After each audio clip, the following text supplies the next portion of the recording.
Welcome to Ichiraku Ramen and thank you for joining me for another journey into the world of Shinobi. Before we begin, I want to give a huge thank you to everyone who listens, supports the channel, and enjoys these stories. We wouldn't have hit over 2,000 subscribers without you. I also want to let you know the Discord server you voted for is ready. You can suggest stories, vote on what gets narrated next, or just hang out and talk. It's free to join my way of giving back for getting us here. The link is in the description. Today's story is part 1 of The Fallen Legion, File 2. Summary. Following the events of File 1, Naruto and his Nightwings have secured their sanctuary, but at a massive cost. The world now knows they exist. Thrust into the spotlight of a supernatural realm teetering on the razor's edge between fragile peace and absolute war, Naruto finds himself leading a growing faction through the chaos. New alliances will be forged, and deadly new enemies will rise. But they will endure. They are Shinobi, the living legacy of a lost universe, and they will not yield to anyone. Never again. This is a fan-made story inspired by the world of Naruto and high school DxD. All characters in the original universe belong to their respective creators. This narration is created for entertainment purposes as part of a transformative storytelling experience. The story itself was written by Havoc-Teir, and full credit goes to the original author. If you would like to read the original version, the link to the story is included in the video description below. Also, if you like my content and want to keep up with future updates, hit that subscribe button and don't forget to share it with your friends. Now sit back, relax, and enjoy. Report 1, Our World Now. Okinawa, Naha Port. Chojuro looks over the ocean, watching the passing ships and listening to the squawking birds. The winds here were comforting, the ocean breeze was reminiscent of home, and the people here were nice, making him wonder if he could request this place to be his to command over. Sure, they likely won't have the largest presence, but keep in mind that they were surrounded by ocean and that required a particular set of skills and training to navigate effectively. Taking in another deep breath of the salty ocean, he looks back to his phone before he slipped it back into his equipment pouch, and turning back to see his approaching subordinates and guests, Chojuro adjusts his glasses as he asked, "Is everyone ready to depart?" Niwa was the first to report. "Yeah, they're finishing up their final prep. We'll be good in the next 10-15 minutes or so." Nodding, Chojuro then looks to Tagaki, who reported next. "I paid the innkeepers and informed them that we will be leaving momentarily. They requested that, should we return, to call upon their services again. They were rather nice about it too." Smiling softly, Chojuro nodded and spoke. "It is basic human decency, Tagaki-san. Something I think most fallen have forgotten, or maybe never had before. You will see and learn about it as we go." Tagaki simply nodded, not saying anything else, as he looked at the two guests. Rimi Inuzuka urged them forward, but Chojuro just waved them off and smiled, revealing his shark-like teeth as he commented. "It is fine, Rimi-san. They are taking a big risk by coming with us. But I am certain that Mitsukichi-sama can help you both." The older of the two, a mid-teen with brown hair and eyes, standing at a solid 5'5", asked carefully. "It is not because I doubt you, Chojuro-san. It's just, us, we are considered rogue devils, you know. The fact that we can still talk and think. We are not exactly on the best of terms with the devils, Nakao-san." Chojuro commented calmly, hands clasped at his back and beneath his sword. Upon the teen's nod, he added, "We have no intention on handing you over. But as payment, we will want you to aid us in magical spell research, as you promised us you would, and I can assure you that you will remain under our protection." Gripping his little sister's hand firmer, Nakao nodded stiffly and reported, "If you can fix us, I will serve you all for the rest of my unnatural life." Chojuro chuckled lightly and nodded, but this prompted Rimi to cut in here as she spoke up. "Any word from back home?" The water commander regarded the Inuzuka for a moment. She has been the most eager to return home, and it isn't that hard to know why. That being said, she has performed professionally beside the occasional question into their return date, so has nothing to complain about. Though Chojuro does actually wonder how far along her relationship with Naruto is and if he has any chance. She is an attractive woman, but crossing that bridge requires him to go up against the Mitsukage, and he is not foolish enough to think about trying. Thus his reply was rather candid. Not since the original return order was given, no. Apparently, we are at a heightened level of readiness, thus our abrupt recall. They all nod, so the blue-haired shinobi swordsman ordered. We should not keep them waiting. So, let's get moving. Underworld, Satan's meeting chamber. Graphia had immediately teleported her charge and her friends back to the underworld the moment the fallen angels left, then summoned her husband, who then summoned his fellow Satans for this emergency debrief. As prudent as ever, Sona Citri provided them with a near-perfect recording of the entire fight, from the sudden attack of the rogue cadre and their initial defense, the appearance of 2 church exorcists, and the reveal of the biblical god's death to render them immobile, to the sudden appearance and rescue by another student, identified by the heiress as Hanabi Namikaze.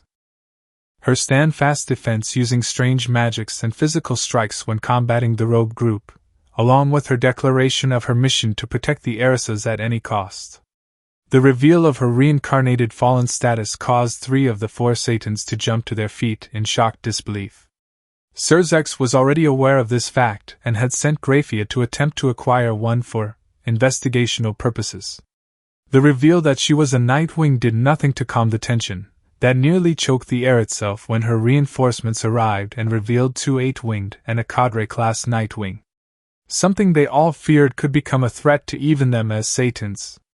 The battle between the 2 cadres was clearly one-sided to their battle-experienced eyes, as one was going all out, the other had to hold back to not harm the devils they were trying to protect, and was still matching the rogue blow for blow easily enough.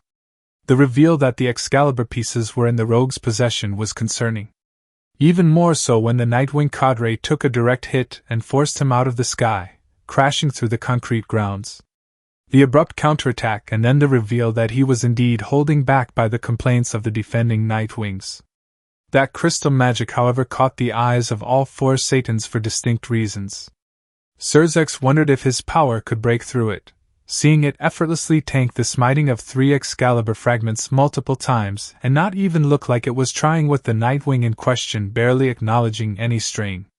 Sarah Fall wondered how her ice would stack up defensively. After all, her ice is both her attack and defense. That crystal likely has plenty of aggressive actions and will likely be just as tough to break. That is what has her concerned the most. Falbium was thinking alongside similar lines to his friend Seraphal. How would you go about shattering something that defensively capable and easily deployable? Militarily, it is a perfect defensive asset, but also a very capable aggressive unit too. A fine addition to any squad, and easy to see why she is a member of the team. Ajuka was wondering how much fidelity this Nightwing had with those crystals and the makeup of said crystal. It might make good material for some of his work if he can get a hold of some. The Nightwing's magical capabilities revealed in his counterattack was both concerning and interesting. He seemed to be a lightning, water, wind, and holy user, but is able to combine them in various ways.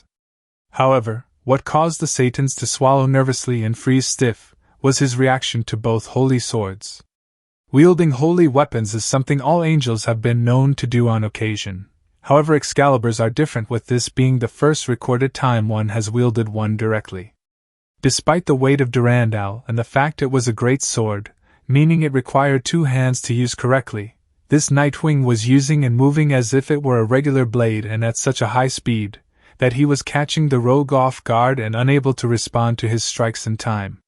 The remote control of Excalibur mimics various pieces is something none knew was possible, and showed its extreme level of combat utility. From defensive barriers and weapon platforms, to, apparently, magic absorption and augmentation. They should upgrade its threat level in their records. Again, none of these capabilities have been previously demonstrated, and it posed many new questions about those holy swords and Excaliburs. Durandal's destructive ability was already well established, however, projecting that ability in a destructive wave in a manner not dissimilar to the Beale clan's power of destruction is often used, was most certainly a new thing and will have to be addressed somehow. The argument between the two cadres was informative. The rogue's goal was to restart the war.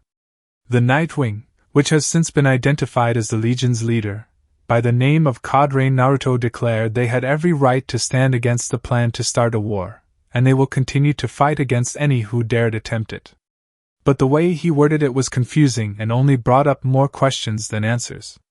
The combining of the Excalibur and the Holy Sword Durandal is something that defied all previously held knowledge on holy swords prior to this. If both were Excaliburs, that could be accepted somewhat, but neither blade had anything typically in common with the other beyond the holy aspect they shared. This was already absurd enough, but the fact that this seemingly random combination was not just some ad hoc, forced mishmash of power and was in fact a genuinely effective, full integration of the two blades was not to be taken lightly and would require further lengthy inquiries. The sheer level of the holy magic being collected and channeled by the joint blades and the Cadre Naruto was enough to distort the recording's visuals, and proved again that this combination was incredibly dangerous, yet they heard the name of his attack. It sent shivers up everyone's spines. Excalibur Art, Apocalypse End. Due to the disruption, they did not directly see its effects. However, when the image stabilized, they could hazard a few educated guesses as the attack of the rogue had vanished, and, even with 3 fragments of the Excalibur, his body had been cut clean through, along with the buildings and terrain at his back. The multiple strike at the end was overkill at that point, and due to the speed in which it was executed, the recording only caught 9 separate moving afterimages, all wielding an Excalibur mimic and moving in sequence. The final strike with the combined, what they have dubbed, Excalibur Durandal, was a coup de grace of the combo and truly the final strike. As a woman within the entertainment industry, Sarah Fall would give credit where credit is due upon witnessing the graceful movement of Cadre Naruto as he perched atop Excalibur Durandal's handle. Though, his parting words felt like a death proclamation to his enemies, and currently, they may be on that list. She was not alone, as not a single devil present had a wet throat despite their attempts to moisten them. The totality of the destruction imparted by Cadre Naruto upon his rogue counterpart was at a level Surzex knew only ever came with mastery of his mother's original clan's ability. To find out that an empowered Durandal was capable of such too, made him feel uneasy at the prospect of both going up against it, and how the Beale clan would react to its continued existence. They'll likely have to add a clause to any treaty with heaven or the church that the two swords never be joined again, seeing as he doubts that any demands or requests to the Nightwings directly will probably not even reach them, or if it did, never agreed to. His confronting of the captured Graphia, who was caught unaware from behind by one of the Nightwings somehow, for her attempted kidnapping, was tense, and the presence of such a powerful holy weapon did nothing to help. Thankfully, Cadre Naruto seemed to be a far more reasonable, fallen, and not as bloodthirsty as most are known to be. Rias's blunt asking of his identity was appreciated as he responded just as candidly, and with way more information about her than any felt comfortable with. However, he confirmed that he is indeed the leader of the First Legion, the Grigori Special Forces, and that he is also a reincarnated fallen angel. The information he had on Sona was just as worrying as her Gremry counterpart, even knowing that she was a chess master, something that is not typically spoken of outside the nobility of their society. Also, the fact that their undercover agent, Hanabi Namikaze, was aware of them both before she entered the school made them question the school's vetting process. He never did answer why both heiresses were apparently under their protection though, or the fact that they were and thus forced this outcome. Though the Satans were all assuming it had to do with the Twilight Alliance and the Western Yukai faction. The arrival of the other cadres was not so concerning at this point, seeing as the Nightwings had shown, confirmed, and proven that they can and will strike even their own if necessary. Thus, both heiresses were perfectly safe. But, as pointed out by the Nightwing that captured Graphia, it is limited only to them and not their peerages, so there is no surprise that a few tensed.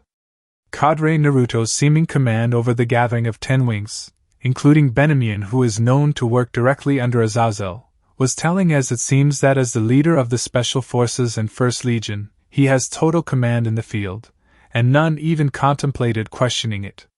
His orders lacked any uncertainty, were clear, and even when he altered his original orders, none backtalked and expected that there was a reason for it. His brief chat with Akino was somewhat amusing, seeing him refer to her as Sparky, and the twitch the teen got even now through a recording of the interaction showed it really annoyed her. But even the Satans could see where he was coming from with the implication of that nickname. Cadre Naruto has shown a far greater mastery of lightning that, in comparison, Akino is little better than a dull spark at best. Though what he said about parents was deep and might end up being the start of the Gremory Queen's eventual acceptance of her unique identity as a hybrid. As they watched the fallen group head back towards Kyoto, the recording cut off and the room fell silent. Even for those seeing this for the second time, it was still a lot to take in and even more to unpack. After an unmonitored period of that quiet thinking, Ajuka spoke first. They have a reincarnation system.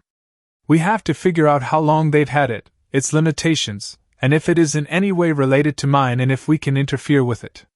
We also need to find out how many they have reincarnated. Sarah Fall commented while deep in thought still, though after a moment she added. Then again, that rogue spoke about them being foot soldiers. So, they should have a lot more somewhere. I doubt that.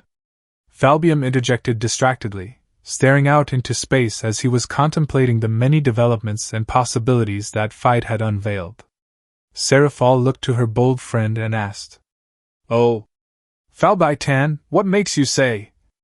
The rogue said and claimed that the Nightwings are the reincarnated. Surzex reminds and drew the former Sidri's gaze to him, despite his distant look. After her nod, he added, "So, that leads me to believe that the special trait that we already suspect all in the top 10 legions are said to have for the Nightwings is the fact that they are reincarnated." Comprehension dawned across the room. Sarah Fall inclined her head slowly as that registered, but Falbium reported, "That makes several things line up now. Like how their strength doesn't match their wings' supposed limits, their atypical behavior for Fallen, and their exotic abilities." The other Satans nod to that, as it does make sense now, so he continued. "However, it does not answer how many there are, or how long they have been around. From our information, legion numbers can range from as low as 5 to as high as 500. More nods of acknowledgement as thoughts ran at speeds light would be jealous of, when Ajuka added to the conversation. "Without knowledge of the reincarnation system too, we are unsure what or how they gain wings and strength. They could be operating under the same rules as ours or completely different laws altogether. There is too much we do not know, and it is hindering our ability to respond to this effectively." His growl of frustration was understood, and well earned. It slowly ended with a huff and folded arms from the green-haired Satan as everyone was stuck in their thoughts. Recalling some of the last parts of the Fallen's private discussion, Sarah Fall broke the silence as she spoke. "They are expecting a response from us soon. What are we going to do? Do we have that list?" Surzex asked the room. Falbium responded slowly. "Beside those few we captured recently, we do not have any of their people. Nothing really stands out as possible leverage. We can't really call them out on their rogues' actions either." Sarah Fall added with a frown, drawing eyes to the screen that was paused on the view of Cadre Naruto ordering the gathered-up cadres and their men.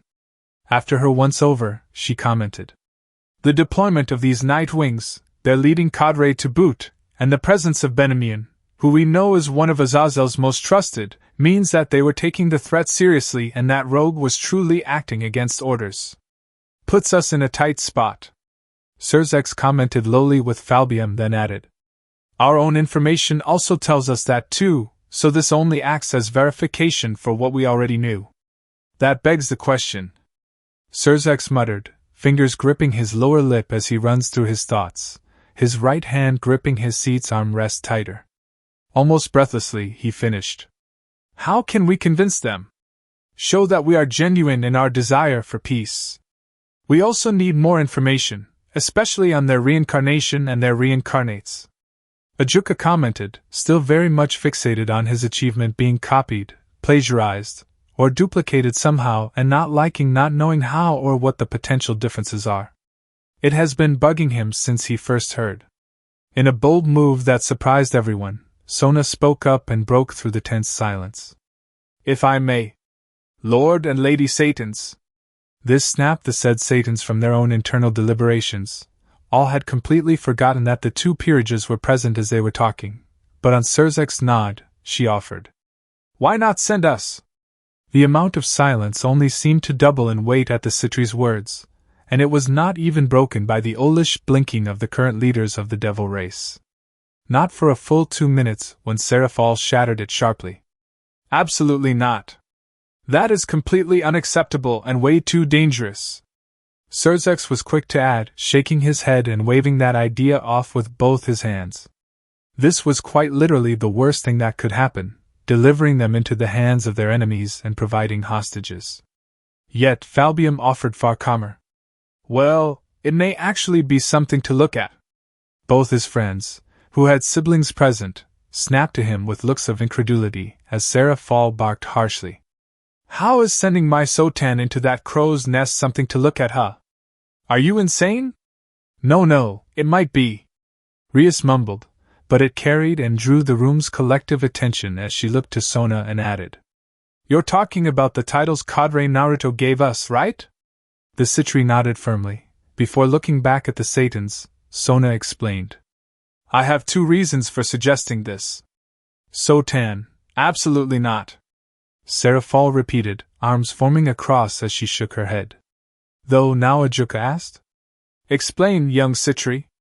The Leviathan seat holder snapped to her green-haired friend in a look similar to betrayal. He ignored it as Sona gave her reasoning. "Cadre Naruto Namikaze gave a list of titles when he addressed the pair of us. This clearly displayed the level of intelligence that they had on us, suggesting that they can and have monitored us without our knowledge. It also suggests that they could have eliminated us at any time but chose not to. We are aware of that, Sona-chan."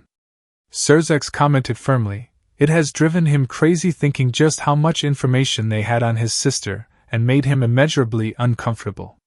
It also makes him wonder if they know of him, his wife, or his son. It is a really scary prospect along with their current projections of this cadre's strength. Nodding, Sona clarified further. "Among that list, however, were the titles Nightwing Protection Target. I, myself, am Protection Target 1, and Rias 2. Meaning that, at some point, they have placed us under their direct protection for one reason or another. And with them being a leading force within the Grigori." Ajuka muttered and Falbium finished. "None of the loyal legions will think of touching either of you." All eyes were on the 2 heiresses for a moment, but Grafia had to get a word in and spoke to remind them of a particular detail regarding that. "Lady Rias, Lady Sona. Although I believe that to be true as well, you are forgetting something important about said protection." Both teens looked to the maid then to one another blankly, unsure, so the wife of the Lucifer clarified her statement. "Such protections only apply to you 2 alone, not your respective peerages." Realization dawned on both heiresses as they looked over their loyal friends and servants. Such a plan required them to leave their friends behind. Serafal added, "All the more reason to deny this request. It is far too dangerous, and you would be alone with no backup to speak of. Then again, perhaps we could help with that," Falbium offered carefully, drawing all eyes to him. He recalls a particular fact, a possible way in which they hadn't fully spoken about yet, and so finished. "The 6th Legion has devils within it, no? Why not ask Azazel to enroll both peerages within the Grigori under the Nightwings?" The absolute absurdity of that plan left everyone completely dumbfounded and speechless. Ajuka broke it with a snort that led into a hearty chuckle and shaking head at the jump of logic displayed. Annoyed, Falbium pressed. "Think about it. Offer to help fund a joint group to learn and grow with one another, help break down the barriers between our people. They have already started one on their own terms." Ajuka just laughed harder at that, while Surzex instead asked, "Then, should we not push for inclusion in the 6th instead? Perhaps with a few more experienced members of our forces?" "Yeah, like that Phoenix boy," Serafal added, causing Falbium to frown as he asked, for clarification, "Are you asking about Ruvel or Riser? Riser will cause us more trouble." Surzex replied dryly, with Serafal nodding in total agreement. That kid is super obsessed with that storm angel picture, built a shrine to it apparently. Falbium thought on it, but ultimately shook his head and explained. No, that wouldn't work. They know he is a man of our military. They would never work with him. We can do it, Rias declared boldly, cutting through the theory crafting of the Satans, and drawing their eyes to her determination-filled gaze. Frowning, her brother was about to deny it when Sona added, I think we can test both theories rather simply actually. Interest piqued, Falbium asked carefully. How so, young Citri? Nodding, Sona offered her new idea. You are likely planning on going to Kyoto to negotiate with the Yokai and maybe the Nightwings. Take us all with you and ask them whilst under the diplomatic ties as a way to make peace and study their reactions. Seeing them all dwell on that, she then followed up with, both peerages would be safe under both your direct protection and diplomatic immunity, and we get to see if we truly are protected from the loyal legions at the same time.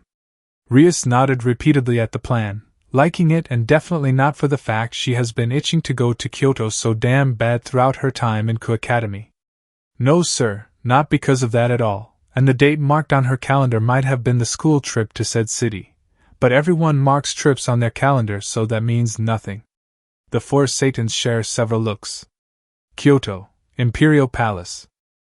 The skies and courtyards of the Imperial Palace were loaded with black feathers as the final group of the Grigori arrived back in Kyoto with several passengers, Genshiro Saji and the Hayate family.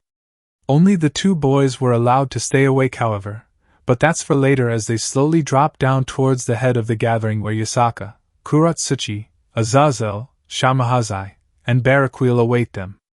Landing softly, releasing the two humans, Naruto approached the leadership and spoke up. Reporting back, Azazel, Lady Yasaka. Both nodded whilst observing the gathering of the Grigori's best legions. It was certainly a rare sight, especially seeing as the third is present too and they nearly never leave the headquarters. Funnily enough, all present have outfits similar to one another in the sense they mimic the First Legion's Jonin vest and armored undersuits, just in various color schemes and different insignias.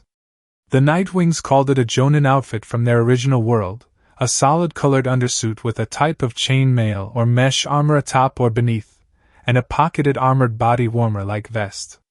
For them, they either have black or camouflage gray undersuits. At current, the ones just returned have chainmail armor, and their standard gray vests. The Dark Doves, the Second Legion, have black undersuits and the same dark purple vests, though instead of the blade and feather insignia, they have the classic portrait of a dove, but instead of a branch, it has a wine glass.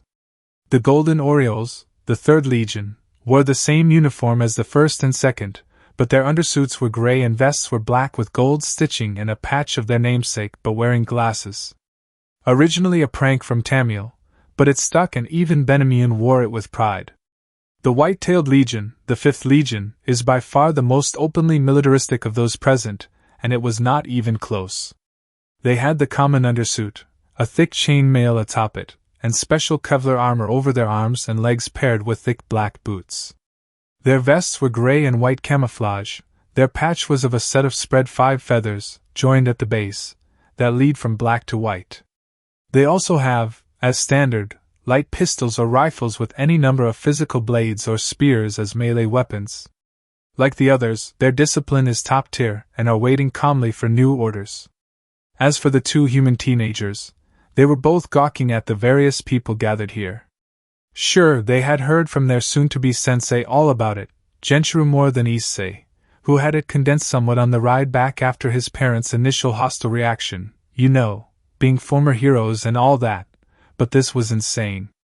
Issei, though, was openly ogling the numerous otherworldly babes all around and was struggling to keep his blood from leaking from his nose. Thankfully, Genshiro was being far more discreet and kept his ogling to the barest of minimums, due to not wanting to mess up. His family's future is riding on this after all, thus he bonked Issei, a soon-to-be familiar routine, and snipped. Dude, be cool.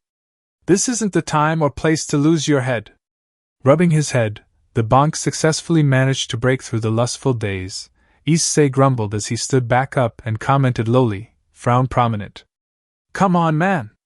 Look at all these beautiful boobs all around the. His freeze was due to the fact that his brain had short-circuited upon a goddess made flesh. All his blood rushed to his face, preventing his boner from poking through his trousers, as cheeks burned a red so vibrant you could cook an egg on, and naturally drew his cohort's attention. Following Issei's gaze, Genshin lost motor control immediately, jaw falling open and eyes growing to dinner plates. For these two boys had just laid eyes on a perfectly voluptuous form that was dressed in the traditional shrine maiden attire, that barely covered her ludicrous bust. Her long golden blonde hair seemed to frame her, and matched the 9 tails swaying hypnotically at her back. Her golden eyes were locked in and serious, yet seemed to manage to rival the sun in radiance. Delicate facial features feature short, clipped eyebrows, a traditional symbol of nobility that only seemed to elevate her grace further. The sound of a body hitting the floor grabbed the entire courtyard's attention, breaking Genshin from his stunned disbelief quick enough to avoid embarrassment, and to turn to see Issei passed out in a growing puddle of blood coming from his nose. Backing up in disbelief, the blonde muttered to himself. "He isn't serious, is he?" Seeing this, Naruto frowned and sighed, rubbing the bridge of his nose as he muttered. "That boy." Curiosity got the better of Azazel, who asked, "Who is he?" "Issei Haidu. Sacred gear user." Naruto informed and got a raised brow from the only openly acknowledged seraph of the fallen. This urged him to explain further. "Not sure which yet, but both of those boys have powerful dragon types seeing as we can sense them already, despite them both being inert."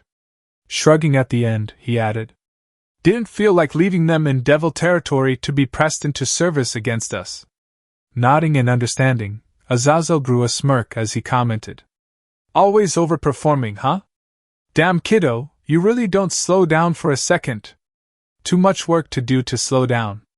Naruto retorted with a glare on his fellow fallen seraph as he added, "If only others did more so I wouldn't need to sprint through life, huh?"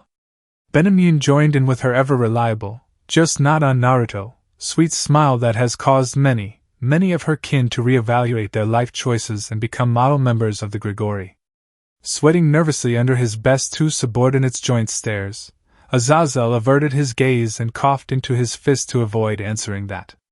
Giggling saintly as one might expect from one of the shrine, Yasaka soon offered him a lifeline as she spoke. "Well, in any case, Naruto, I shall have my people prepare barracks here at the palace as you have requested. We can then meet to discuss our next moves." Naruto nodded to her with a smile and replied, "Thank you, Lady Asaka." She waved him off with a brief smile that turned stern suddenly on her whim. He swallowed spit, unsure what has caused this sudden reversal, but thankfully Yasaka stated, "I insist you drop the formalities with me beyond the council. We are friends, so please." Before Naruto could even think of a response, Katarina cut in.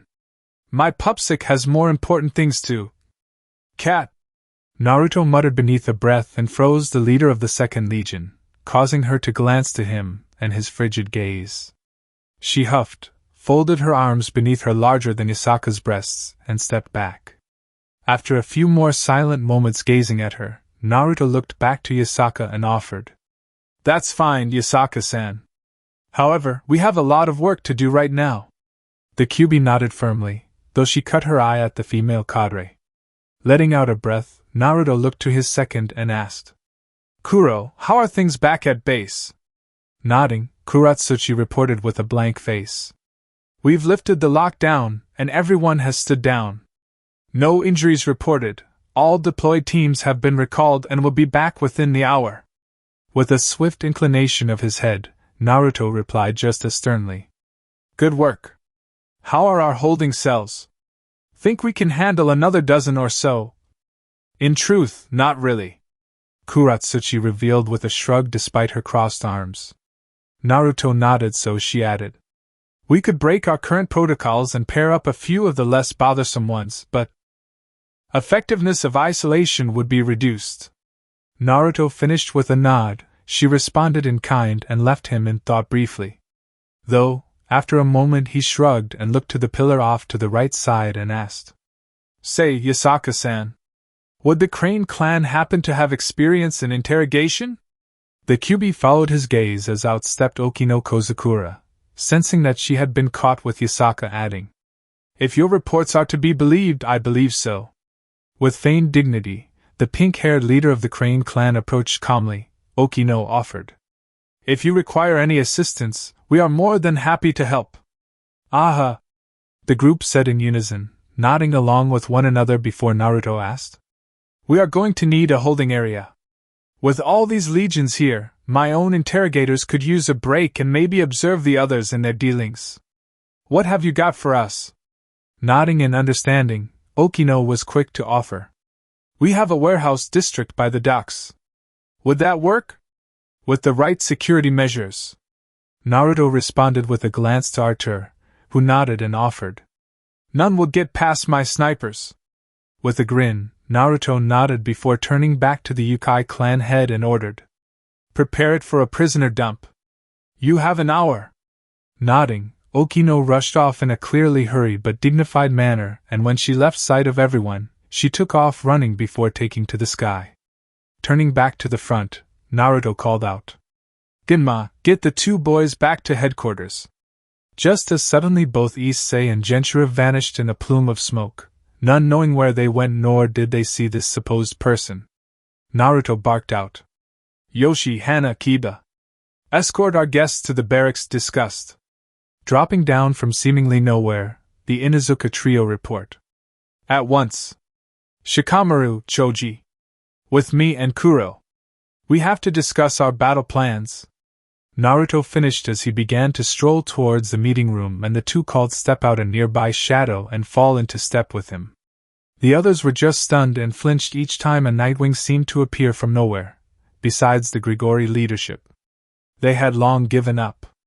Though Naruto called out again, "Ko, take the rest and gather the Yukai Council." "At once." Ko responded, appearing at Yasaka's side, as if he was always there, getting an undignified yelp from the QB, as he bowed before stepping away and vanished in a swirl of leaves. There were at least 12 more such phenomena from all around, that suggested a Nightwing had left, and the group was dumbfounded they had not noticed. "That includes you too, Hanabi!" Naruto called back again, and the teen huffed, appearing from behind Benemune. She flinched this time, and vanishing too in a swirl of leaves. The disbelief was rampant in all the non-Nightwings, but was broken by a heavy sigh from Azazel, who muttered, "They need to teach me that," before he followed after his subordinate, snapping the others into action and following him too. Though Arthur also added, "By the snow, they are scary. Duh, glad they are on our side, no?" Katerina whispered, and her fellow cadre all nod to that. They were literally surrounded by Nightwings and had no idea what they could have done if they had decided to end them. A very scary prospect. The thought of opposing them at this point wasn't even a figment of imagination of a dream, but still. Jinjugaku no Hai Saido, Medical Wing. Appearing in a puff of smoke, Genma dropped Issei on one of the beds, then caught Genshiro before he stumbled, dizzy from the sudden teleportation. The Nightwing offered a soft, "Easy there, kiddo. The first time is always disorienting, you'll get used to it." Nodding slowly, Genshiro carefully got his feet back under him and began to look around and spotted his family, his grandfather in a bed being looked over by a pink-haired lady with that same green glow that he saw Naruto use. Heading over, Genshiro caught her attention, and she looked up, spotting Genma at his back, and offered, "Genma, where's the others?" "Meeting with the War Council." Genma reports casually with a shrug, hands in pocket, and Saban bouncing in his mouth. He then added after her nod, "I just came to drop these two off. They are our two new trainees, so they will both need full workups." Sakura nodded, glancing between the two said trainees before looking back at Genma and asked, "Anything else?" Shaking his head, Genma reported, "Nah, Sakura, that's it. Though." He pulls out a scroll and throws it to her. She catches it effortlessly as he explained, "Got that kid's parents in. They're former heroes and took some convincing to come with us. Let them out when you have a spare minute." With a heavy sigh, Sakura nodded as she regarded the scroll in hand, though Yashigahara asked, "Heroes? What are heroes? All eyes fall onto the old man, who hadn't felt this good in decades and sat himself up against the back of the bed. Seeing this, Genma reported with a two-finger salute. Gotta get back later. Before vanishing in another plume of smoke, getting a growl from the pink-haired medic, who now had to explain the faction of human supremacy nutcases to the old man. Kyoto, Cathedral. Sitting in the new office building attached to the old cathedral, before Michael, Gabriel, and Raphael, was the two exorcists who had fought at the Battle of Ka. One was a beautiful young woman with chin-length blue hair, a dyed green fringe on her right side, with dull brown eyes that showed of her loss of faith. A crippling issue among those who had learned the truth among the church. Although currently hunched forward in the simple wooden seat, her legendary holy sword Durandal resting against its back, she stood at a respectable height of 5'5" and had a well-endowed body that her skin-tight battle attire showed off. At present, she held the crucifix in her fingerless gloved hands and was staring at it blankly. This was none other than Zenobia Quarta. Beside her, in an identical simple wooden chair, was her long-term partner and fellow exorcist, that unlike her, remained diligent in her entire being. Her chestnut hair was tied in twin tails that were held by blue scrunchies. Her violet eyes held both a steely resolve and her unwavering faith on her upbringing within the church, despite hearing the news. Although not as, biologically, gifted as her friend, the standard-issue church battlesuit showed off her curvaceous feminine features and held her own legendary sword on her waist proudly. She was currently staring at the leader of heaven ahead of her, her own crucifix still proudly hanging around her neck, and she was proud to don it. This was Irina Shidu. Having heard the report from both these young exorcists, all three archangels could only smile at their achievements and offer their condolences to the child that finds her will to continue broken from the news of their father's passing. After this silent moment of remembrance, Michael spoke softly. Zenobia Quarta, is this your final decision? While still looking at the cross in her hands, Zenobia nodded slowly before finally looking up at the leader of heaven and replied, I just can't, Lord Michael. He nodded gently, offering softly, that is understandable and perfectly fine. I will let both your mothers know of this, and I thank you for your diligence within service to the church. Nodding meekly, Zenobia stood from her seat and approached the simple wooden desk and gently, carefully, and mournfully placed down the cross. The sound of metal dropping on the wood rang out with a sense of finality that seemed to hang for several moments, before she took a shaky breath and headed towards the door. Just as she reached it, Gabriel called out, Zenobia dear. Drawing the teen's attention back to the strongest woman in heaven's form, Gabriel then pointed to Durandal and informed, You forgot your sword. Now both humans were confused by that statement, and the fact that both Michael and Raphael nodded to confirm she did in fact forget it. Seeing this, Zenobia asked, But it belongs to the church, Lady Gabriel. I am joining our brother's forces. Gabriel interjected here and further confused the humans as she beamed a smile. Seeing this, Michael explained, Recently, we have entered an alliance with our fallen cousins and the Yokai of Kyoto. In order to protect those who leave the church, for nonviolent reasons, they have been asked to take them in and offer them work. This got risen brows from both teens, so he continued, Be it fighting, business, education, or even just to live normally, they will freely and happily provide all these services for you. The choice of what you wish to do is yours, of course, but we do recommend it. As such, we believe that keeping Durandal with you is for the best for now, should you wish to continue with your training. Zenobia was at a loss for words. She had resigned from their service and had expected to be left penniless and struggling, yet.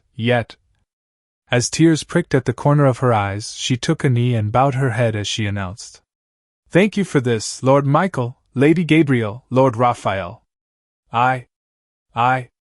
Gabriel suddenly lifted the girl up and brought her into a comforting embrace, that was promptly returned, and she allowed this lost little soul to find her own peace for a little while longer.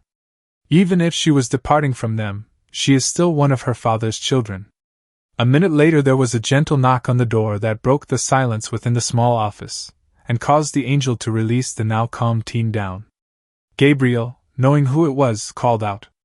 "You can come in now, Lady Cheyenne." The door parted, revealing a light blonde woman with pale lavender eyes that held an unusual appearance to them. She was wearing a black formal kimono secured by a gray obi under a haori of the same shade, which had a modified Nightwing insignia embroidered on back and arms. Bowing gracefully, Cheyenne offered calmly, "It is good to see you all again, Lady Gabriel, Lord Michael, and Lord Raphael. I had heard we had a new recruit." Nodding calmly, Michael gestured towards Zenobia and informed the shrine maiden. "Indeed. This is Zenobia Quarta, a former exorcist of our Europe branch. She has since resigned from our service, and we wish to place her with your group for the time being." Inclining her head in understanding, Cheyenne surprised the angels by switching to Italian and spoke direct to Zenobia. "Zenobia, is it?" Blinking olishly, Zenobia offered a little nod, so the former priestess continued. "As said previously, my name is Cheyenne, a shrine maiden of the Nightwing Legion's support group. I have already prepared for your arrival, and so if you would like to follow me." After looking to each angel, and getting a nod from each, Zenobia finally released Gabriel and moved to collect her sword from beside the chair, get a hug from Irina, and sharing whispered words before finally heading towards the awaiting priestess lady. Cheyenne looked back to the angels and bowed lightly again as she announced, "We will be sure to take good care of her." Nodding with a smile, Michael replied, "We have no doubt that you will, Lady Cheyenne. I must say, your Italian is perfect." Smiling wider, Cheyenne reported, "I am a quick study, Lord Michael. I believed it was prudent to ensure anyone you brought to us could communicate with us correctly." Nodding in understanding, it was Raphael who asked, "What about the other languages?" "I am still working on Russian and English," Cheyenne reported in thought. After Zenobia stepped past her, spotting the two fallen guards outside the room, she added, "I plan on German after that, then maybe Latin." Beaming a megawatt smile, Gabriel nodded vigorously and offered, "Maybe we can meet up sometime, and you can practice together with me." With a smile of her own, Cheyenne nodded as she replied, "That sounds wonderful, Lady Gabriel. Perhaps I will bring Zenobia and Naruto with me."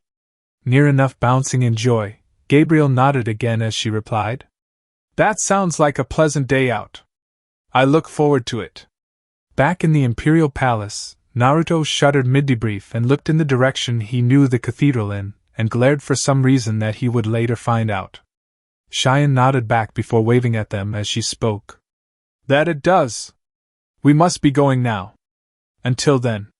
Bowing lightly again before she set off with Zenobia, Ascari and Sano Shirori, heading back to the hidden shrine.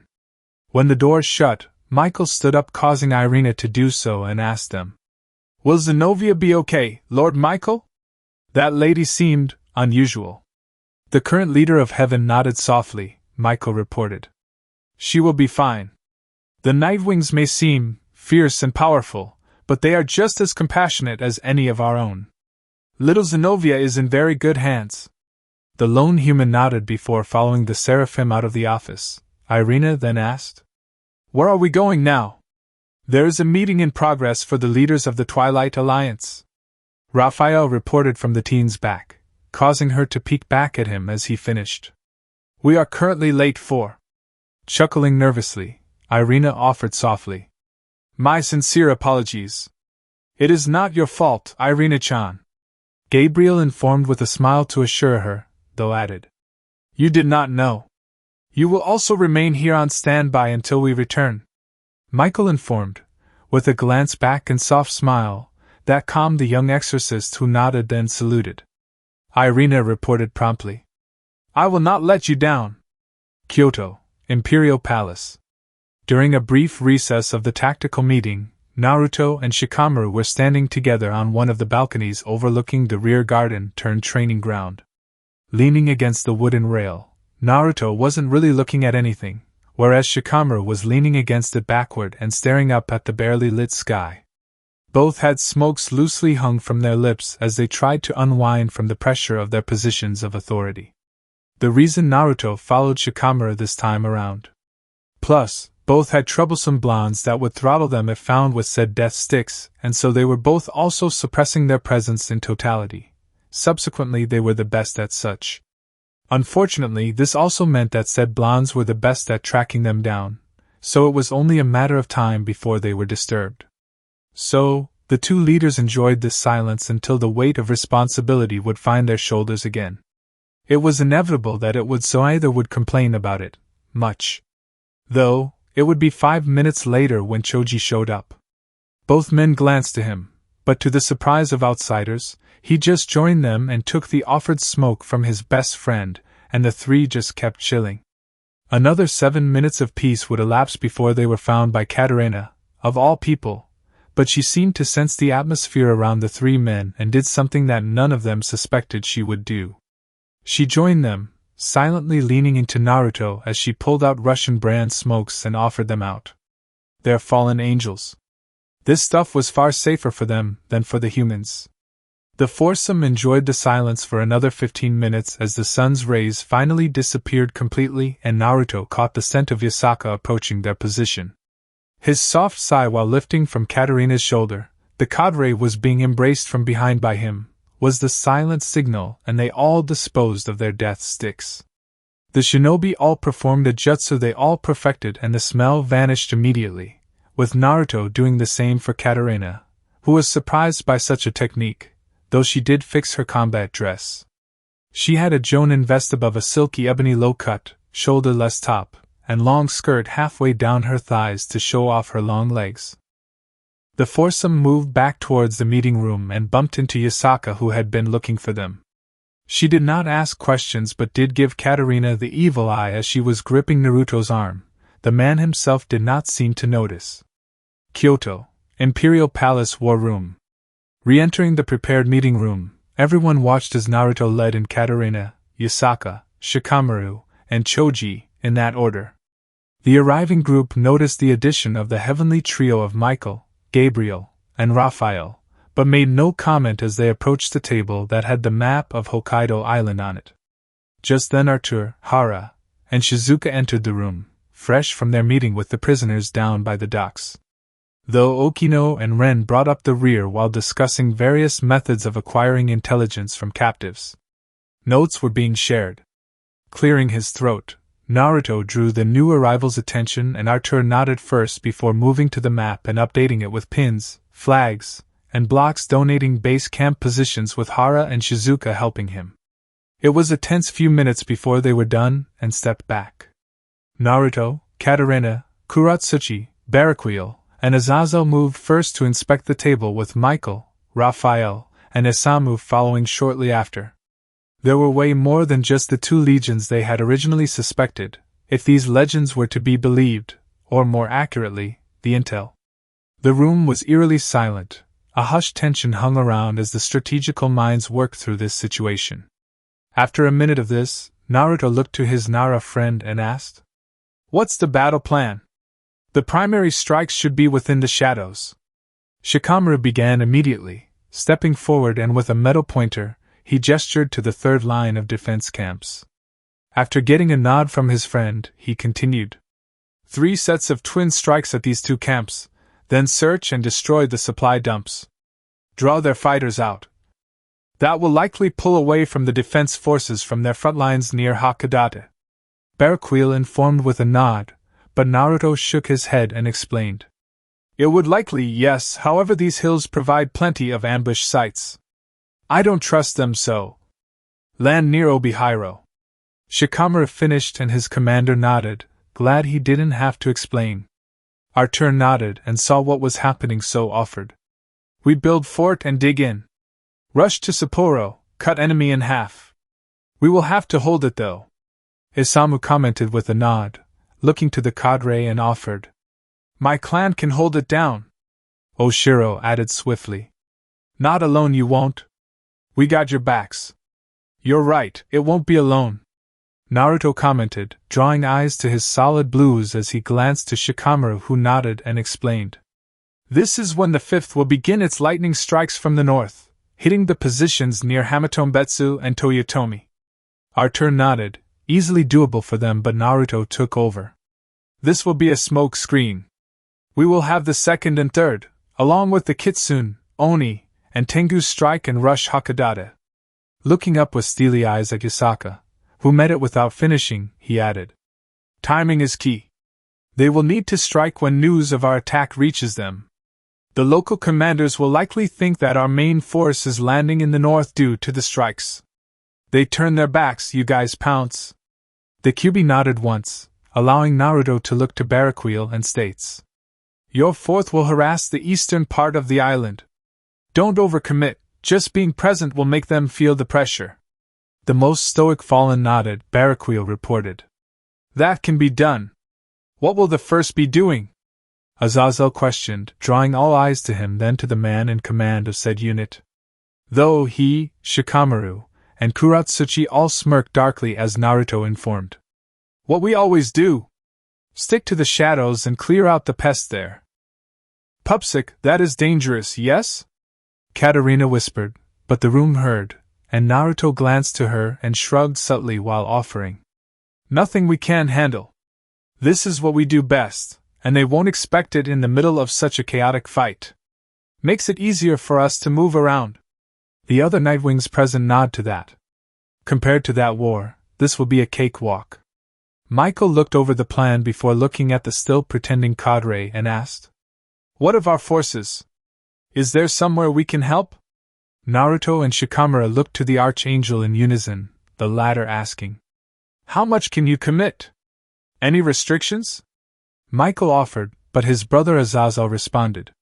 With something like this, anything less than 6 would be wasted life, in my opinion. Getting nods from the other fallen cadre in the room, so after a moment of thought, Michael offered. 26 wings we can do. I will lead them.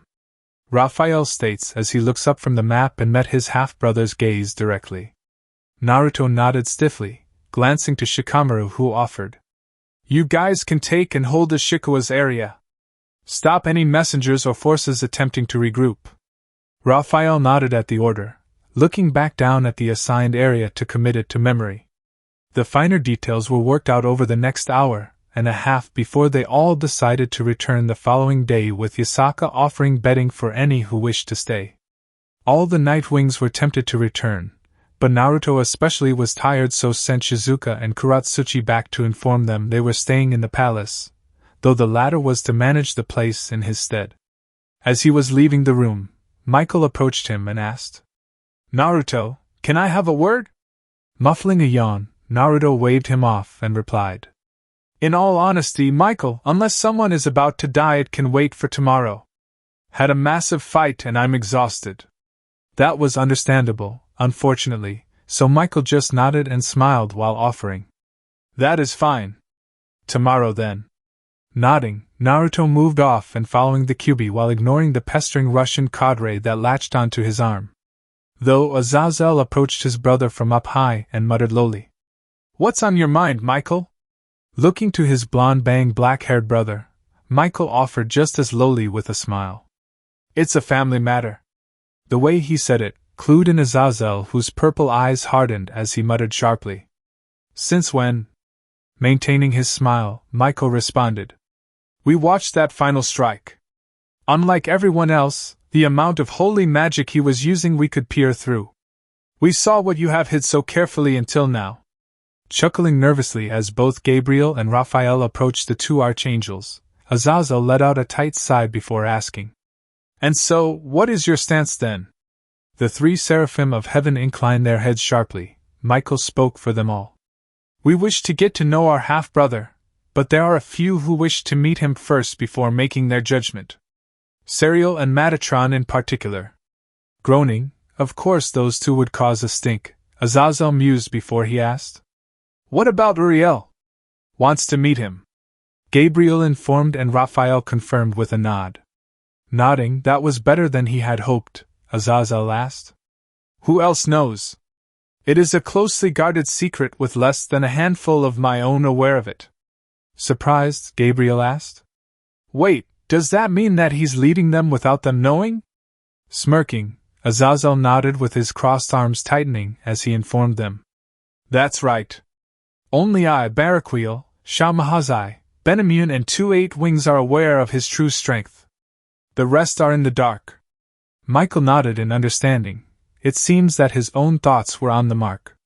Seraph Naruto is a great leader, and has gained the respect of his fellows upon his own merit, and not his gifted strength. Getting serious, Azazel stated. I will grab him first thing in the morning, and we can have a sit-down over tea or something. Talk it out before things get really crazy around here. His pure siblings all nod and the two sides part for the night. Imperial Palace, upper guest room. Sitting in one of the guest room's chairs set around a low coffee table, Naruto stared back at the cadre of the Second Legion who was staring back. Under the glow of the moon coming through the window, he would admit openly that Cadre Katarina was a stunning woman, and feel no way about saying that aloud. However, right now he was more annoyed by her pushiness, and not leaving him alone for any meaningful length of time. Not being as naive as he was back home, he decided to nip this in the bud now and asked candidly. Katarina, what do you want from me? Smiling sultily as she leans on the side of her chair, Katarina leans her head into her hand and began twirling her near shimmering white hair in the other, as she spoke softly. Oh, Pupsik, surely you know why a lady such as myself. Katarina, Naruto muttered stiffly, gaining her light green eyes to him as he breathed out sharply and stated frankly. I am tired and in no mood for our usual dance right now. Out with it. Those full pink lips fall into a softer, gentler smile as she sat straighter and met his gaze firmly to address him normally, a unique opportunity, so she will play along. After a moment, Katarina announced. First, as you know, I am interested in pursuing romantic relations with you. Nodding, Naruto guessed that was the case as she was not exactly discreet. Seeing this, she nodded back and continued. Next, I wish to marry and have you take such role. No promises there. Naruto reported with a single shrug, not giving anything away about his personal life. He will not budge on that, but also cannot outright refuse or she will likely start digging. Something regrettable will result, and he does not want to ruin them both.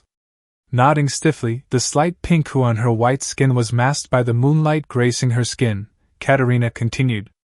Next, I want to invite you to stay with me for some time. To help train the children. Thinking on that for a split second, Naruto replied. It can be arranged but not any time soon. Nodding, Katarina spoke again. Acceptable, I shall await such time. Next, I want you to teach me. Quirking a brow, Naruto asked to confirm. Teach you? What? I know underworld and manipulation. Katarina confirmed and he nodded, so she continued. I am good at fighting with power or daggers in the night. Not like you who fight in the open. I need this. Thinking on what exactly she was saying, Naruto supposed she is closer to this world's assassins like those tryhard Crane clan saboteurs Gunma, Kuro, and the genin have been playing with recently. Likely, in a stretched-out fight she will struggle to keep up, and that could be very dangerous for the unprepared. Nodding, Naruto informed. Doable at a later date. Inclining her head briefly, Katarina then asked. Next, what you said? You are reincarnation into fallen? With a sigh, Naruto nodded and informed. I am choosing to trust you, Katarina. You have proven yourself trustworthy to the Grigori and came when I called, so...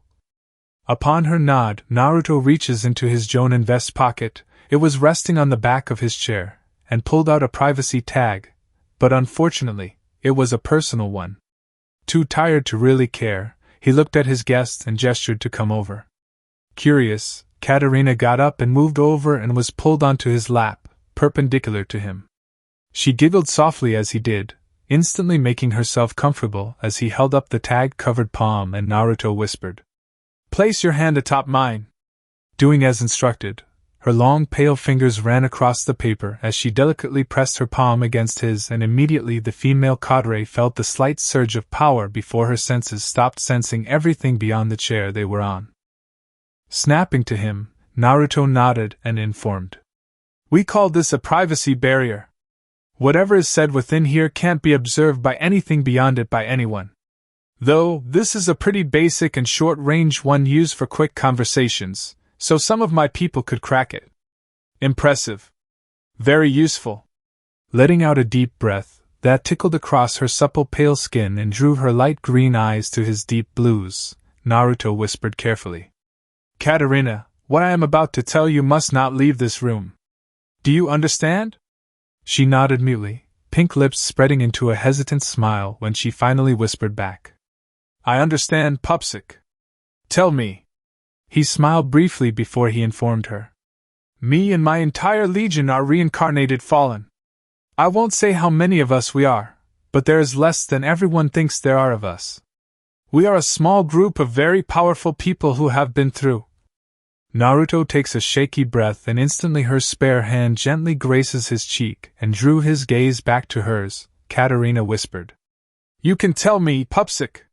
He smiled weakly but moves on. Long story short, Kat, we were human once. I think it's been around a year or so, but even before that we were strong. She nodded so Naruto continued. My people were strong, courageous and never ever gave up. But it wasn't enough. For what? To survive. Naruto whispered even below the breath he spoke with. Katarina noticed the moisture gathering in his eyes that he banned from falling and she smiled while stroking his cheek in a soothing manner, urging him on. Naruto did so softly, emotion thickly lacing his voice. But on the verge of our end, we got caught in an accident and Azazel found us. Offered us a place to recover and get back on our feet. Using his research prototypes, my people even restored my exhausted body to better than before. He smiled as he looked at the woman trying to comfort him, and stated. So, from that point onward we became the Nightwings. Former humans turned fallen, who fight to never allow others to go through what we did. To stop a second apocalypse. She smiled too and nodded, so Naruto finished. We know that there are so many people out there who want our strength for themselves. To control or manipulate us for the sake of only themselves, so that is why, even now, we hide away from the eyes of even our own. We trust in our own, but that too is not enough. Nodding in understanding, Katarina responded. The Legion system. Naruto chuckled once as he nodded before he added. Yeah, my second, Kuratsuchi, proposed it. Azazel ran with it and based it off of our own system. A cadre leading 4 8-winged commanders that the others report to. Humming delicately, Katarina was about to speak when a particular fact hit her and did not make sense, thus asked. Pupsik, you said single cadre. But you have 2. If Legion is based on. Yeah, well, that's the reason I put up this barrier. Naruto offered softly while looking to their interlocked hands around the lightly pulsing privacy tag, his gaze rather distant as his heartbeat increased in his ear. After a pause to collect himself, he looked back into her eyes and informed her. What do you honestly think of me, Katarina? Now that you know I was once human and did not fall like everyone else. I think nothing of it.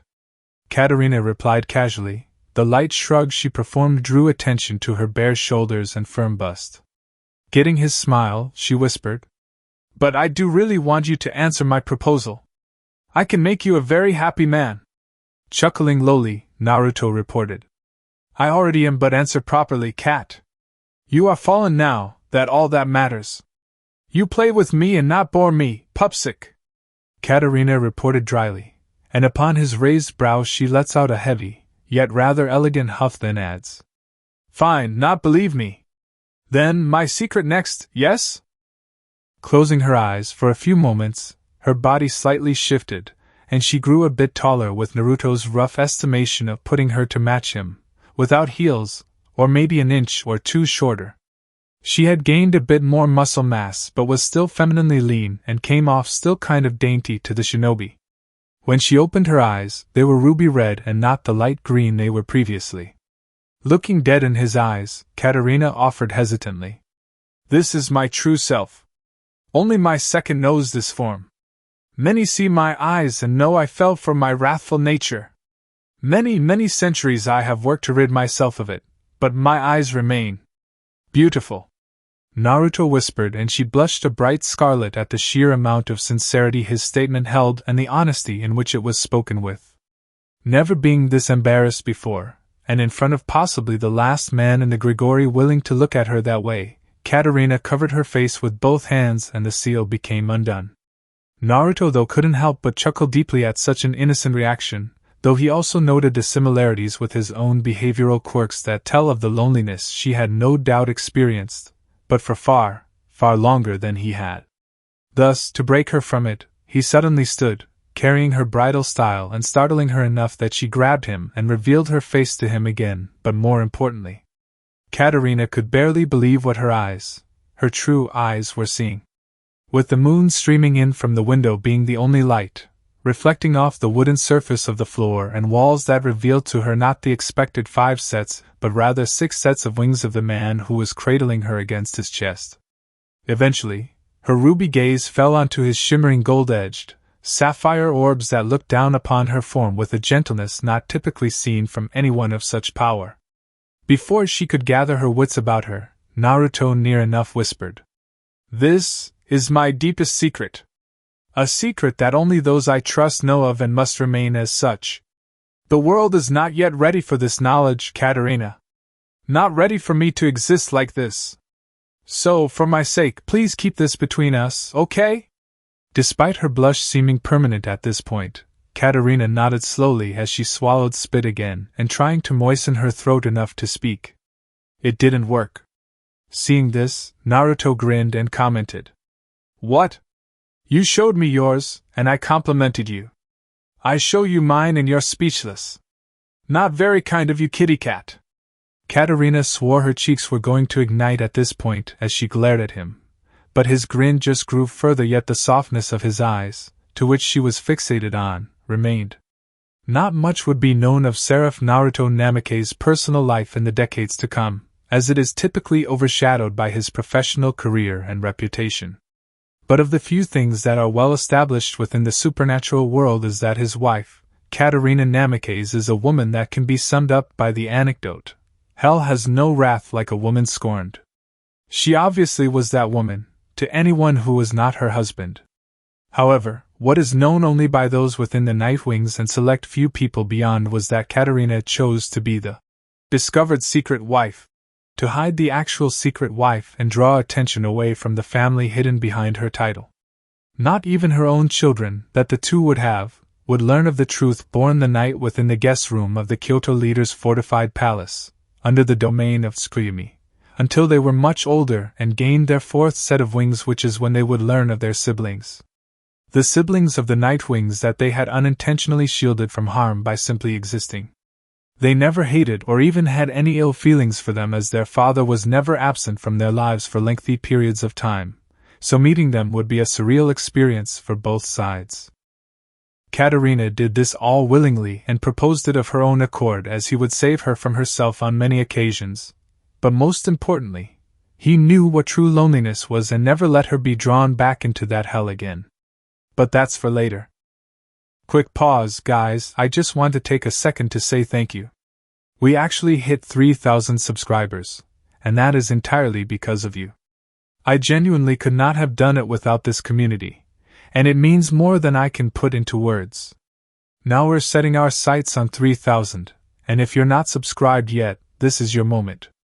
It takes 1 second, and it truly makes a difference. Alright, let's get back to it. Naruto's not going to wait forever. Report 2, Dawn Break. Jinjugaku no Haisaido, Barracks, Temp Housing. Jerking awake, Zenobia glanced around the modest room and was confused for all of about 10 seconds before she relaxed with a sigh. Oh right, this was her temporary home among the special fallen angels that Lord Michael recommended to her. It was kind of late when they arrived, so she had only gotten food and called it a night. Slipping out of the comfortable bed and placing her bare feet on the wooden flooring, that happened to be warm, the former exorcist looked around the simple room. It had a double wardrobe, that had one side for clothes and the other had a weapon rack. An ensuite bathroom and a chest of drawers that had an assortment of casual civilian clothes to wear, and they were all her size. Probably Lady Gabriel's doing, giving them her measurement or something, Zenobia mused. Glancing to the bedside table, the clock said it was 10 to 5 in the morning, meaning that the morning exercise that Lady Cheyenne mentioned to her will be starting soon. With nothing better to do, Zenobia pushed herself to her feet and headed for the bathroom to freshen up. Then she will go check out if anyone knows where this training is. Just as she steps back into the main room after cleaning her face and brushing her teeth, a knock sounded on the door. Glancing to the clock, 5 to 5, Zenobia moved to open it and found a woman standing there she did not recognize. She had a loose black crop top on and black baggy trousers, long purple hair in a high ponytail and green eyes. Seeing the confusion on the newcomer's face, the woman introduced herself. "Hi there, my name is Amita and I figured I should ask if you are coming to the training exercise this morning?" Nodding softly, Zenobia replied. "I was planning on it, but I was unsure how to find it." Smiling, Amita returned the nod before she offered. "Yeah, figured as much. Why don't you get changed and we can head over together? It isn't far." Smiling back, Zenobia nodded and moved swiftly to grab her provided training attire. Instead of a crop top, it was a full-length loose-fitting t-shirt, a fitted sports bra, that after channeling her meager magic into secured her chest properly and comfortably, no jiggling, and finally her jogging bottoms and trainers. Returning to the door, Amita was patiently waiting, and Zenobia locked the door with the key, much to the fallen's amusement.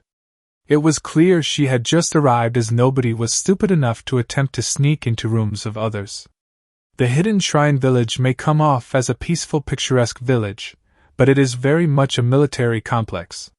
Security misses nothing and the Nightwings are capable of getting anywhere unseen, so one never knows if they are nearby, unless they want you to know. As they walked, Amita looked to the shorter woman and spoke. "I never did get your name." Blinking at that, Zenovia's brown eyes lock onto her green and replied. "Sorry, my name's Zenobia Corda, EXOR, former exorcist of the church. I just arrived yesterday." "Any relation to Griselda Corda?" Amita asked, and the younger woman nodded. Zenobia explained. "My master and adoptive mother." "You know her?" "Only by reputation," Amita reported, then shuddered, glancing to the girl, and added, "I just hope we never meet in anger. Though, with this alliance, I doubt it'll happen." Nodding, but now curious, Zenobia asked carefully. "This alliance, does that mean you're a Nightwing?" Chuckling with a shake of her head, purple ponytail swaying opposite of the motion, Amita smiled and explained. "Nah, not that lucky yet. They pulled me and my friends out of a pretty bad situation out near Yamanashi. Then Cadre Naruto saved my sorry ass from some idiot heroes who jumped me when I went for a quick rum run." Chuckling bashfully, flushing from the embarrassment of being caught and rescued, she added, "Even though he ordered us to stay put and I disobeyed. He saved me still and then chewed me out for an hour when we got back." Zenobia just nodded. "That seems fair for disobeying his instructions and going off on your own.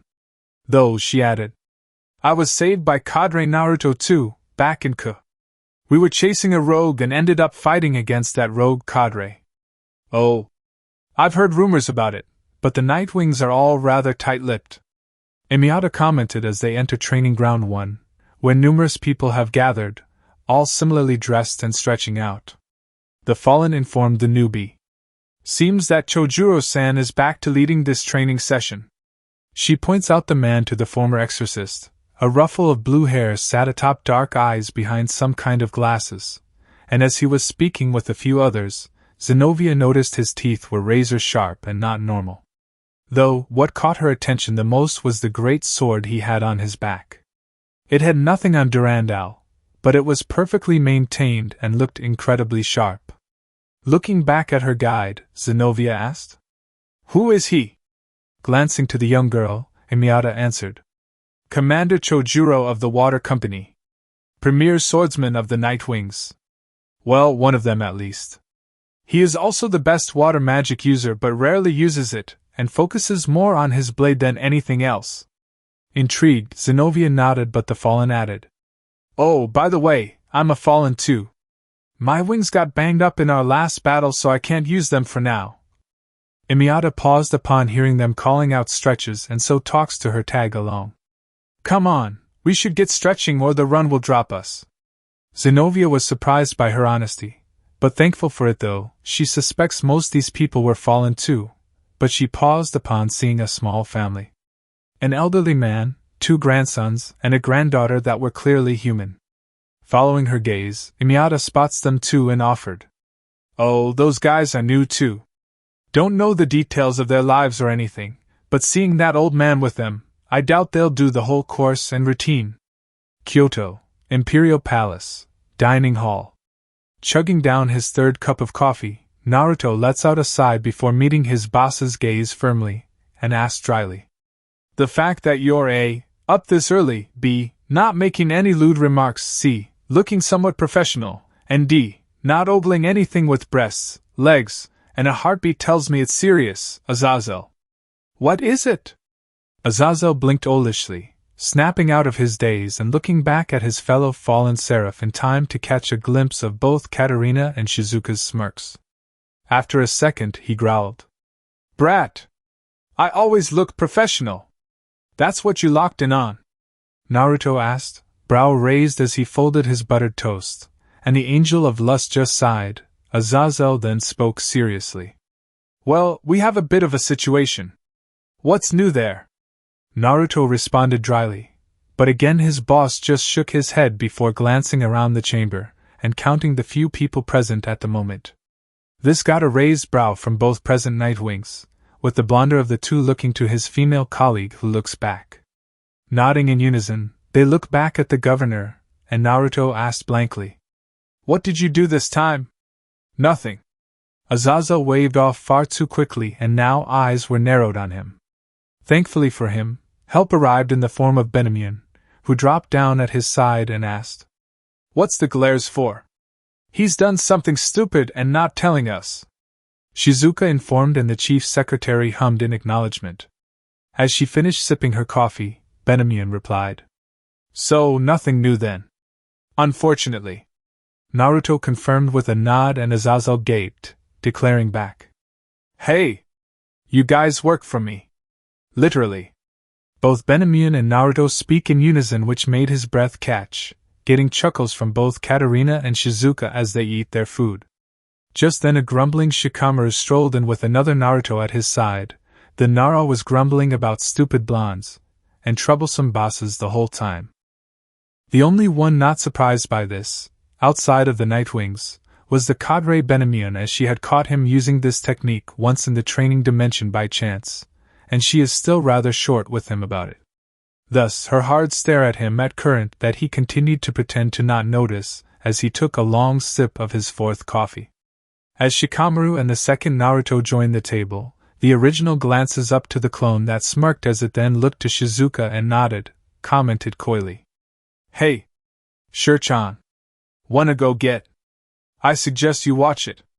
Naruto interrupted his clone, that grinned foxily and shrugged with careless energy with hands in its pockets, before it responded, "Come on, boss.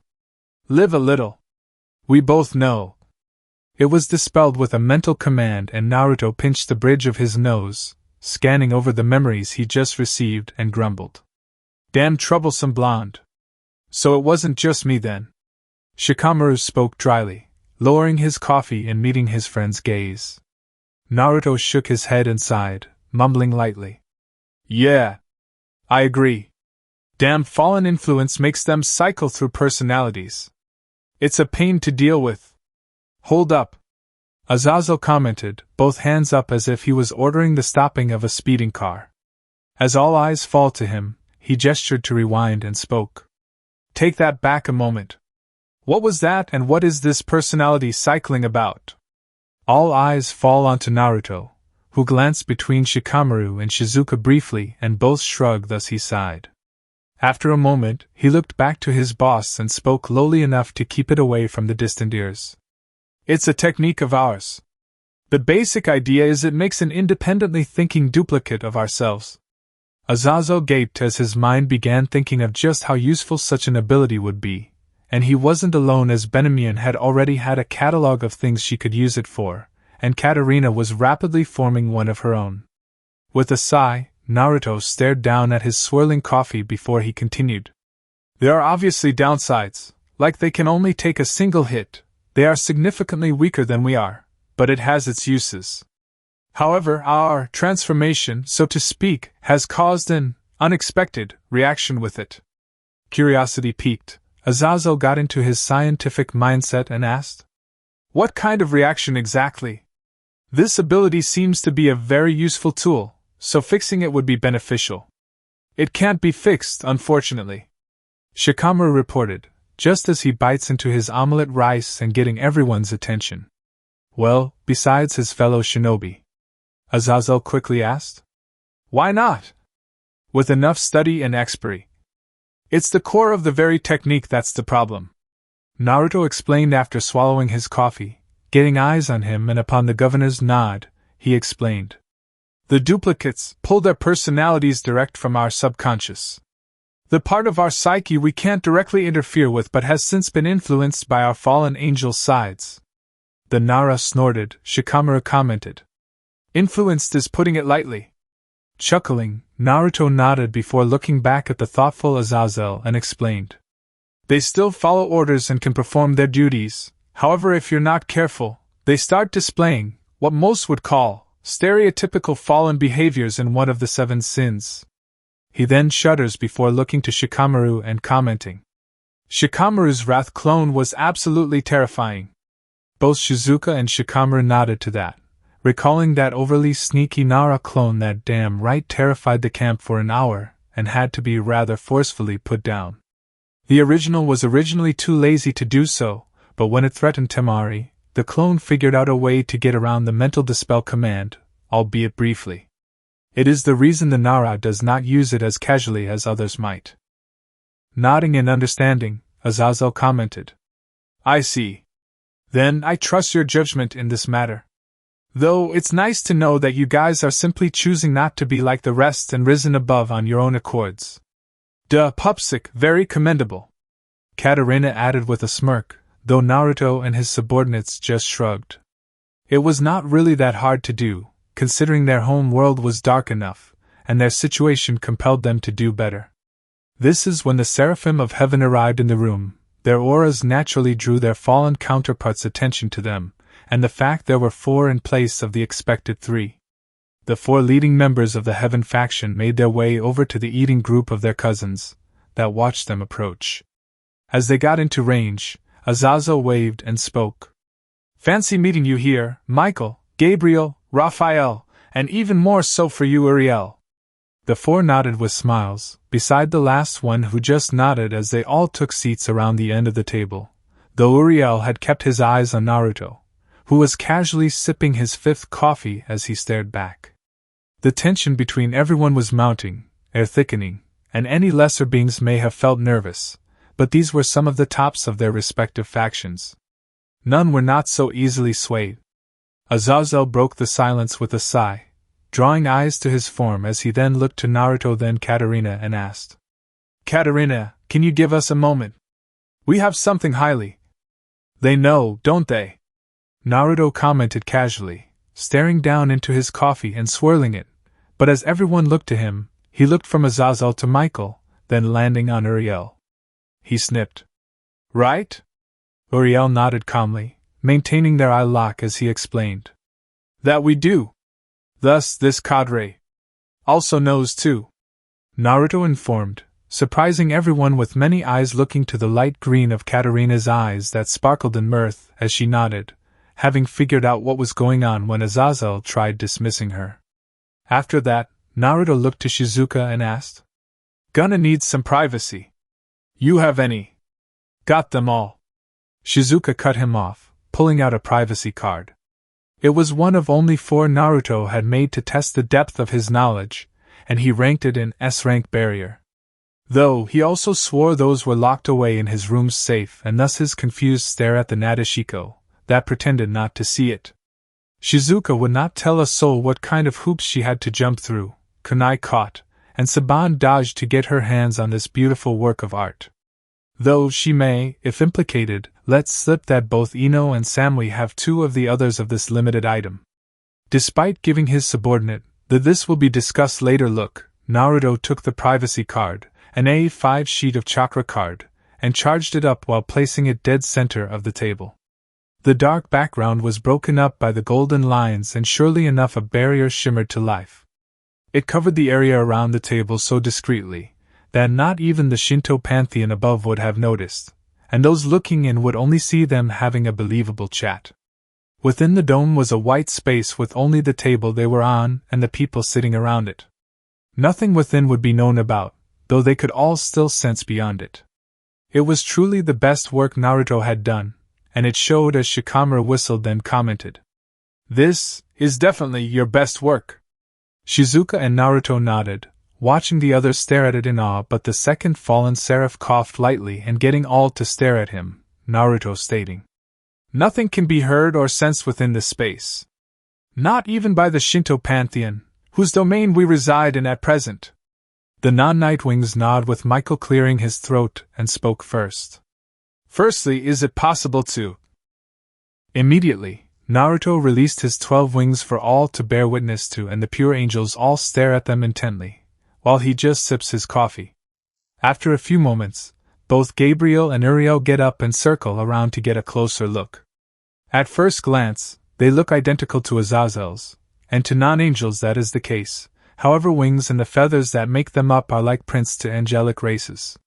Thus, just as the two seraphim reach the wings, they both stop, and Gabriel asked, "May I touch them?" All the other angels rose brows at that request, surprised that she of all people asked such an intimate question so innocently. "All right. This is Gabriel they are talking about." On the other side, Naruto just shrugged and commented, "Sure. I guess. Just be careful." Nodding, Gabriel runs a hand gently across one of the wing's leading edges and sent a shudder up Naruto's spine, who was not able to suppress the feeling quickly enough to hide it. She, however, paid that no mind and noticed a few things right away and muttered, "These are different. Like there's something there like bumps? Hairs? Their structure is slightly different too." Uriel commented, being far more hands-off and just inspecting the 12 wings closely, one after the other.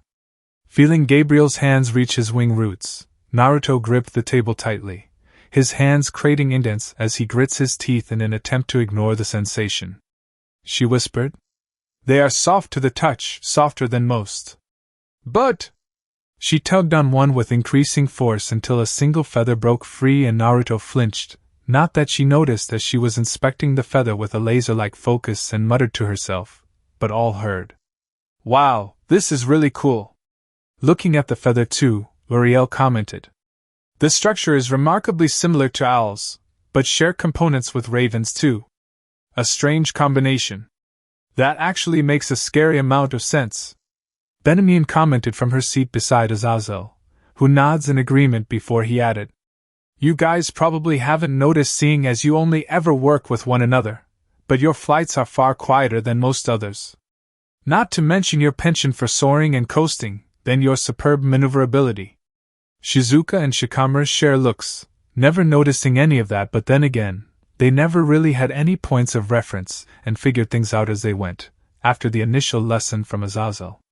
"The color is also more of a rich black, matted too," Gabriel announced curiously, though neither Uriel nor Azazel could really tell on that, the latter releasing his own for reference. Though the other ladies present inspect both and nod, Benjamin commented first, "Now that you mention it. Duh. I see it too," Katarina added, while Shizuka just nodded her agreement, confounding the men present. Though Azazel shrugged off the statement, while he offered, "Guess it fits the whole Nightwing narrative you have going on here, right?" Everyone nodded in agreement, though Michael was curious about that and thus asked, "About that?" drawing eyes to him, besides his two siblings, who were still inspecting their new half-brother's wings.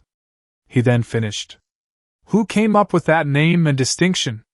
Immediately Shikamaru glared at Naruto, who chuckled nervously now that his wings weren't overloading his sensory cortex, and supplied, "Well, one of our more eccentric characters proposed it. She said it was fitting and so I agreed to use it. More like bribed." Shikamaru muttered lowly and Shizuka nodded, folding her arms and giving the black bang blonde an envious sideways glare, recalling that fiasco. She was not pouting. Azazel chuckled, remembering hearing something about that, and grinned as he leaned forward. If I recall, you said something about little Anko being very persuasive in her reasoning, right? Nodding sagely, Naruto recalls that too, and just how persuasive the snake mistress can be when determined, which brings her current punishment to mind briefly, but shelves that for now and commented. Well, she is our foremost expert in, interviewing techniques.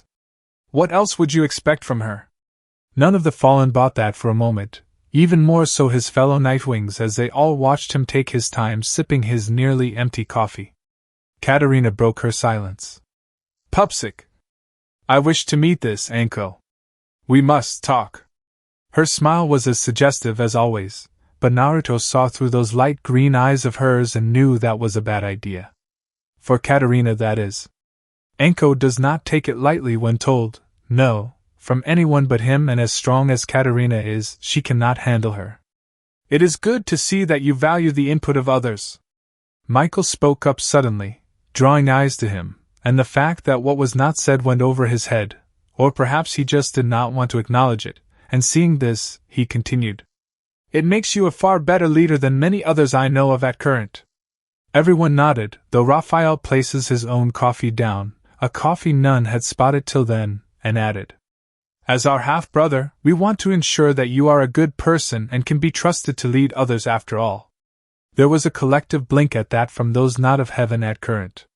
All the former pure angels rose brows, with Azazel speaking for his faction when he asked.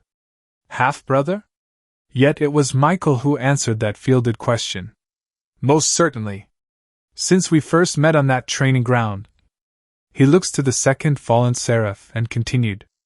I had sensed something different about you, Seraph Naruto. At the time, I dismissed it as a part of your reincarnated status, but as I watched you battle against that rogue, and we bore witness to your full set of wings, it made sense. The Nightwings all rose brows as their Grigori counterparts lowered theirs, getting a smile from the leader of heaven. Michael continued. I may have not seen through your disguise, but something told me you all were more than what we perceived. It is also why you are registered under our system as the fallen Kintsugi, and not as simple fallen. Every non-heaven member brow shot into their hairline at that, and the man just smiled larger and nodded, then explained. I believe that is also the reason why Durandal and Excalibur Mimic were so receptive to you. Raphael nodded and added. That was a very different way of using them. Your Excalibur arts has surprised many among our ranks. They weren't my idea, Naruto informed, drawing all eyes to him and his deadpan. Even Uriel and Gabriel stopped their highly detailed inspection to listen as he explained. I just listened to their intentions, and they guided me through their strengths and weaknesses. Then combined my own with that information, and we worked together to create something new. He shrugged at the end, leaving everyone either shocked, confused, or contemplative. Gabriel was the first to ask. You mean the blades can talk? Naruto sighed and shook his head, though Uriel asked. Are they sentient? Neither. Naruto replied to both as he tried to explain. Rather, they are somewhat aware but can't do anything alone. They responded to my own intent, and I only got flickers of intent back. Like when I shot out Durandal's wave of destruction, it almost felt like it's smug when I commented on it. That sounds like it's limited to you, though. Shikamaru commented in thought, putting the pieces of this puzzle together easily enough, as this was not the first time they have come across sentient swords. Naruto inclined his head briefly, then reported. Though, I do recall that Mimic was so tired of being underestimated by Durandal at that point. No, more annoyed kinda. They have personalities then? Uriel asked, and Naruto nodded and responded. They aren't just simple blades. They don't have coherent thoughts about things, nor can they act alone, just respond with suggestions and inclinations of their wielder. I am just adept at feeling it. Curiously, Gabriel probed. Why is that? The Nightwings knew of his empathy, but the others were not, and so Naruto's response was typical and accompanied with a shrug. Who knows? The fallen all sigh at that, standard non-response when not willing to speak on a subject they considered a secret. Katarina's pout was the stuff of legends and forced Naruto to look away as he would have fallen to it. Letting out a sigh, Michael had noticed that this brother of theirs is a man of many secrets, and not so keen on sharing anything that isn't required until it is needed. Though, hearing that the various holy swords are semi-aware and have a semblance of personality to them is a troubling discovery. Troubling, in the sense that they had not known and had inadvertently treated them as nothing but tools. How shameful of them to have not noticed before. That matter will be addressed immediately upon his return. However, it also leads into another matter yet to be discussed, so Michael spoke up, getting everyone's attention. A very enlightening discussion, Naruto. Though I must also ask, what happened to the other fragments of Excalibur? Blinking olishly at that, Naruto suddenly recalled he never did give them back and nodded, before lifting his left arm, and a puff of smoke later revealed the said shards were now hovering over his hand. He presents them to Gabriel and Uriel, that were still behind him, as he finally pulls back his wings and allows them to take possession of them. Bowing their heads, it was Uriel who spoke first. I thank you for this, brother. I was not fast enough to catch the thieves in the act, and they got past me while I was dealing with their co-conspirators. I am sorry you had to deal with them. Waving that off, Naruto reported. It was annoying but nothing more. Hope you guys take better care of them this time though. We will. Uriel informed as if it was already written in stone and Naruto could respect his devotion to the cause. Gabriel did not say anything after that as she was contemplating everything they had heard in this breakfast meeting as she sat back down beside her brothers. As she fiddled with the black feather in hand, she thought on the fact that holy swords had been used against their own intent and that should be addressed soon. But what about the fragments? Looking back up, the strongest woman in heaven watches the barrier come down, and everyone either return to get more food or drink, or go about their day. Gabriel herself though just continued to ponder, as she looked at the lone feather of the second fallen seraph, and the single shard she had in hand. Jinjugaku no Hai Saido, medical wing. Issei finally awoke to the sound of his father's harsh words, which was unlike him. I understand that, though, what I am asking is what do you plan to do to us? Snapping up, the school kid looks around and realizes he is in some kind of hospital bed with plenty of other people around. His mother was beside him, and his father was confronting a woman with reddish hair with bright blue eyes holding a clipboard and wore a lab coat. She sighed before she spoke. Honestly, sir, I have not been told that. As I have already told you. Not good enough. We've been here for... His father began, but an old man in a few beds over, Gentru was standing beside him, called out. Relax, young one. The little lady is just making sure we are all in good health. No need to be so hostile. And you are... forgive me for not introducing myself. My name is Yashigahara Saji. Gentru boy here is my grandson, and we are under the care of the good people here. Gora Hayadu. It's a pleasure, but I have to correct you. These crows are not human and so... Gora began, but again, Yashigahara cut him off. Yes, they are the sinful angels that fell from the grace of the biblical God. But that is not who they are, young one. Before Gora could reply, his wife stepped in and introduced herself. Saji-san, my name is Miki Hayadu, and both of us are former members of the hero faction and are familiar with these things. So please, a normal human. Yeah, I have heard about the hero faction from the head medic yesterday when they mentioned you and your son. Yashigahara commented, finally placing the oxygen mask aside and clearing his throat, while swinging around to sit on the edge of his bed. Gora, though, rose a brow in inquiry and asked, Oh, propaganda perhaps? Perhaps. I admit that it may be. Yashigahara replied airily, but his tone was very clearly showing how much he did not care to believe that. After a slight chuckle, he continued. A bunch of those gear users want to eradicate anything not human, claiming to protect all of mankind from the supernatural. Both former heroes of the room blink at that. It wasn't wrong, but he forgot to defend the innocent part, and so Mickey was swift to add. Well, yes, Sanji-san, that is correct, but we also defend the innocent from beings like these fallen angels. Nodding along with his grandson, Yashigahara commented further. Yes, I too have heard of the wickedness of the beings like the fallen. However, I am a man of Shinto beliefs, and this group has showed me no ill will and have been upfront about everything from the very start.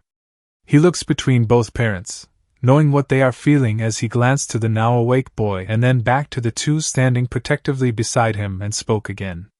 They have earned my respect, and I trust that Lady Amaterasu sent them to us with a purpose. Town was apparently devil territory, now here we are in Kyoto somewhere, directly under the grace of one of my goddesses.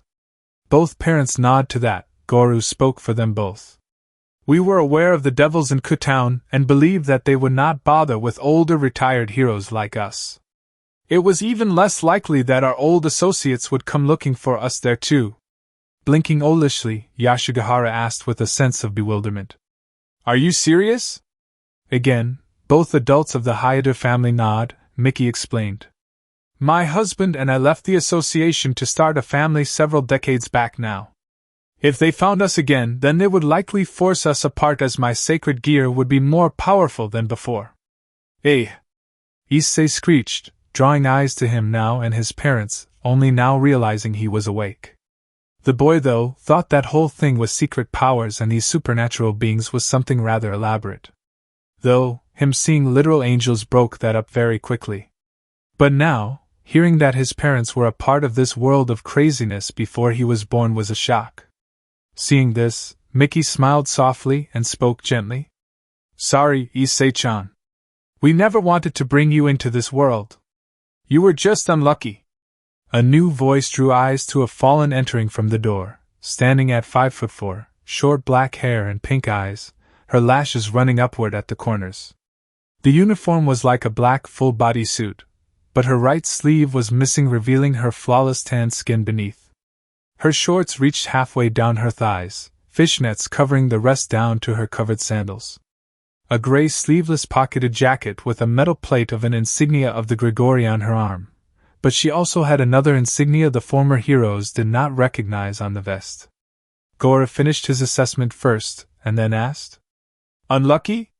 How so? Smirking as she approached, arms crossed beneath her bust, the woman explained. Your son holds a sacred gear so powerful, our boss had to suppress it to prevent the devils from sensing it. You know what that means, right? Both parents looked to their son with shocked disbelief, causing Issei to swallow nervously with hands up as he whispered. I have no idea what is going on, I swear. We know, Issei-chan. Miki commented gently, rubbing her son's arm soothingly with her husband's hand ruffling his hair. Gora then spoke. This is not your fault. Just happenstance. We are not mad or anything, but this does change things for us now that we know of your gear and stuff. Miki nodded to that, allowing Issei to relax and return it before the family looked in unison, the two fallen at the end, hearing the doctor speak to the newcomer. But apart from that, he is in good health, Kuratsuchi-san. The now identified woman, by the name of Kuratsuchi, nodded and replied. Thanks, Amaru. I'll take over from here. Do your checks on the Saji family and dismiss them while I handle the Hayata family. Nodding, the now identified Dr. Amaru bowed her head lightly before rushing over to the other gathering to do just that. Kuratsuchi though turned on the family that has been watching her and spoke up. Now then, from what I understand is that little Issei was interested in living and joining us. Gora stepped forward, arm out to shield his son as he stated. We won't have you harm our son any further. Snorting, Kuratsuchi waved the man off as she informed. Relax, we mean him no harm, but his dragon's sacred gear will if we don't do anything. Blinking at that, both parents turned to their offspring again briefly before returning to look at the woman, and Miki asked, Dragon's sacred gear? But we never sensed anything from him before. Nodding, Kuratsuchi explained. I am told it is still dormant and inert, but only barely. Our people detected the trace amounts of dragon magic coming from him when he tripped over, nothing, in front of them. Blinking olishly, both parents again looked to Issei, who suddenly lit up in remembrance, and explained. Oh, right, in the park with the princess and her brother. Miki and Gora were confused by the titles, but the Nightwing just nodded, Kuratsuchi informed. Yes, exactly. They confirmed it later when confronting you in the park during their outing. It's then when my boss placed a special seal on you to suppress the dragon magic again and hide you from the devil's notice. A seal? Can you take it off? Gora questioned, but Kuratsuchi shook her head and explained. Not my area of expertise, I'm afraid. That stuff just looks like wiggly lines to me and nearly everyone else. Then your boss? Gora pressed, and she nodded before she explained. Yeah, he's currently busy in a war cabinet to discuss the ongoing situation out in Hokkaido. He'll be back soon, and you can talk to him directly, but he'll likely be in a hurry. We all are. What's happening in Hokkaido? Miki questioned and Kuratsuchi just shrugged. She was told to be somewhat honest, so informed them. Well, in short, a bunch of rogue fallen have near enough seized the island on orders from their late leader. The Alliance is preparing to move in and wipe them out in one go. Rogues, huh? Sounds like typical crow behavior, to blame it on an out-group and claim innocence. Gora pressed and the kunoichi sighed sharply. Kuratsuchi then stated fiercely. Listen, former hero or not, I am playing nice as my boss has ordered me to. Using such language, however, is pushing my buttons and by the log. If you push me too far, I will bury you so deep, the world will turn over 1,000 times before they discover your body. Am I clear? Over on the other side of the medical center, Yashigahara and Genshiro both whistle at that threat. Damn, that was damn right diabolical. No wonder she fell if she's this coldly harsh. Amaru just sighed at her fellow's attitude. Naruto won't be happy about this. Kyoto, Imperial Palace. A knock on the door to her office caused Yasaka to glance up to see Sei poking in with a wide smile. The white-furred kitsune asked. Busy? Depends. Yasaka reasoned, and her smile widened partially as she stepped in, watching how her friend had gone back to reading her reports and stuff. As she reached the desk, Sei asked. I hear that there's a planned offensive against rogues held up in Hokkaido. Although accurate, Sei-chan, I must ask you who spoke that so casually. Yasaka commented distractedly, having come to appreciate the level of information control the Nightwings typically operate in, and not too thrilled about leaks. Chuckling, the eight-tailed vixen scratched the back of her head bashfully. Sei commented. Well, I did kind of corner little Izuhara-chan. So don't blame him. With a sigh, Yasaka looked up at her friend and asked frankly. So what were you so curious about you risked your student's security clearance to probe into, huh?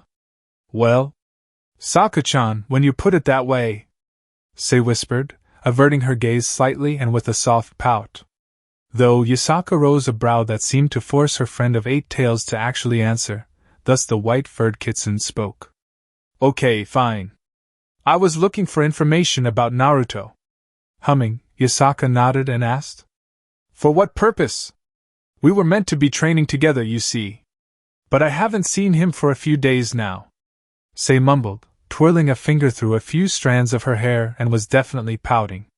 Though Yasaka just folded her arms and explained.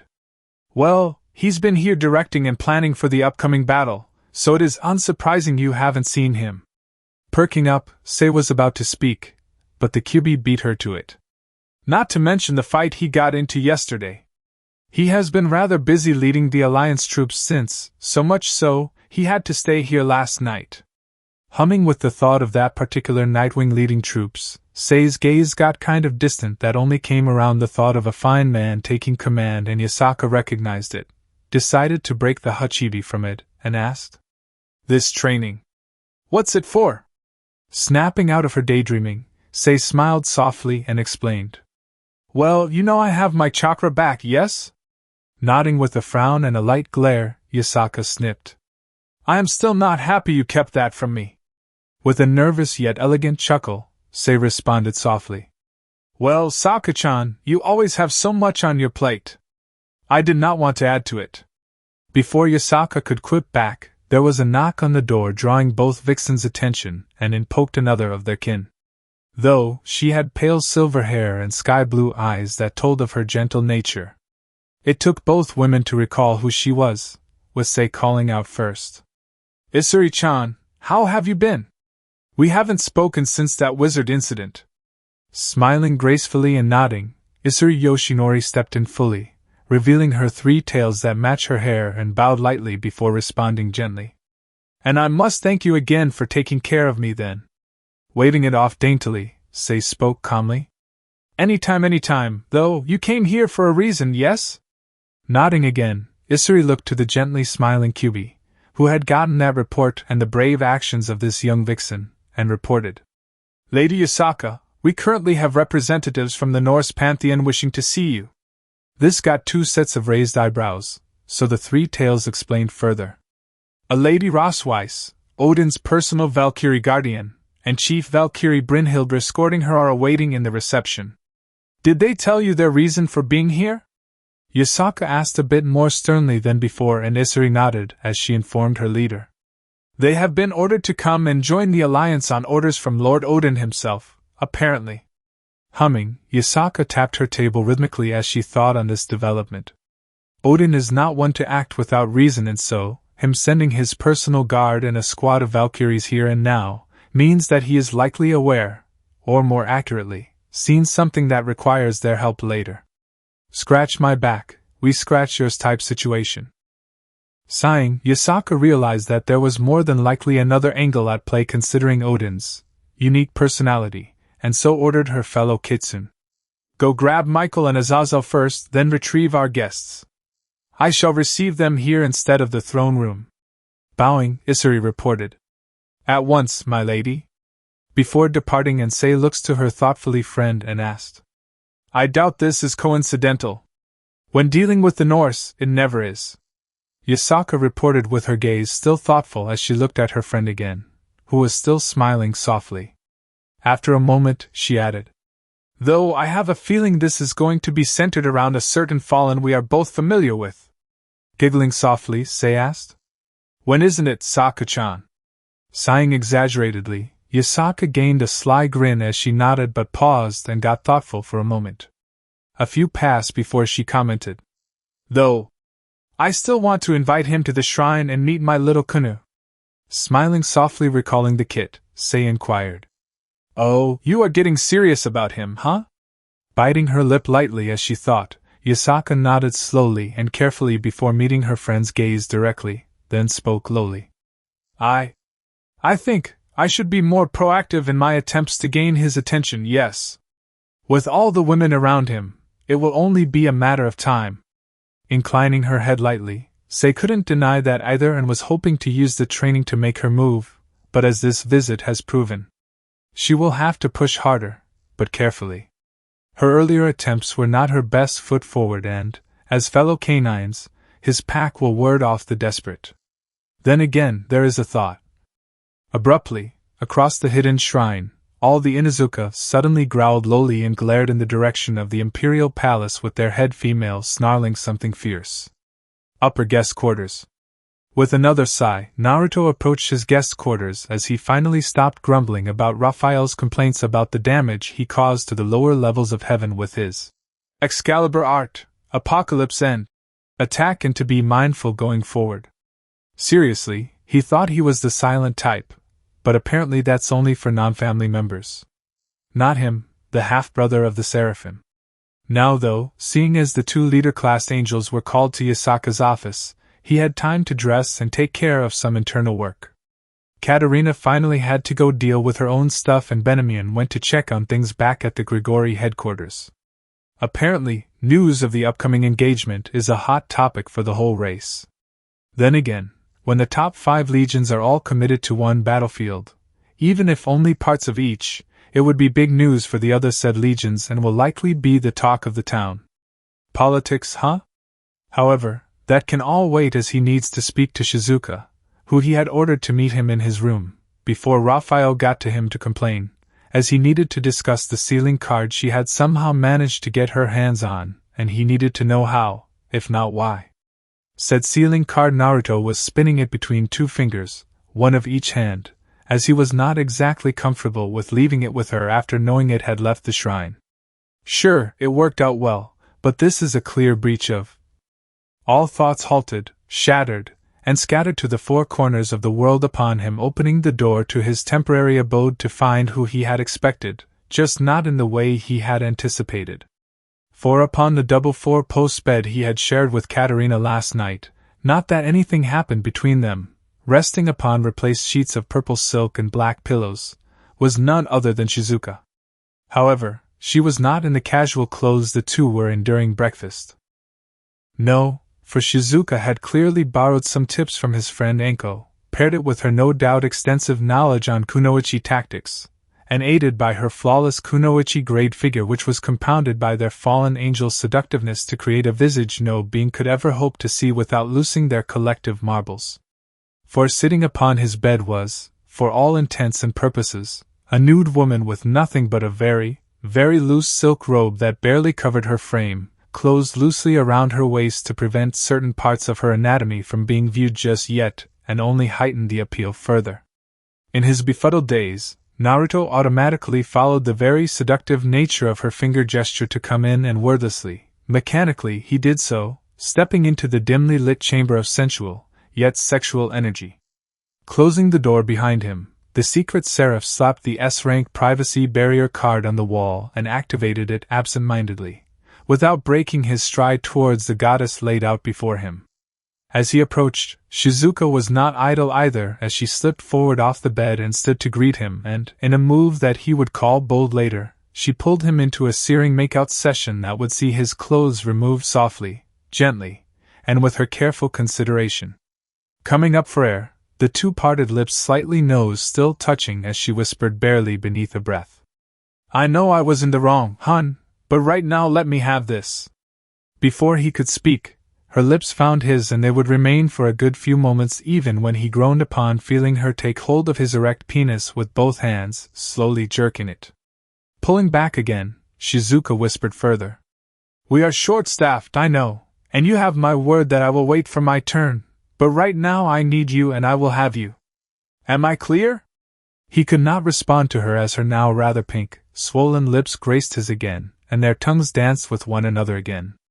Naruto's mind was very much struggling to keep up between the graceful tongue dance and her rubbing of his dick this entire time, so his body took the load to respond in kind. His hands released her hips and rose up her front, slipping beneath her loose attire, and took hold her perfectly sized and shaped breasts, squeezing them softly and sensually. His capture of her solid titanium nipples seemed to be a signal for the next stage as the former queen guided him back to the bed, pulling back and gently pushed him back to sit. Before he had even settled down properly, Shizuka was kneeling before him and guiding his penis past her supple lips. Naruto's breath hitched as his head hung back from the sensational tongue work, the feel of her lips around his shaft, and her caressing of his balls by one of her hands. Idly, some part of his brain recognized that part of the tongue movement matched the thing Anko used on him during his rarely encountered upset moods, and she wanted to get him to relax a bit more. As she continued to bob up and down, there was plenty of saliva used, but the usual sound of escaping air or suction, that Anko typically made, was absent, but, again, only a part of his mind even seemed to notice. Her tongue tickled the tip, running between the opening for a little before it ran down the back of the shaft and back up and around the underside of the bell, getting the expected shudder. Shizuka's lips soon engulfed the bell. Suction then perfectly used tongue made resisting an effort in futility, and she knew it. Her grip on the base of his rod alerted her of the impending end, its bulging notable, and thus she capped off this session with a simple deep throat, and it did indeed go down said throat. Yet, before he could blow, she pulled off completely and took steadying breaths to calm herself while studying her man's reaction to her handiwork. Naruto was panting and wheezing, completely within his lustful daze, and an arm over his eyes. Nodding in satisfaction of bringing the strongest man around to a heaving mess, Shizuka began to kiss her way up his chest gently, softly, and gracefully, being careful not to overly stimulate him as to blow his load early and ruin her fun here. She licked his nipples and got a shudder, before kissing his neck from the shoulders up.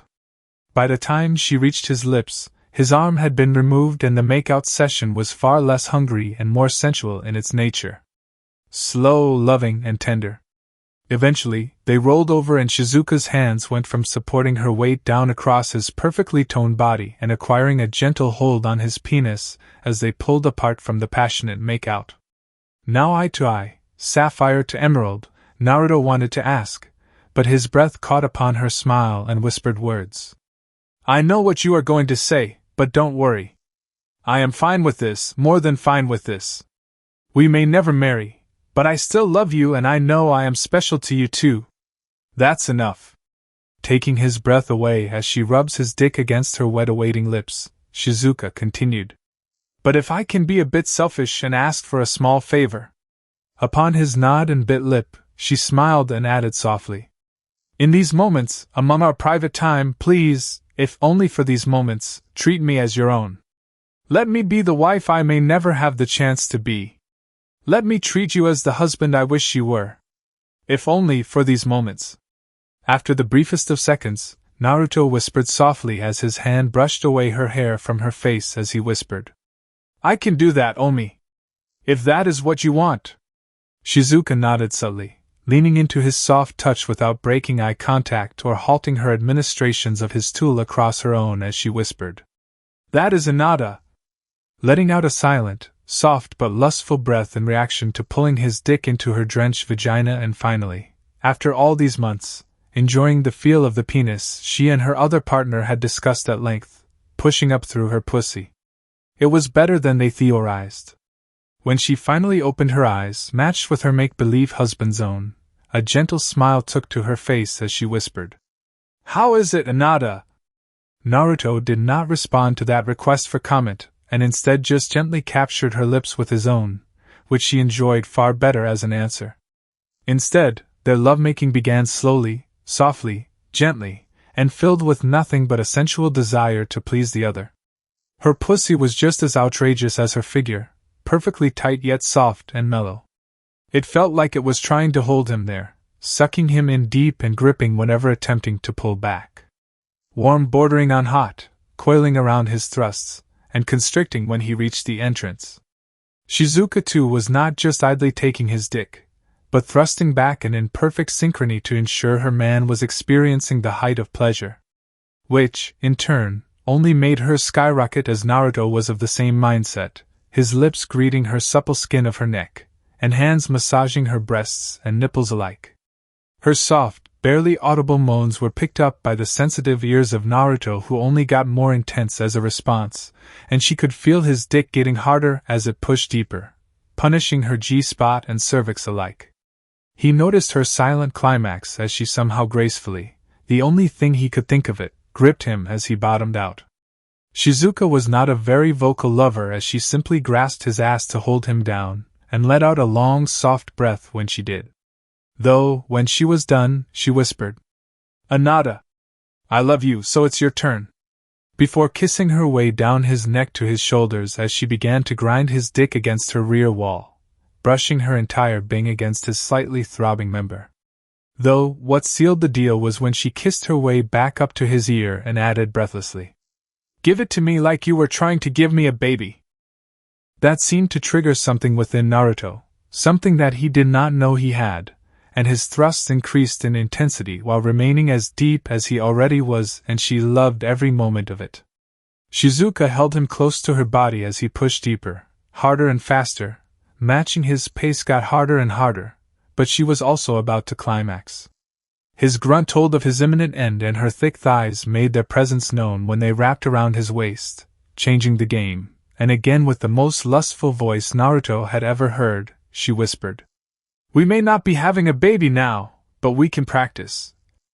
The load Naruto shot that day surprised both he and her, and would not be surpassed for some time, not that he kept track, nor was it helped as she kept grinding against him the entire time he was unloading. His entire body was rigid as if locked in a sealing formula, and his shuddering body was played with the entire time, despite Shizuka's own climax. Beneath the water of the shower, Naruto grunted as he watched his latest bedmate consume his fourth load directly down her throat, while maintaining her locked gaze with his own. Slowly, Shizuka pulled back from his body and slowly allowed his penis to rest between her supple lips as she swallowed the bit that came out last.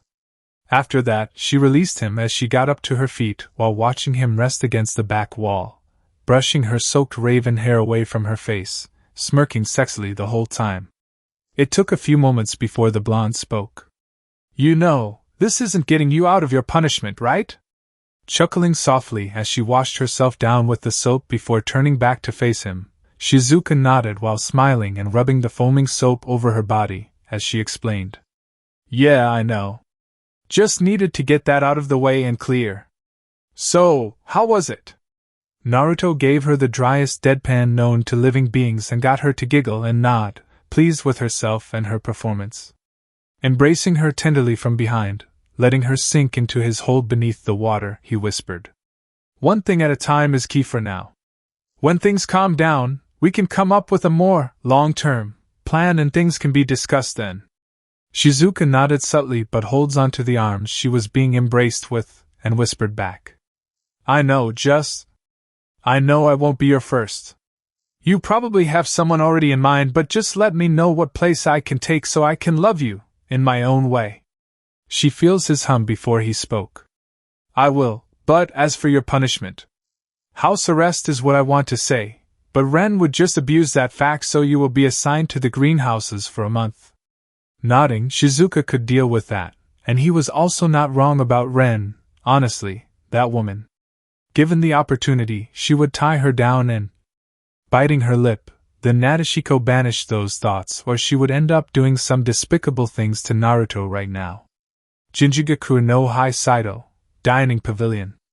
Letting out a content sigh, the Saji family all looked completely satisfied from yet another perfect meal provided by none other than the master chef they know as Choji.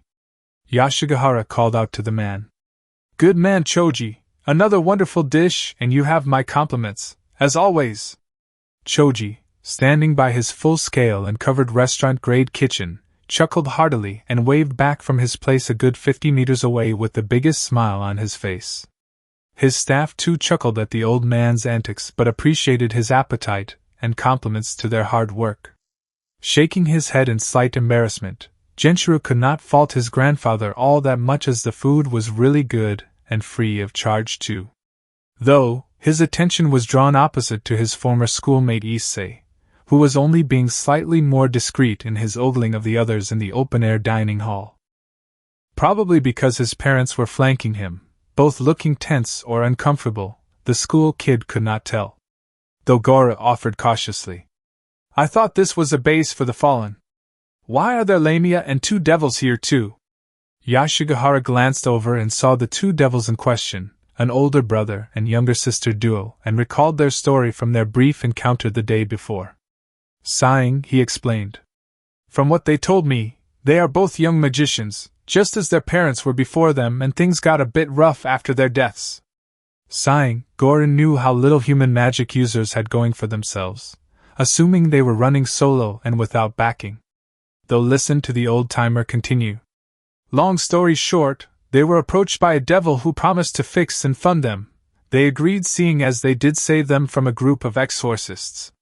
You can guess the rest." The former hero nodded, though his wife sighed mournfully. Mickey asked, "Then, how did they end up here?" Genshiro spoke up here, having been there when they arrived. "One of the Nightwing commanders found them during his mission westward. Brought them back so Sensei can have a look at them. Something about stabilizing their power or life energies or something."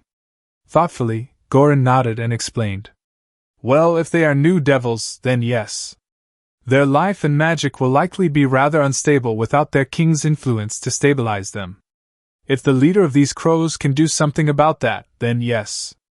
I can understand why they took the risk."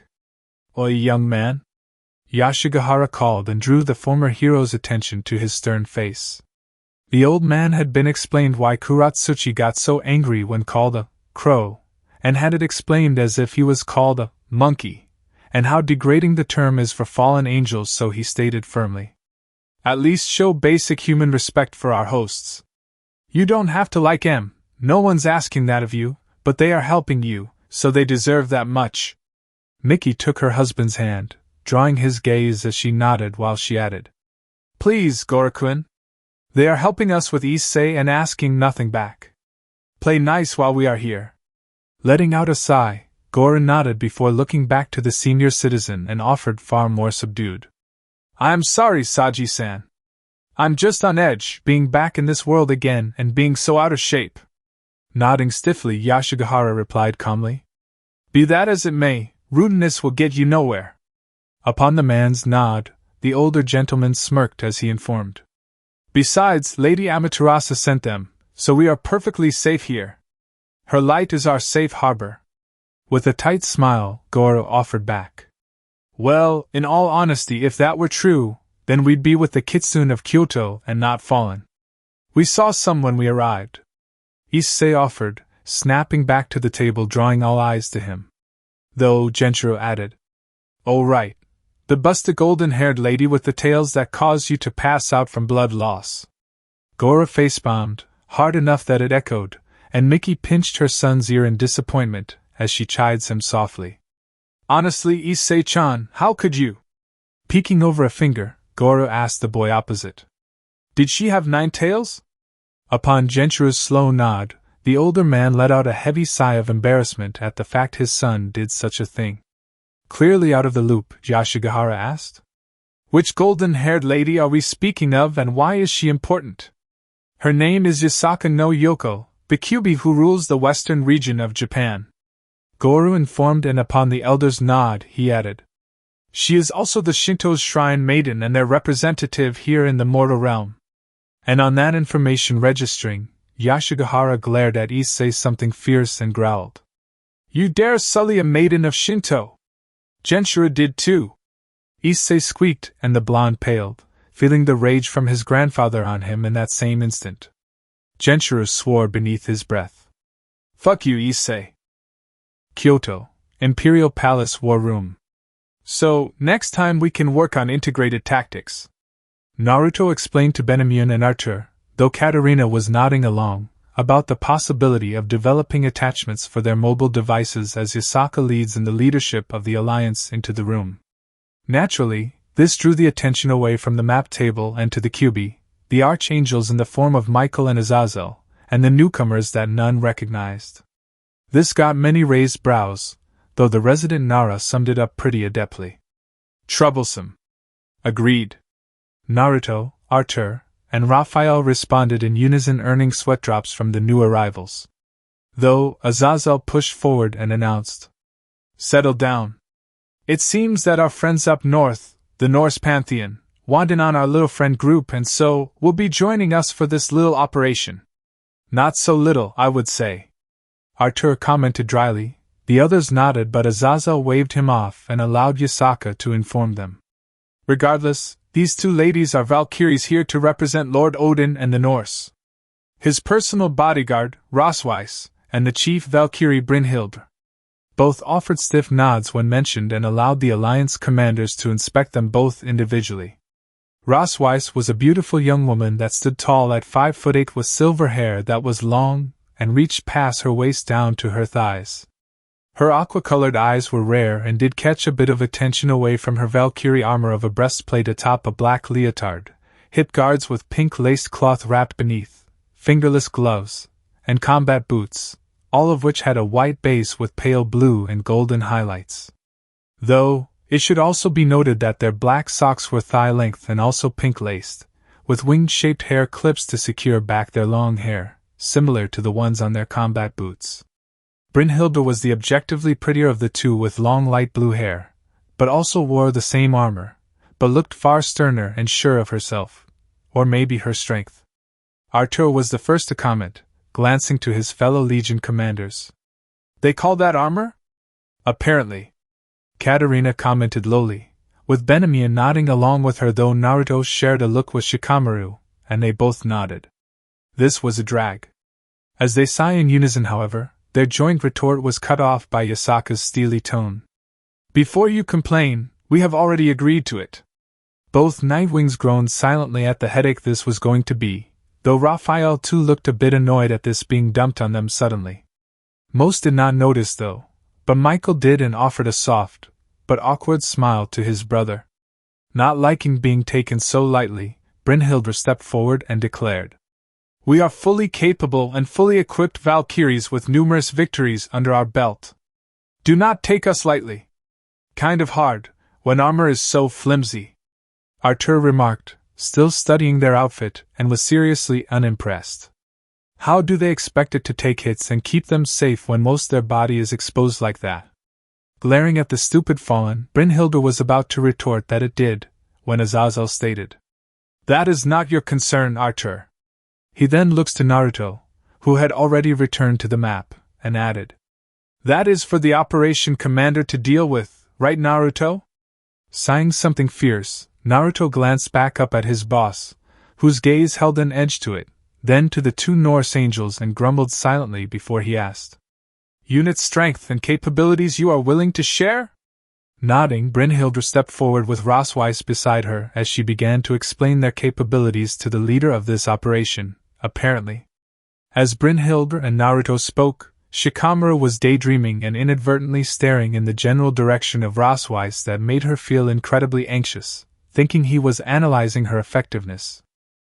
He was actually just thinking about how much nap time he could squeeze in before they leave for this mission, based off the sun's current position out of the window, and if the troublesome blonde will leave him be or not. Kyoto, Imperial Palace Training Ground. Under the early evening sky, the air forces of the Twilight Alliance had gathered in the training ground behind the Imperial Palace for a final preparation before the mission's start. At current, the ground forces under the command of the Yukai commanders had been reporting back and confirmed that they were slightly ahead of schedule. This meant that it was now time for the main attack force consisting of angels, Valkyries, a few devils, and flight-capable Yukai, to set out and rendezvous with them, timing their arrival perfectly to enable maximum effectiveness with little to no build-up. The groups were together but segregated by their units, with the 1st Legion, out in the open for the benefit of the others, deploying Naruto, Tenten, Yoshi, Ascari, Genma, Shikamaru, and despite Naruto's best efforts to the contrary, Samui. Apparently, they wanted a big bang to mark the strength of the Alliance's first engagement, and Azazel's casual mention of something like what you and your Storm Angel did brought everyone's attention. Yasaka was curious about it, the Valkyries more so, and the Angels were always eager to meet more Nightwings. Unable to deny them without a damn good reason and unwilling to tell the truth, Naruto's hands were tied, but she was to always stay at his side. She was cool with that. Azazel knew he did something wrong from the death glare Naruto gave him, and would only find out in the following week. The 2nd Legion had 12 members, including their lady, and all had 8 wings. They stood beside the 1st Legion proudly. Beyond them was the 12 members of the 3rd Legion, Benamian at their head. Behind them, Baraquil and his 11 Thunderhawks, but he had 2 squads of Shamahazai's 6th Legion attached. Their cadre had to return to run things. Making up the other half of the Grigori forces was Artur and his 5th Legion, all armored up and ready. Their numbers were a match for the other legions, +5, and had a 2nd cadre in the form of Hara. Their cousins from up high had the promised 24 6 wings with Raphael at the head, however Metatron decided to take command of one of the dozens too. Michael allowed it. The Yukai had 2 flights of 5 Tengu, and 2 flights of 7 cranes with Okino leading them in, what the shinobi assume, was classic ninja attire of this world. They made no comment on it, aloud. Then who had the 20 Valkyries including their chief and Odin's representative? To Yasaka, however, standing at the center front of the 2 archangels looking over the balancing at this gathered force, it was a sight. Maybe not as grand as some larger powers, but it was still something to behold. When she stepped up and all eyes flowed to her, she smiled. This force was awaiting her orders, and even just a small part of her mind could get used to this kind of authority. Though the warning glare from Naruto caught her off guard, she cleared her throat and spoke. Fighters of the Alliance. Firstly, I must thank you for your commitment to our continued support to our duty towards a peaceful tomorrow. Getting nods, she continued swiftly. Secondly, as I have already expressed to the ground troops already making their way towards the meet-up point, that this operation is the first of many against the forces of chaos and as such, has been named Operation Dawn Break. Naruto and Shikamaru share a look, brows raising in unison as either recalled that bit of information. But it was a drag to dwell on it, so both returned to listen to Yasaka add. So, good luck, and fight well.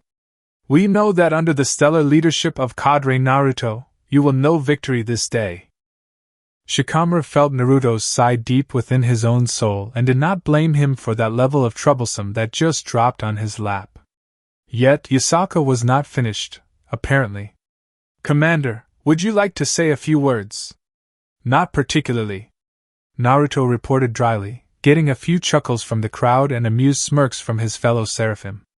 They knew he was a man of action of words after all, but Yasaka gave him a look he was hating, thus he sighed. In a single leap, he touched down on the balcony's railing and turned back, ignoring the surprised leadership as he was crouched down but serious. After looking over the crowd, Naruto informed them. This is our first battle together, and I highly doubt it will be the last. We don't need heroes here. This isn't fairy tales or movies or any of that crap. We are trained soldiers, trained to fight and win. Yes, we don't have experience with combined arms across our factions, yet, but that is why we have sorted into these groups. Everyone nodded, so he didn't stop.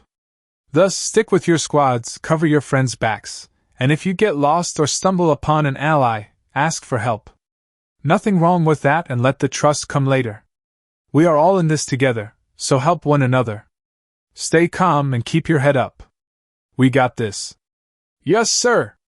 Nodding, Naruto grinned as his wings erupt from his back, those below matching him as he orders.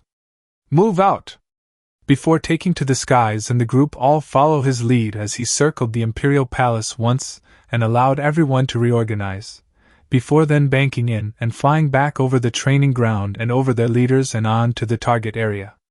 As they flew over Kyoto's Yukai district, they finished forming up in wings of 5 and at various intervals and heights, creating a very interesting scene.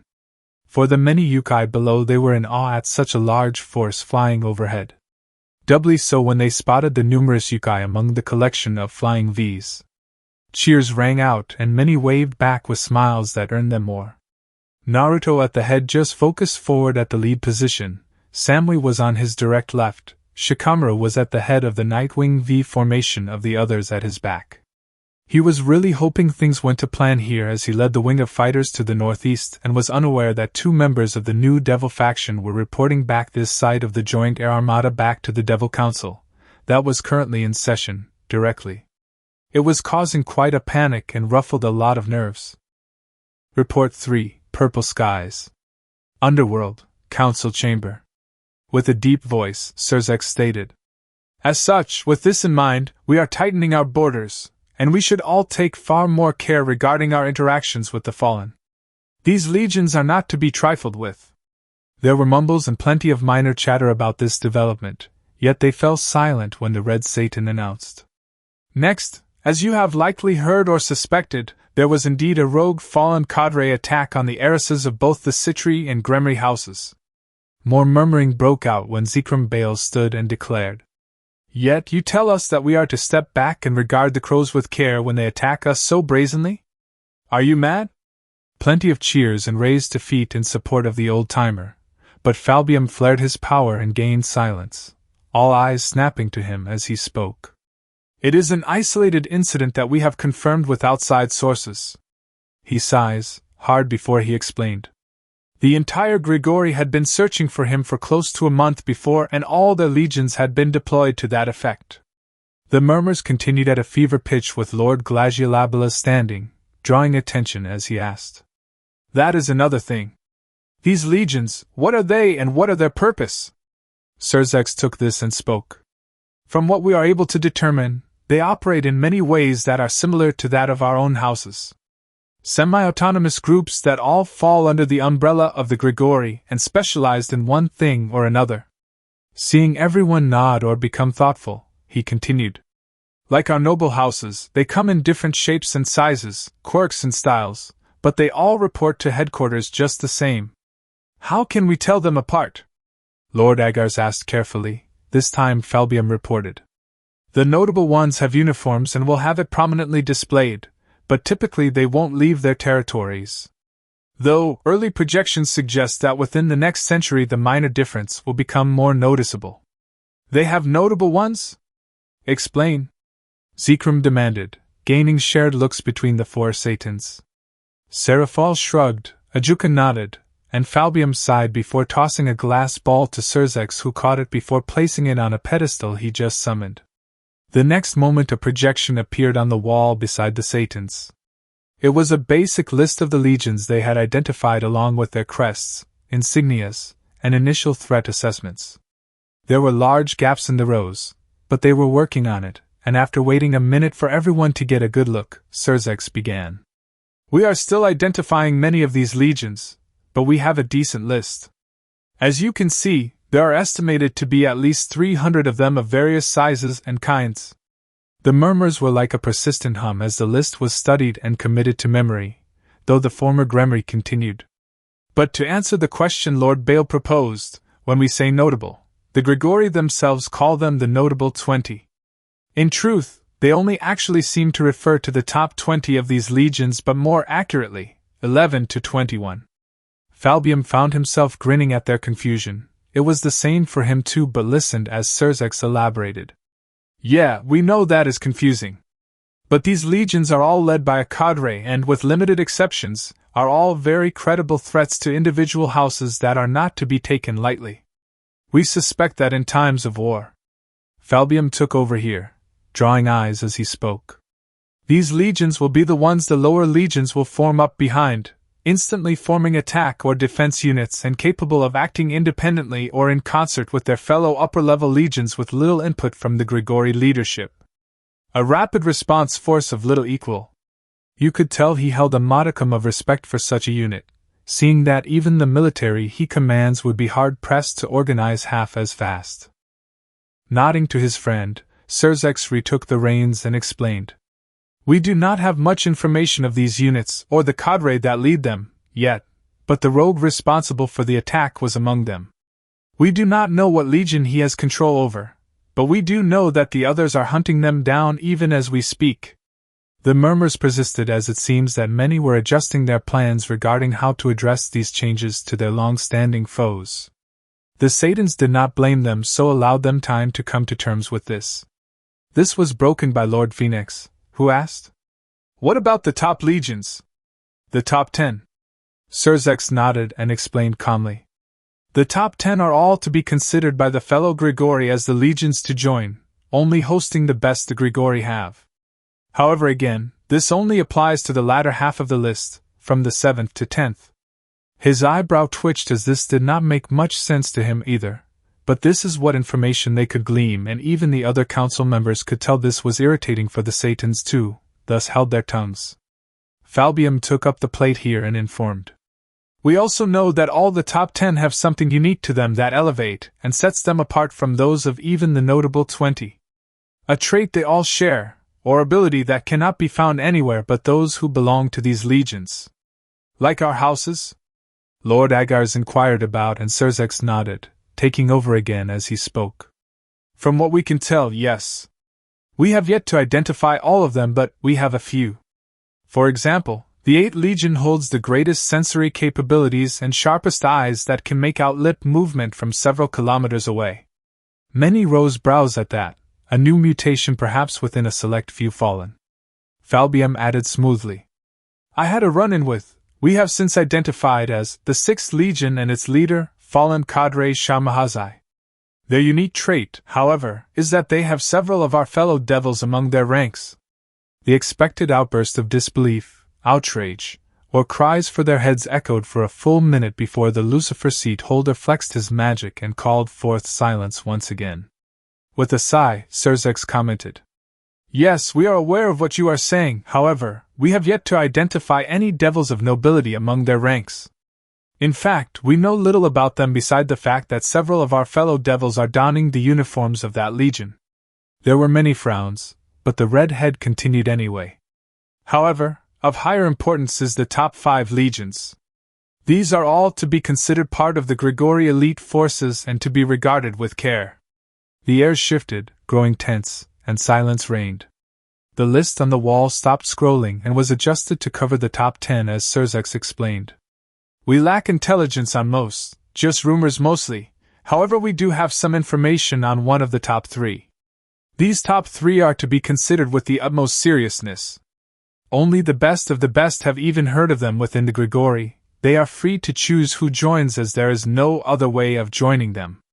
Many nodded stiffly as Surzex explained further. Thanks to our late spies within their territory, we know they exist.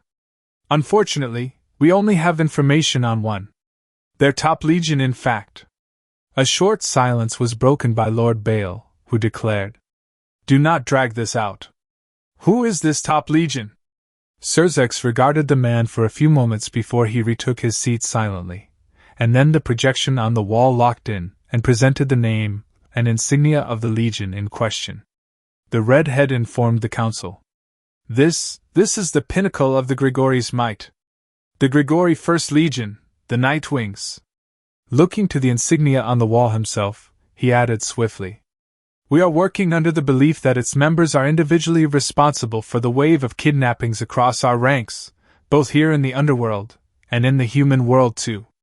Then we demand their surrender."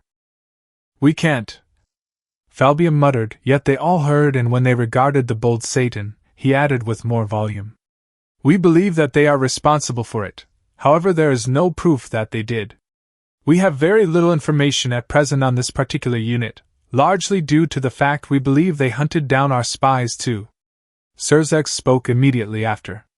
"We only know of a scattered few members of this unit, 2 descriptions of them at least, and one of which is none other than the Storm Angel of Tokyo."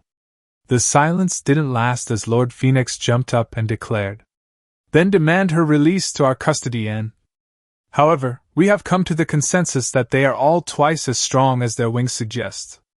Surzex continued over the leader of the Phoenix House, but his words earned widened eyes from across the room, so none called him out on it, and the man in question dropped back into his seat.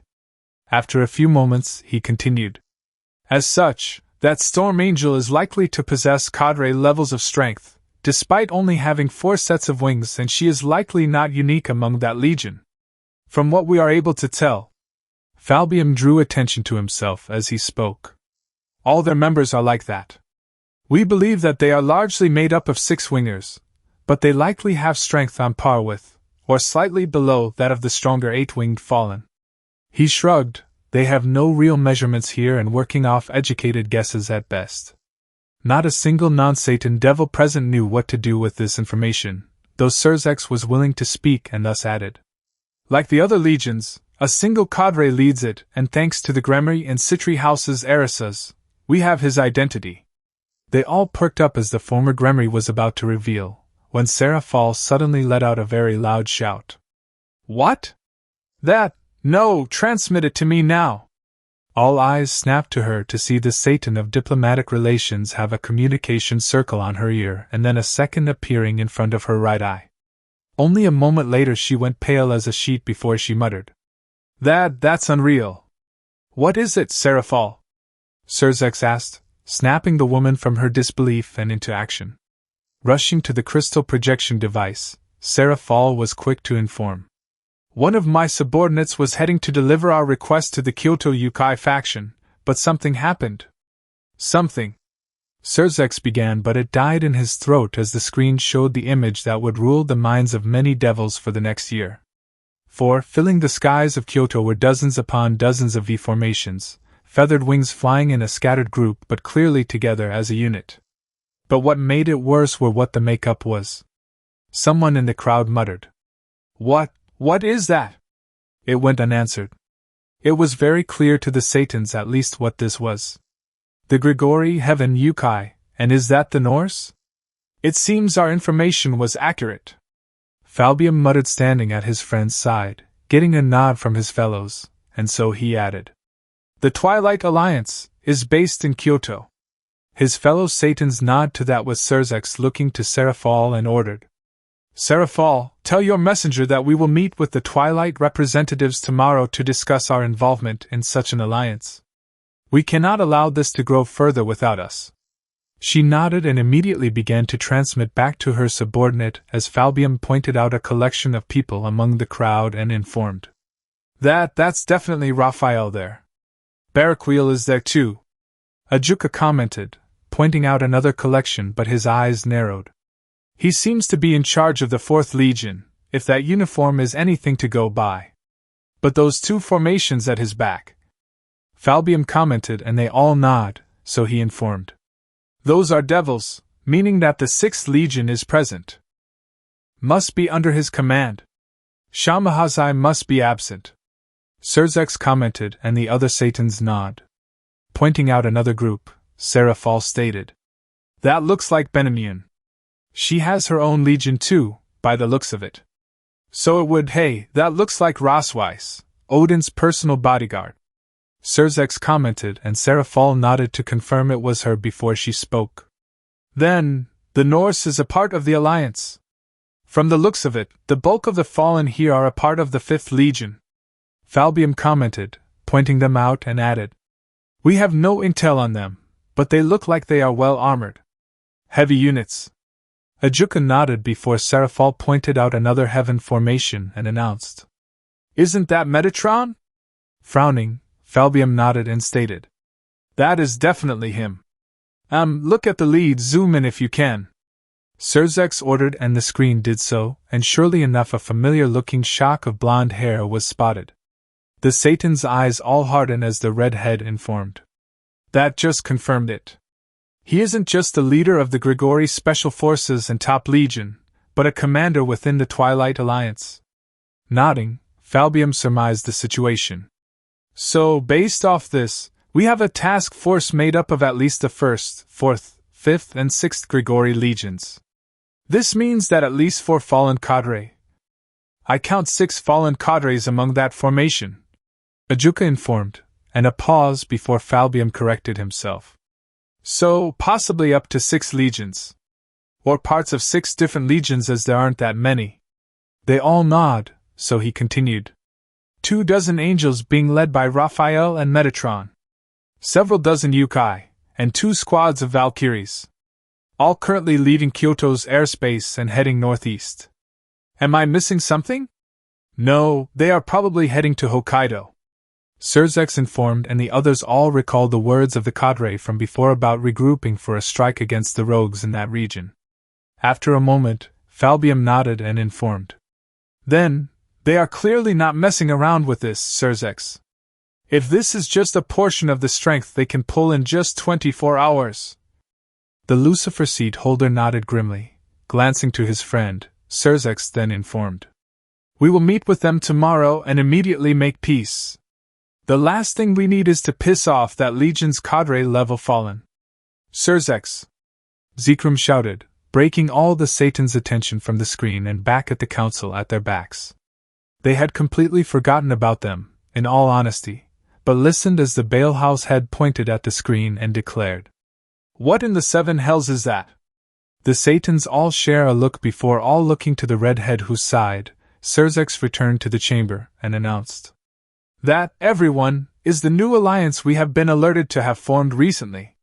The tension skyrocketed and he nodded before he continued.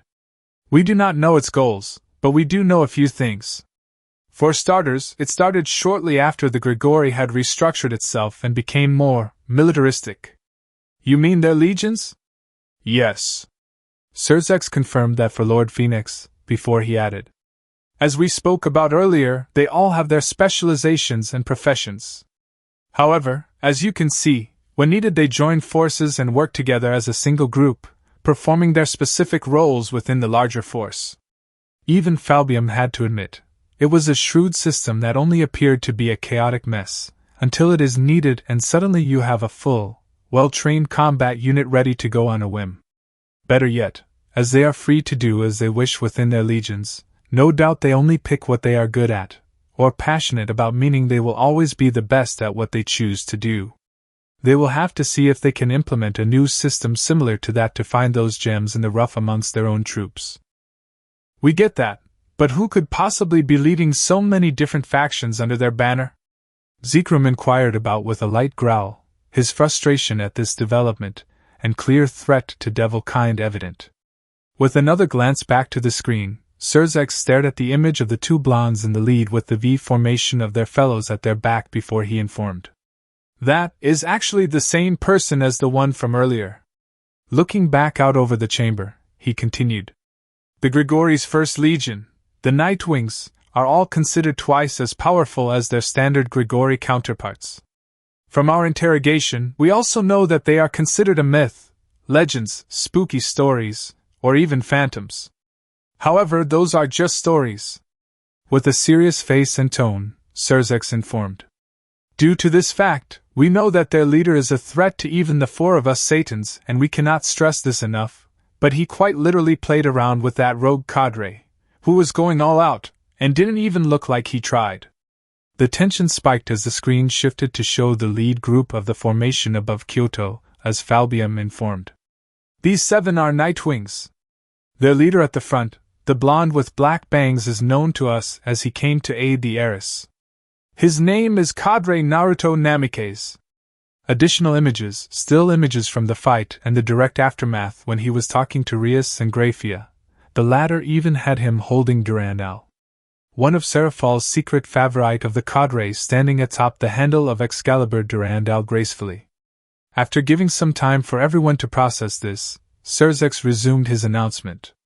This Cadre Naruto is the leader of the premier fighting force of the Grigori, head of their special operations and directly responsible for reshaping the Grigori as a whole. As you can see, when in the field, we have witnessed him command even the likes of Benamian among other cadres, and his word appears to be law. Then how come we have never heard of him? Zekrom asked, and got many murmurs of agreement in response from the other council members. It was an understandable question to be sure, and the answer came from Ajuka, who announced, "We believe that Azazel has purposefully kept him, and his unit, away from his general forces.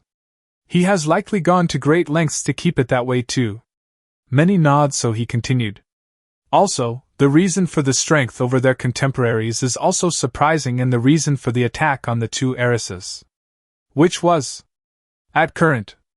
Ajuka began, then took a light breath, before he finished. We believe that all the members of the First Legion are reincarnated fallen. The silence lasted for exactly 10 seconds to the dot. The yelling that came after was too numerous to make out coherently, and sick of it, Surzex pulsed his magic thrice and forcing silence again. After a sharp breath, he continued. Let me make this clear. We have no idea how long they've been around, nor do we have numbers. Behind him appeared the numerous pictures of the few Nightwings they had, as Surzex explained.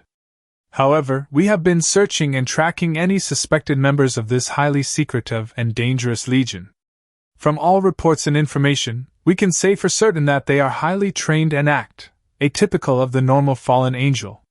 They are dangerous, incredibly so. Their leader is possibly on my level of strength. There was an uneasy silence for a few moments before Lord Glagiolabalas offered. Then, he should be eliminated. And risk turning that alliance against us? Lord Agars asked back, clearly not amused by that statement and the backlash that would entail. Lord Glagiolabalas glared back at the coward and bellowed. You fear a mere fallen? Lord Agars has a valid point. Lord Gremry commented firmly, his arms folded and face set in a tight frown. When everyone looked to him, he offered back. This cadre is single-handedly responsible for altering the entire fallen faction into a well-organized war machine. As a result, Heaven has taken notice and are now willing to work with their former rivals. His elimination will bring both of their and their new allies' might upon us. Assuming we can even kill him. Lord Agars informed the room, and there was a lot of murmuring to that effect. After all, if this cadre was on par with Surzex, their strongest devil, then that only really meant that the Satans would be needed to ambush him and any allies he may have. After a few moments, Lord Phoenix asked, "What are this cadre's capabilities?" It took a moment before Falbium reported. From the recording of the engagement with the rogue, provided to us by the Citri heiress, has provided us with a decent insight and understanding of his strength. The screen showed the various abilities, and Surzex began. First off, he has the attributes of lightning and water, with a suspected wind, alongside his corrupted light and holy light. All watch as the cadre in question created multiple beams of lightning and water rapidly, one after the other in rapid fire. Then the much larger blasts that seemed to chase his opponent and explode randomly. He is also a swordsman, Surzex informed, and again, the screens show him fighting briefly with a light sword and then later with Durandal, wielding that large sword in a single hand without any negative consequences to his high-speed movements. This obviously suggested his strength was just as high too. With a grunt, Zekrom chimed in. The fact that neither Holy Sword nor the Excalibur is rejecting him means that he is a Holy Sword wielder atop being a cadre class fallen, correct? Correct, and it also leads credibility to the fact that they were formerly human.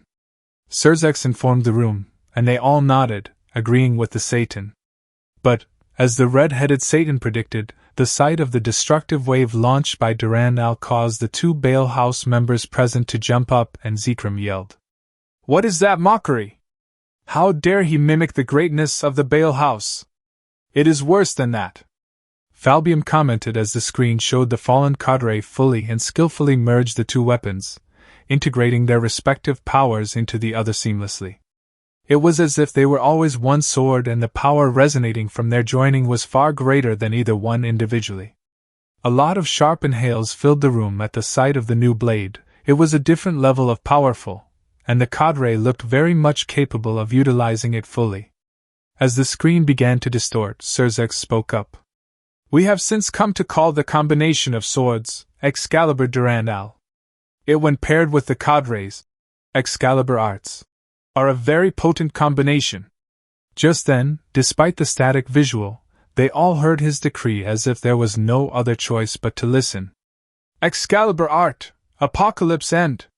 The sense of finality behind it caused many to shudder on reflex, more than a few cold sweats, and even the Satans had to swallow spit. Falbium then spoke. "These uses of the holy weapons are new and unrecorded before now. By now, Heaven has likely caught wind of them, and the exorcists are likely being briefed on them or being brought to train under the Alliance." After a few moments, Surzex responded. "More than likely, yes. Their skill level is more than likely going to improve drastically under the Alliance. That will become very dangerous for us." Serafal commented with a tight frown, and Ajuka offered back. "Well, as long as the young ones are kept in check." Just then the images stabilized, and the damage was clear to the eyes of many. A single cut that seemed to have traveled through to the horizon, and the road cut in two, despite the defensive might of 3 Excalibur shards. The follow-up attack by Cadre Naruto was clearly overkill and displayed his speed, but showed off that even Excalibur mimic, that had been used more as an auxiliary tool in this fight and had some interesting features in the right hands, it was still very much an offensive weapon. "I am not sure you'd be able to catch him, Crimson," Ajuka muttered as he watched the multiple afterimage slashes and got a tight frown from Surzex, who had to wonder about that. The final strike and the pinning of the rogue to the ground and the graceful landing of the reincarnated cadre broke most from their shocks in time to listen to his words. "This is the end of your wicked ways. Your legacy ends here. Your death forgotten, achievements reduced to a myth. Nothing but the empty void awaits you and your kin. As the first, you will be the trailblazer for all those who seek to exploit the innocent, disrupt the peace of the world, and upset the balance of life. So fear not. My Nightwings and I will allow you to go alone, for we will ensure your fellows will be able to join you shortly. So, go on. Nothing but the void will remain to greet you, and you should not be late. Excalibur art, wave of destruction." Not a single devil who heard that was spared from the cold feeling of nothingness that seemed to come from those words.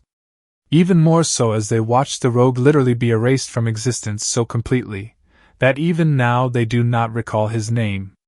Even Zekrom swallowed spit at that.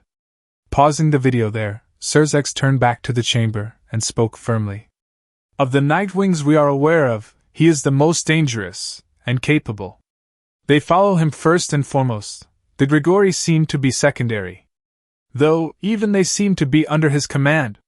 So he must have some weaknesses," Lord Nibirius called out, staring at the screen, and the Satans, or more accurately Serafal, knew why he of all people was nervous.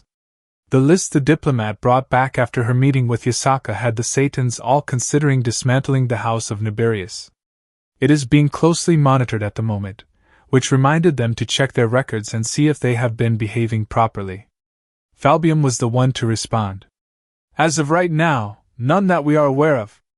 None of his forces are weak, as even the lone four-wing we know of had killed over 24 other fallen before the cadre arrived. The screen flicked to see a young golden-haired girl literally slice through the whole flock of other four-wings, 2 6-wings and land before them. She hadn't even broken a sweat and looked more annoyed than anything. Though many focused on her unusual eyes and how she hissed at the heiress for forgetting basic manners. A noble lady, perhaps. Lord Phoenix piped in with a thought. What is her name? Immediately, a screen popped up and displayed the name. Falbium announced. Hanabi Namikaze, younger sister of the cadre Naruto Namikaze, and, according to the report from the Gremry heiress, who has yet to relinquish her claim on her, she is a devoted little sister with a complex.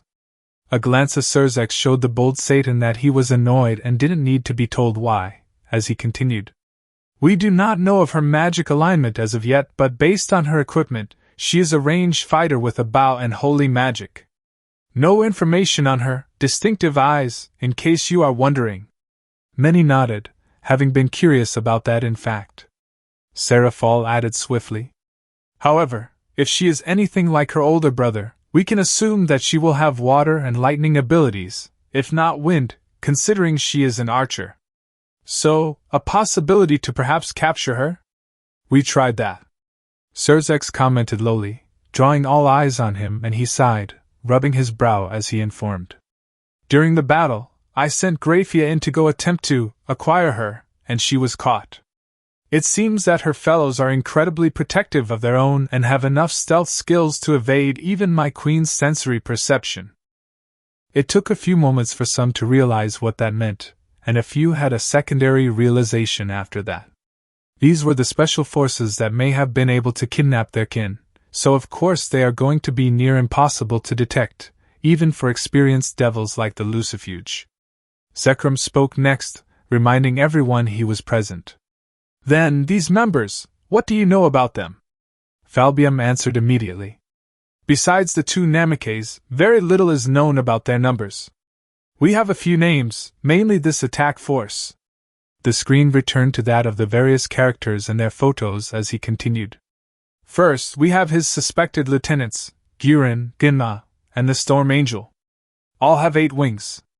The screen flashed with Guren's defensive prowess, with her powers of crystals tanking the Excalibur fragments attacks.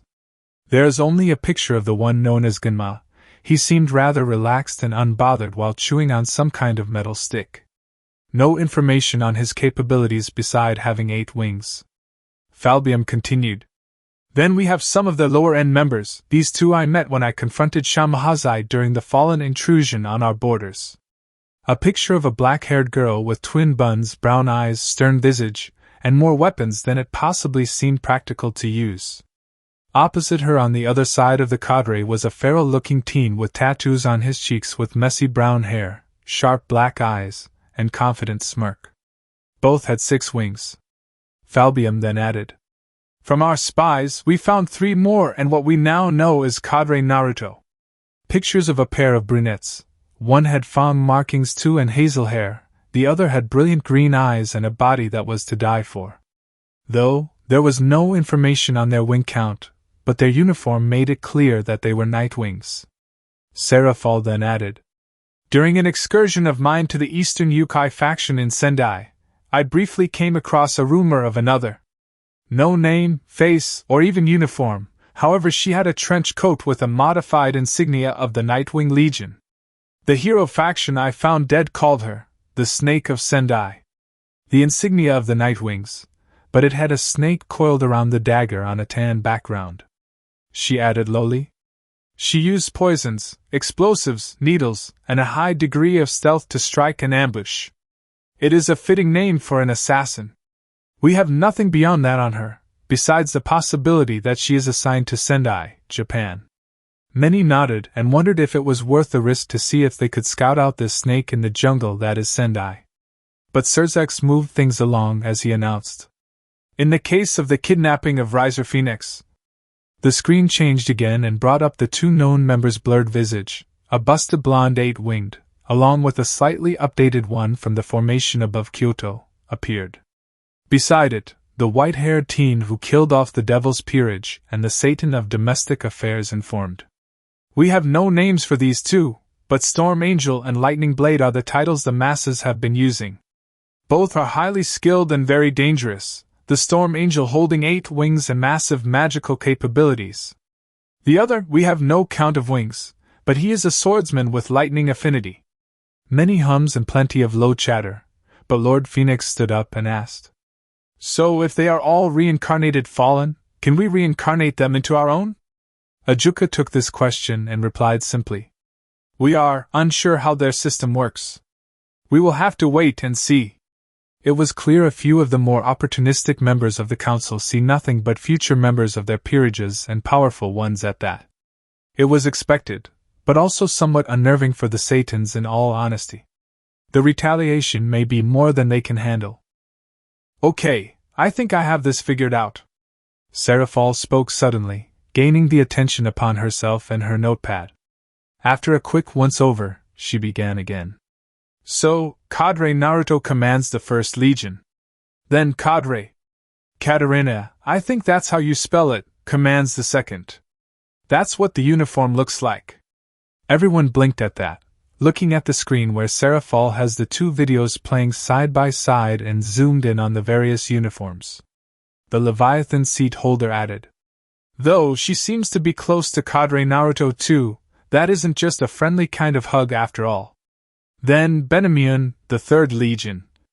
Maybe it looks like it, we should ask for clarification though, but that looks like a 3. She nodded, clearly in her own world as she rewinds the video slightly as if a movie director looking for a missing detail. No one bothered to interrupt the former Citri, not that Seraphal noticed as she continued her rambling. Oh, then again, he called for Katarina, Benamion, Gurin, we already know her, same with Hanabi, which means that raven-haired with green eyes must be Shizuka. Yeah, that looks good. Blinking, Falbium began updating his profiles as he listened to his friend's ramblings and none dared to interrupt as Seraphal continued. Then, that guy is Cadre Artur, he is dating Cadre Hara. Based off the uniform, and the 5 feathers likely means that they are 5th Legion then too. A reasonable conclusion, everyone nodded to that and listened as she added. Cadre Naruto has a calm disposition, kinda laid back until threatened, seems to think we enslave others, and apparently I met him too. I do not remember, then again, Sotan said they felt human too, until they suddenly were not. The arg annoying. She moved the video forward a bit, and found herself giggling upon the Sparky comment and nodded, writing that down as she muttered. Calls little Akino. Sparky. As to prod her. Check if she still sparks in response. The sweat drops traveled around the room at that, and was only broken by Falbium, who cleared his throat and startled Seraphal to snap to him and out of her little world as he announced. So that means that formation earlier, based off your deductions just now. Seraphal looked bashfully as she chuckled nervously, though Surzex and Ajuka looked amused as Falbium continued. The 1st, 2nd, 3rd, 4th, 5th, and 6th Legions are taking part in the offensive on Hokkaido right now. It took a moment to register this fact for the room before Surzex blinked and replied. So it would seem, yes. Well, parts of them at least. Definitely parts of them. Ajuka confirmed with a nod, glancing to the redhead and added. Which likely means that Azazel will be there in Kyoto for now. Michael too is likely to be there also. Surzex nodded and responded. Likely, yes. Also explains why Shamahazai isn't as someone is likely to be back here, in the underworld, taking command of the others while he's away. Falbium nodded as he turned back to the others from updating the records on the projection and spoke. We should send scouts to observe the attack force. Familiars at least, as I suspect that they will attack any devil on sight. More than likely. Seraphal informed with certainty, also looking to her friends, and they all nod in agreement. With a tight breath, Surzex informed. This is clearly a wake-up call. It is clear that Heaven and the Grigori are both working together now. This not only proves it but makes it clear that they are willing to work together. The Yukai probably are the mediators.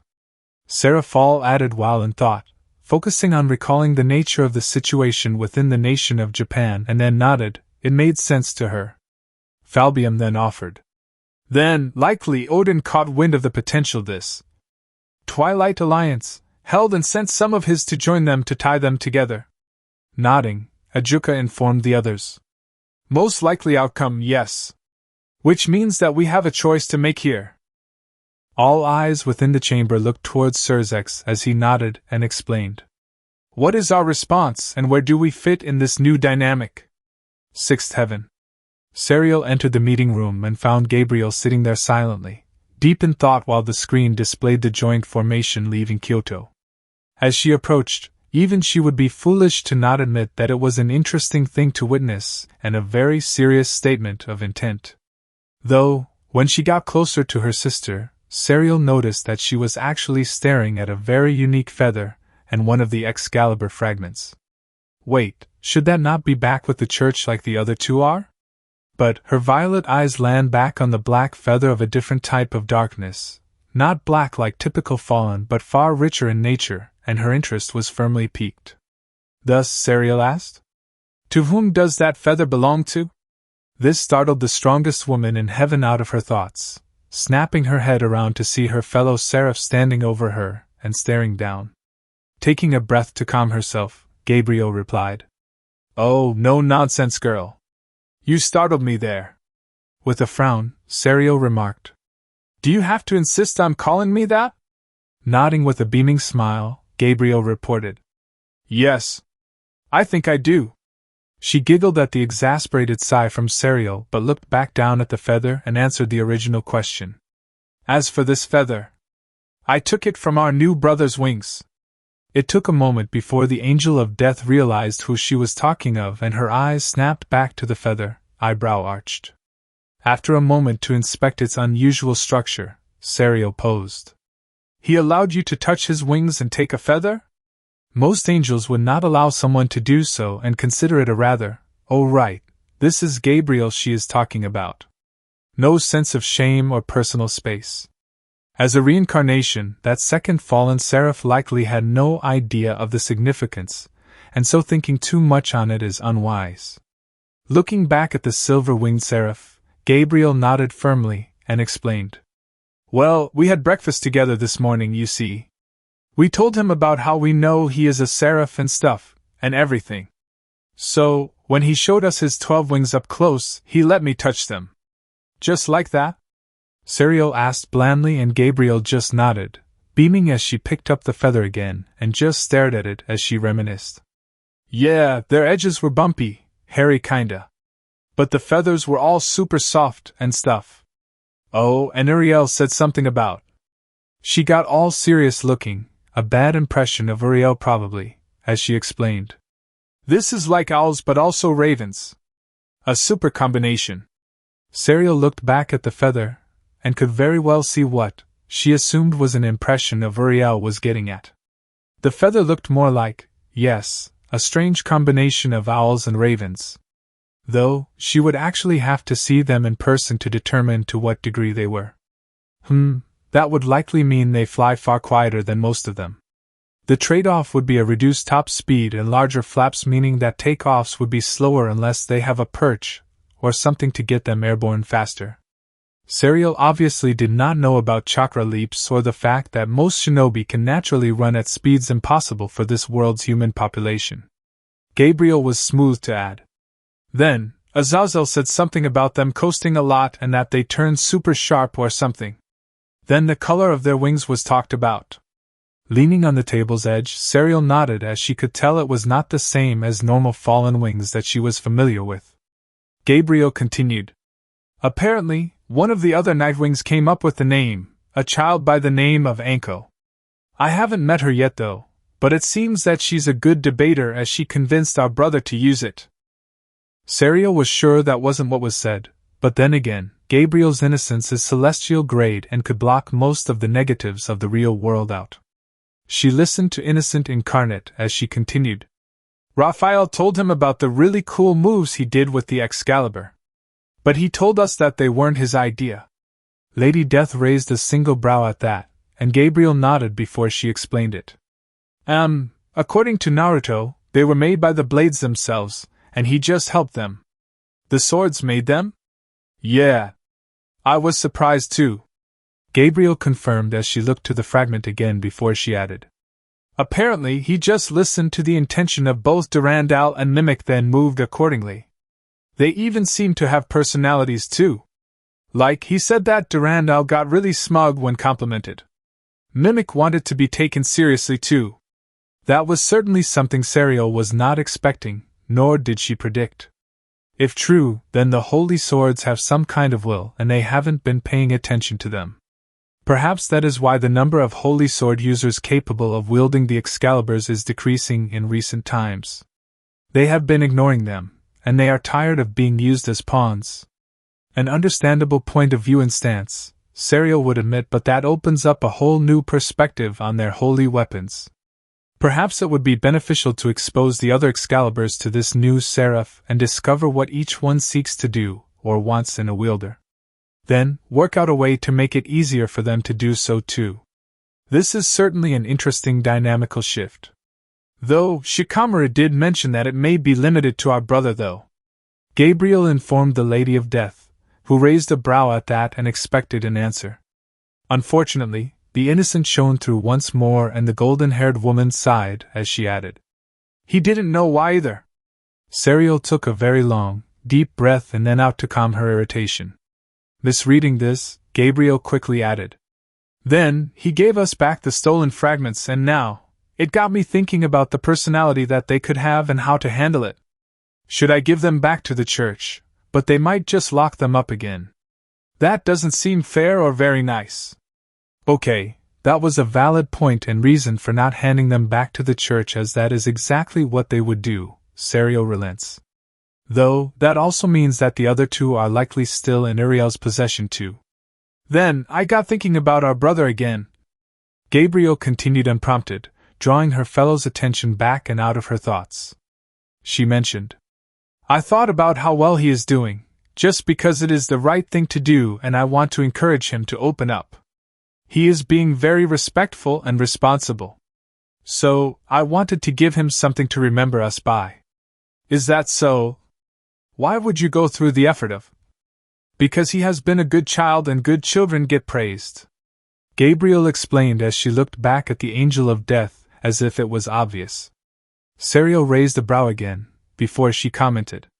You are aware that he is of the fallen, right? Nodding, Gabriel responded.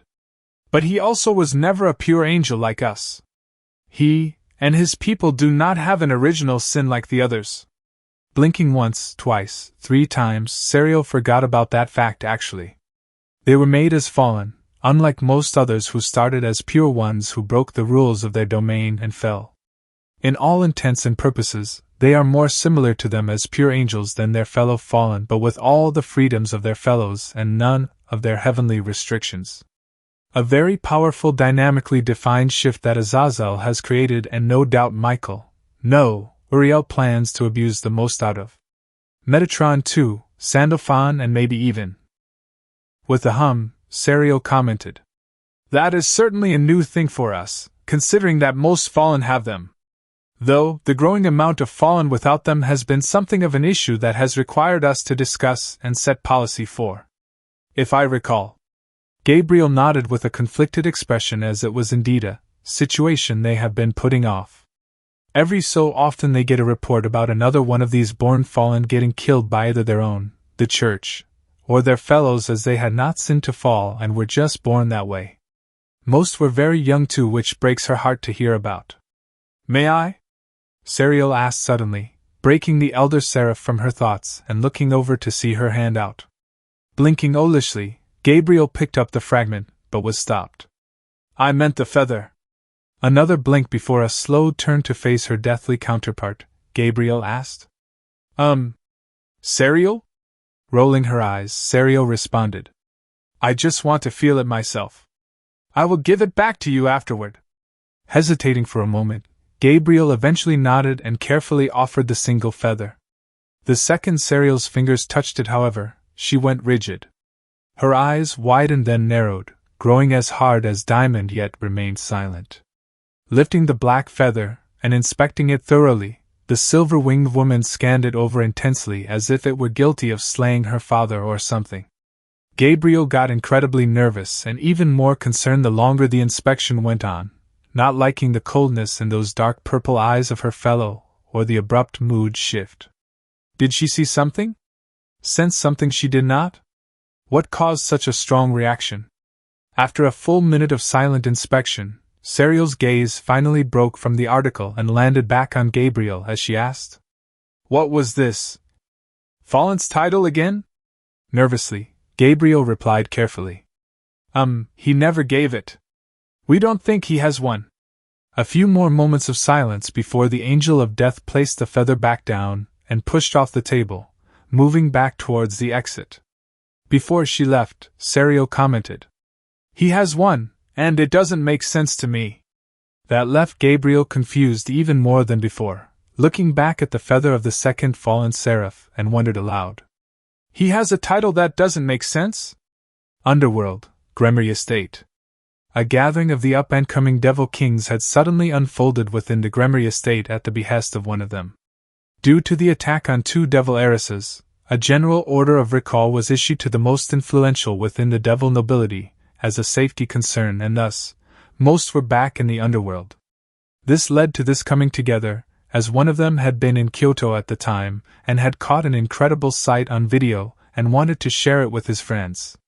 This young devil stood at a towering 6'4" with a muscular build from his extreme physical training. Black hair sits atop a face with a passing resemblance to his more well-known cousins, but with violet eyes. This was none other than Serorg Baal, heir of the House of Baal. The next deviless was a beautiful young woman, even by their standards, that appeared to be in her late teens, with distinctive long, pale greenish blonde hair and long slit, pink eyes set behind glasses. Though most people seemed to think she was cold and not the cool, calm type. Not that she cared all that much. This was Sikveria Agars. Sitting beside the calmly tea-sipping Agars was the analytical mistress and shortest of this gathering of kings, slimmest with a petite figure. Her black hair was styled in her signature bob cut, and her violet eyes were also set behind glasses as she watched the image presented on the screen. Despite the recall, she was still in her school uniform too, which meant that this was Sona Citri. The final Devil King, who owned the manor the meeting was taking place in at present, was a young woman with a sinfully voluptuous body with pale skin and blue eyes. Despite sitting at current, her tea forgotten due to the video being played, she stood at a solid 5'8" and had very distinctive scarlet hair. This was Rias Gremory, and she, like her Citri counterpart, was still in her school uniform. These 4 had their peerages present that were dotted around the rather cramped room for this many people. But all were still trying to figure out what it was that they were being presented with by the Baal heir, Serorg explained. "As I had informed you all of beforehand, I caught this as I was leaving Kyoto and is likely causing a few issues for the council that's going on right now." Placing her tea back down, Sikvera commented on the spectacle. "Assuming they are aware of it, I do not believe it is an overestimation to believe that." She glanced back at the lone male king among them briefly, then back at the screen before she added, "Though I must say this is most unexpected." Sona nodded before pointing out the lead group and informed them. "Those in the lead position. Those uniforms belong to the First Legion." Nodding, Rias added, "Yeah. I recognize them too. I recognize Naruto, and that blonde beside him is that storm angel that beat Riser and got me out of that Satan-awful contract." With a grunt, leaning back into his chair, Serorg commented, "You seem to have met them. Anything you wish to share with us?" "Doubt the council will." Rias shared a glance with Sona, who nodded subtly, before the redhead turned to her cousin and informed. "Well, he was the one who came to save us from that rogue cadre that triggered the whole recall thing." With a raised brow, Sikveria asked, "A fallen coming to the aid of a devil, against one of his own no less. How peculiar?" Both heirs who were there nodded their agreement, but Sona replied verbally. Well, it seems that, for whatever reason, Rias and I are under the direct protection of their legion. We suspect that it has to do with the Yukai, but we are not certain. Under their protection, huh?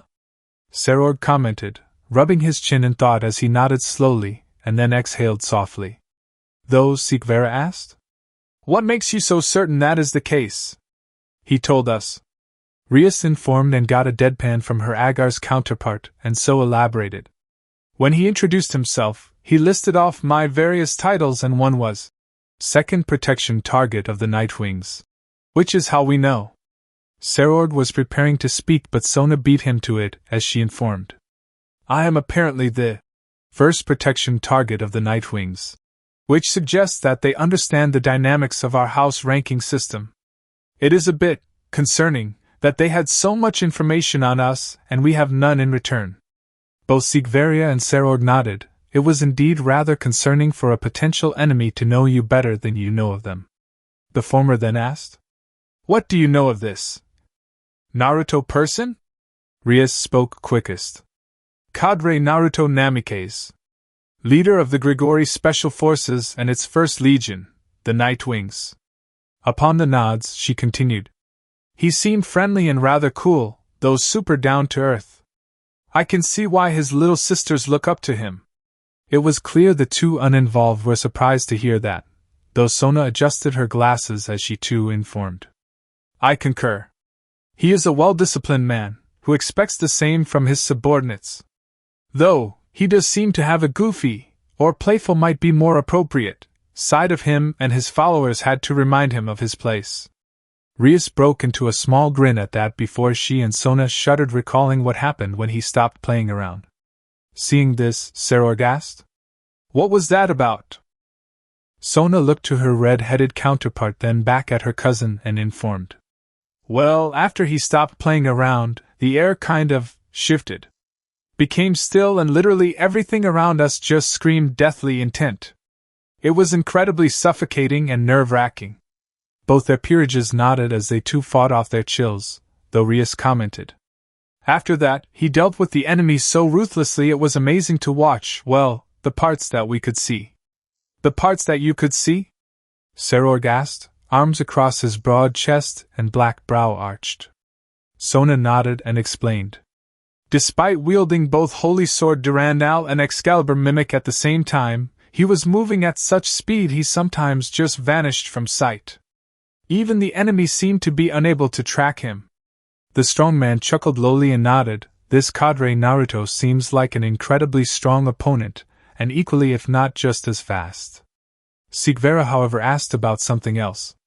Wait, he wielded two separate holy weapons? Including an Excalibur? He did. Though, he only borrowed them from the two exorcists who came to help originally. Sona informed as she lifted her tea to her mouth. Though, the heiress of Agars inquired further.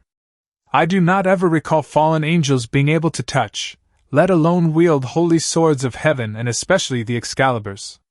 Serorg nodded to that. It was an unusual thing to happen.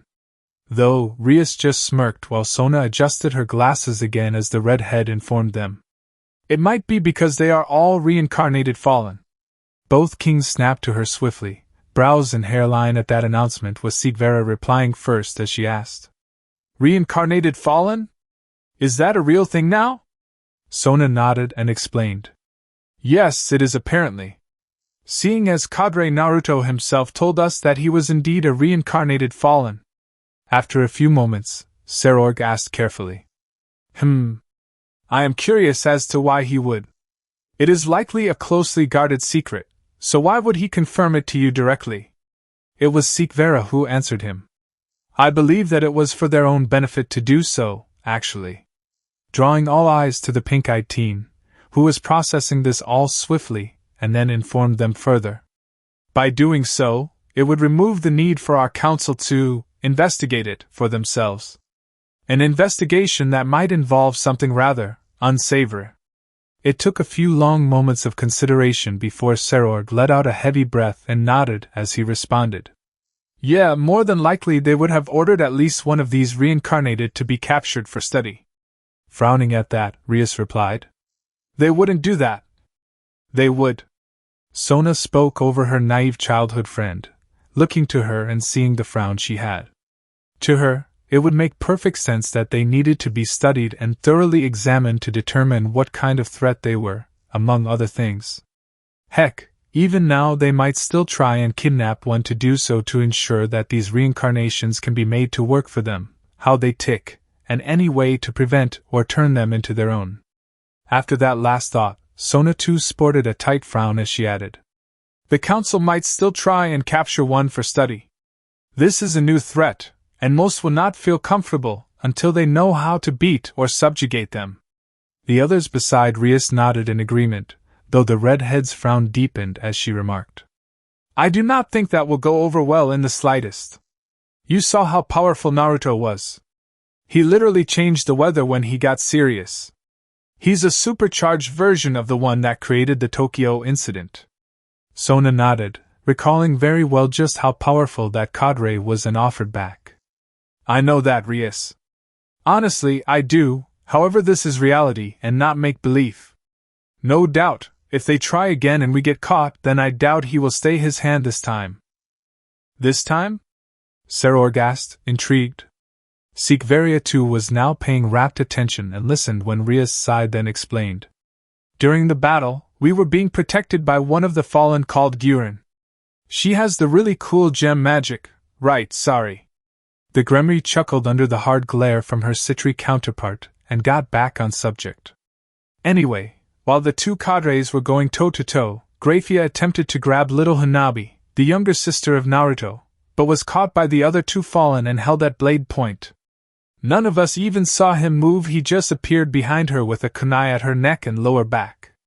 Their fellow young kings were surprised that someone as experienced as Grafia was caught unawares like that in the middle of a battle site, but Serorg asked, "Kunai?" Rias nodded emphatically and was swift to explain. "I had to double-check it when I got back here, but it was definitely a kunai. A type of knife typically associated with ninja of old Japan. It was a really unusual choice of weapon, but it seems to work well with their ambush tactics." "Could they possibly be actual ninja then?" Sikvera asked, brow raised, and Rias paused to think on it. "Mysterious, capable of masking their presence, using ninja weapons, secretive, and appearing from nowhere, but not wearing traditional ninja gear." "Wait, what is traditional ninja gear anyway?" After a blink, Rias looked olishly at her blonde counterpart and spoke slowly. "That may actually explain a lot of their abilities." She got incredulous looks from everyone, including the just-arrived maid and mother, but she was not deterred as she explained her reasonings. "Think about it. Sona, we didn't sense them at all until they walked past us, right?" Upon the Citri's nod, Rias continued. "Then, Hanabi-chan managed to hide among the school students, and we never suspected her of being anything other than human, escaping detection of both of our sensors." Sona had to concede that point, even when said sensors were sitting nearby and frowned at being fooled by a fallen. Rias added, "Until now, we never suspected they even existed, let alone knew they were powerful. Especially not that powerful, so they are mysterious." Another round of begrudging acceptance from most, understanding from the rest as the Gremry heiress continued her rant. "They only told us what we needed to know, or more accurately only what they wanted us to hear, so they are incredibly secretive." More nods as Rias then finished. "And they use traditional ninja weapons and combat philosophy of striking from the shadows. I wouldn't be surprised if they can disappear into smoke and stuff, maybe breathe fireballs as they already saved us both, seeing as we are both known as princesses." Every single Nightwing sneezed at once and in unison. "You make a compelling argument." Sona spoke carefully as she attempted to reframe the information into what her friend was telling her, and it, unfortunately, made a lot of sense. As loathsome as it was to even admit within her own head. Bellowing in laughter, Serorg slammed a fist into his palm and offered, "I want to fight one of these fallen ninja." "Absolutely not." Venelana Gremry, née Bale, stated sternly and left no room to argue with her on that point. All looked to the former Bale House lady who looked very similar to her daughter, Rias, but slightly shorter and with flaxen hair, paired with violet eyes. Seeing she had the children's attention, she added, "From what Grafia has just told me, these fallen are exceptionally dangerous, and I will not have any of you going anywhere near them." Her daughter rose to her feet, but Venelana lifted a hand to silence her back-talk and spoke. "Yes, Rias, I am aware of the protection order placed on both you and little Sona there, but I am also aware of the simple fact that it only extends to you two and not your servants." Sitting back down, Rias was suitably cowled, but by doing so brought the attention to the screen that still had the recording of the Kyoto skies, which naturally drew the gaze of the two newly arrived devils. Stepping up to the screen, Venelana and Grafia observed it closely before the Lady of Two Houses spoke. "Where and when was this taken?" Serorg answered his aunt swiftly. "An hour or so ago now in Kyoto, Japan." Nodding, Venelana could see why the council was still in session, considering she can make out several prominent members of the Fallen, and Heaven among this formation. Raphael, Baraquil, and even Benamian among its ranks, all sporting new uniforms that matched those around them. Though the one at the front of the group, a spot reserved for leaders, she did not know and thus asked. "Then, this one at the front. The two blondes?" Rias was just as quick as her cousin as she reported. "Cadre Naruto Namikaze. Leader of the Grigori Special Forces and commander of the 1st Legion, the Nightwings. The one at his side is only known as the Storm Angel of Tokyo." Venelana hummed neutrally, both acknowledging she heard but not giving away anything about her feelings on the subject. Though like many other senior devils, this is highly concerning for her, but unlike the others, she can at least recognize that the world's dynamic has changed, and she is not sure how to navigate it just yet. From what Grafia had already informed her about, these Nightwings are dangerous enough to disarm and threaten her, and those were only the 8 wings among them. Obviously, her Phoenix counterpart has also expressed her concerns, as that Storm Angel really messed up her own son in a single attack too. Poor child has not recovered from the loss and only continues to spiral, mentally at least. Then again, Venelana also has to thank them for their defense of her own daughter, and doing everything they could to defend her, whilst also being generous enough to overlook that slight misstep of Grafia's. She doubts she would have been so merciful if the situation was reversed. No devil would have been, she admits. Watching the video repeat again, Venelana can feel that the politics of the underworld is going through a sudden and profound shift, as they are no longer the de facto strongest faction. Somehow, these reincarnated fallen have changed everything and leveled the playing field. Knowing how intelligently shrewd Azazel is, he has no doubt convinced Heaven to join forces and levied the secrets of reincarnation he has uncovered to do so. This means that soon enough, the angels will have, if not already able to, reincarnate others into their ranks, and it will only be a matter of time before their numbers advantage is neutralized. Oh, those old crones will hate that fact once it becomes apparent. Before that happens, however, they need to make a move to get ahead of this before one of the other houses do, and cause more problems for them down the line. Satan help them if the Phoenix get involved in this. Their prideful nature will only further sour relations. The Citri may be a better fit, but they'll probe too much. Their curiosity can be a bit much at times, regardless of how well-meaning they may be, and can easily be seen as intrusive. No doubt her half-brother will do whatever Zekrom wants him to do, which will be to gain power and dominion over this new threat, or its elimination. Probably the latter, and drag them into another war. Honestly, this will be dangerous if any of these men take lead on this, Venelana mused silently. As the looping video continued, she realizes that they lack information to truly act in the best interests of their house. She cannot use Grafia this time. She is already on thin ice with these legions and is unlikely to gain a second chance. Honestly, that idiot son of hers, what was he thinking, trying to kidnap a young girl in the presence of her older brother? He of all people should have understood the consequences that would have caused, seeing as his own was present too.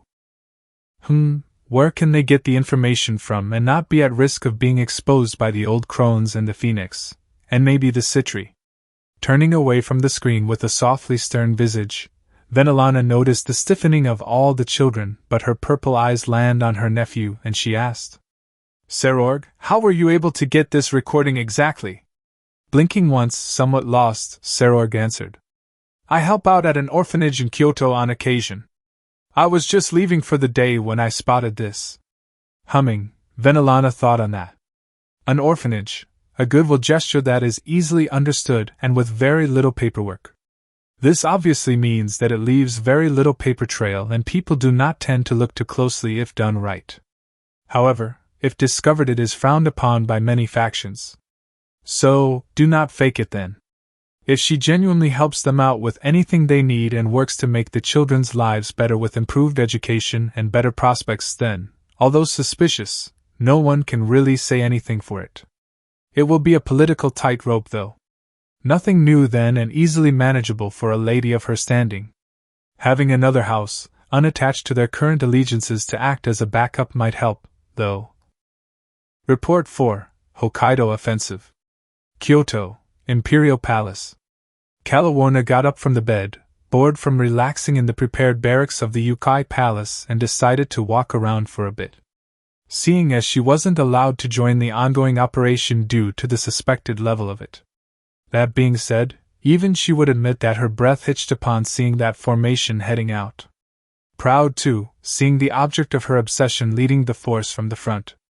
Stretching out and popping joints, Kalawarna glanced around the courtyard and eventually her yellow eyes land on her fellow single set known as Rainer talking with a familiar kitsune in the garden. The two were talking casually among the field of flowers and it could be considered a romantic setting. The sight caused the blue-haired woman to recall the kiss she shared with her own man. It was soft and tender, a far cry from what she was typically expected of her own, and yet even just thinking of it was calming, uplifting. She misses it already and wondered how he thought of that moment of theirs. Letting out a longing sigh, Kalawarna moved off and began to stroll through the grounds of the fortified castle. She nodded at the passing Yukai guards, who return it, and smirking at her passing kin. That is another thing that has changed recently. The fallen referring to each other as kin in place of just allies or fellows. As she reached the front gate, the blue-haired fallen came across a pair of 8-winged kin of her escorting a clearly nervous devil? What's a devil doing here? Kalawarna mused. Though she was broken from her thoughts by one of the two sisters, who called out to her. Oh, you're that new girl. That one who Lord Naruto brought back. Raising an eyebrow, Kalawarna met the purple-haired woman, who looked to be in her 20s or so and armed with ludicrously sized breasts, and replied. I have a name, you know. Besides, I joined Lord Naruto's legion and… Giggling, the woman waved glance to the devil messenger who looked eager to leave but swallowed thickly and stopped. With a cocky grin, the 8-winged asked. You joined the First Legion? Do you even have the skills to be of use to them? Growling, Kalawarna was about to bite back heatedly, but her antagonist rose her hand and got somewhat serious, then replied. No, I am dead serious here. My sister and I have known about them for some time. Longer than most actually, back when they were still myths. And all that. She shrugged before gesturing to follow, and for some reason, Kalawarna did. As they escorted the devil messenger out of the protected area of the Imperial and Yukai areas, the female fallen continued. Oh, by the way, my name's Abigail, but my sister over there, Serena, calls me Abi. We are both trying to get into the Nightwings too. Problem is, you can't just apply and get in. Nodding her understanding, Kalawarna asked. Then how do you get in? Both 8-winged shrugged. That is what they have been trying to find by acting as escorts for the governor. Pulling back her black hair behind her ear, Abigail commented. Your guess is as good as ours. We know it's possible to get in, but nothing else. How do you know it's possible if you haven't gotten in? Kalawarna asked, confused, and Serena giggled before she replied. Simple, really. We know that someone recently got in. Ever heard of the angriest angle? Blinking twice, Kalawarna reported. Ah, yeah? I have. That battle junkie who lusts for battle and is normally escorting the governor, and always training. Nodding with a smirk, Abigail reported. Yeah, that's her. Her name, though, is… She paused before looking at the devil and frowning before she muttered. We should probably wait until we finish getting this thing out of here. Her fellow fallen angels follow her gaze to the clearly nervous devil among them and also frown. Serena then replied, "Yeah, we probably should." They finished the escort in silence and watched as the new faction devil left via teleportation circle. Only after they were sure he was gone did Abigail turn on Calawarna and reported, "The reason we know that it is possible to join the first is because one of our now former colleagues did." Nodding, Calawarna asked, "The angriest angle?" They both nod as they began to walk back towards the Yukai district, and Serena offered, "The angriest angle, Sakaria. I haven't heard a peep from her since she left. Though, I suppose she's elated at being able to find people who can match and best her in her own game." Abigail nodded and chuckled as she responded, "Yeah, considering how many of them held her off back in the training dimension. She's probably getting the work out of her life." "You've seen them fight?"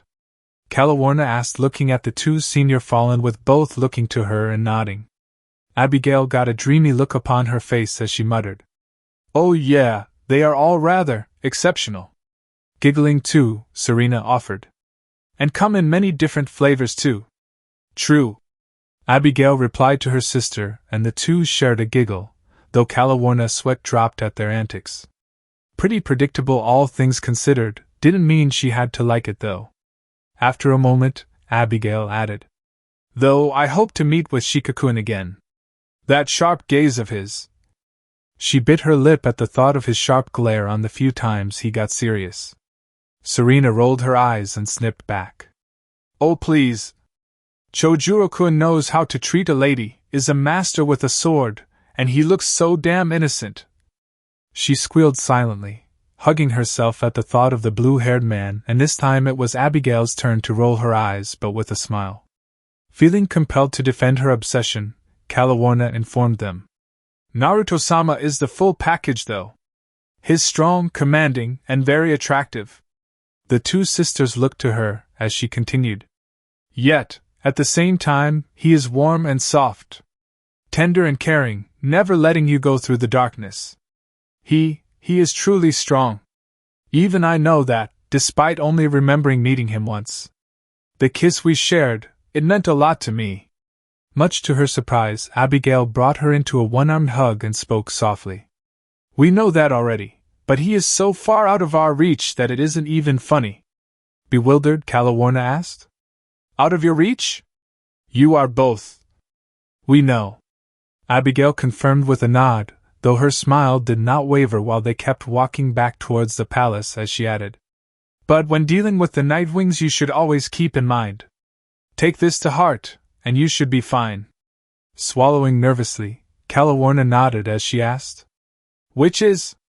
"Even their secrets have secrets that hold secrets," Abigail offered sagely, and Serena, who was walking on the opposite side of the single-set fallen, nodded in full agreement to those words which halted the knee-jerk reaction from the blue-haired woman.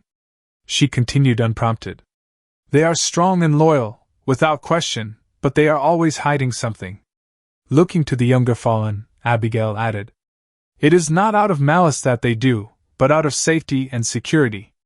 You may think that they are paranoid, but there is a method to their madness. Just think about how much our faction has changed recently, and how much better off we are all because of it." Nodding again, Calawarna could easily see it, as even now she would never have thought she would be casually having a conversation with two upper-wing kin of hers like this before. Thus, she voiced, "I am aware of that, considering our current positions."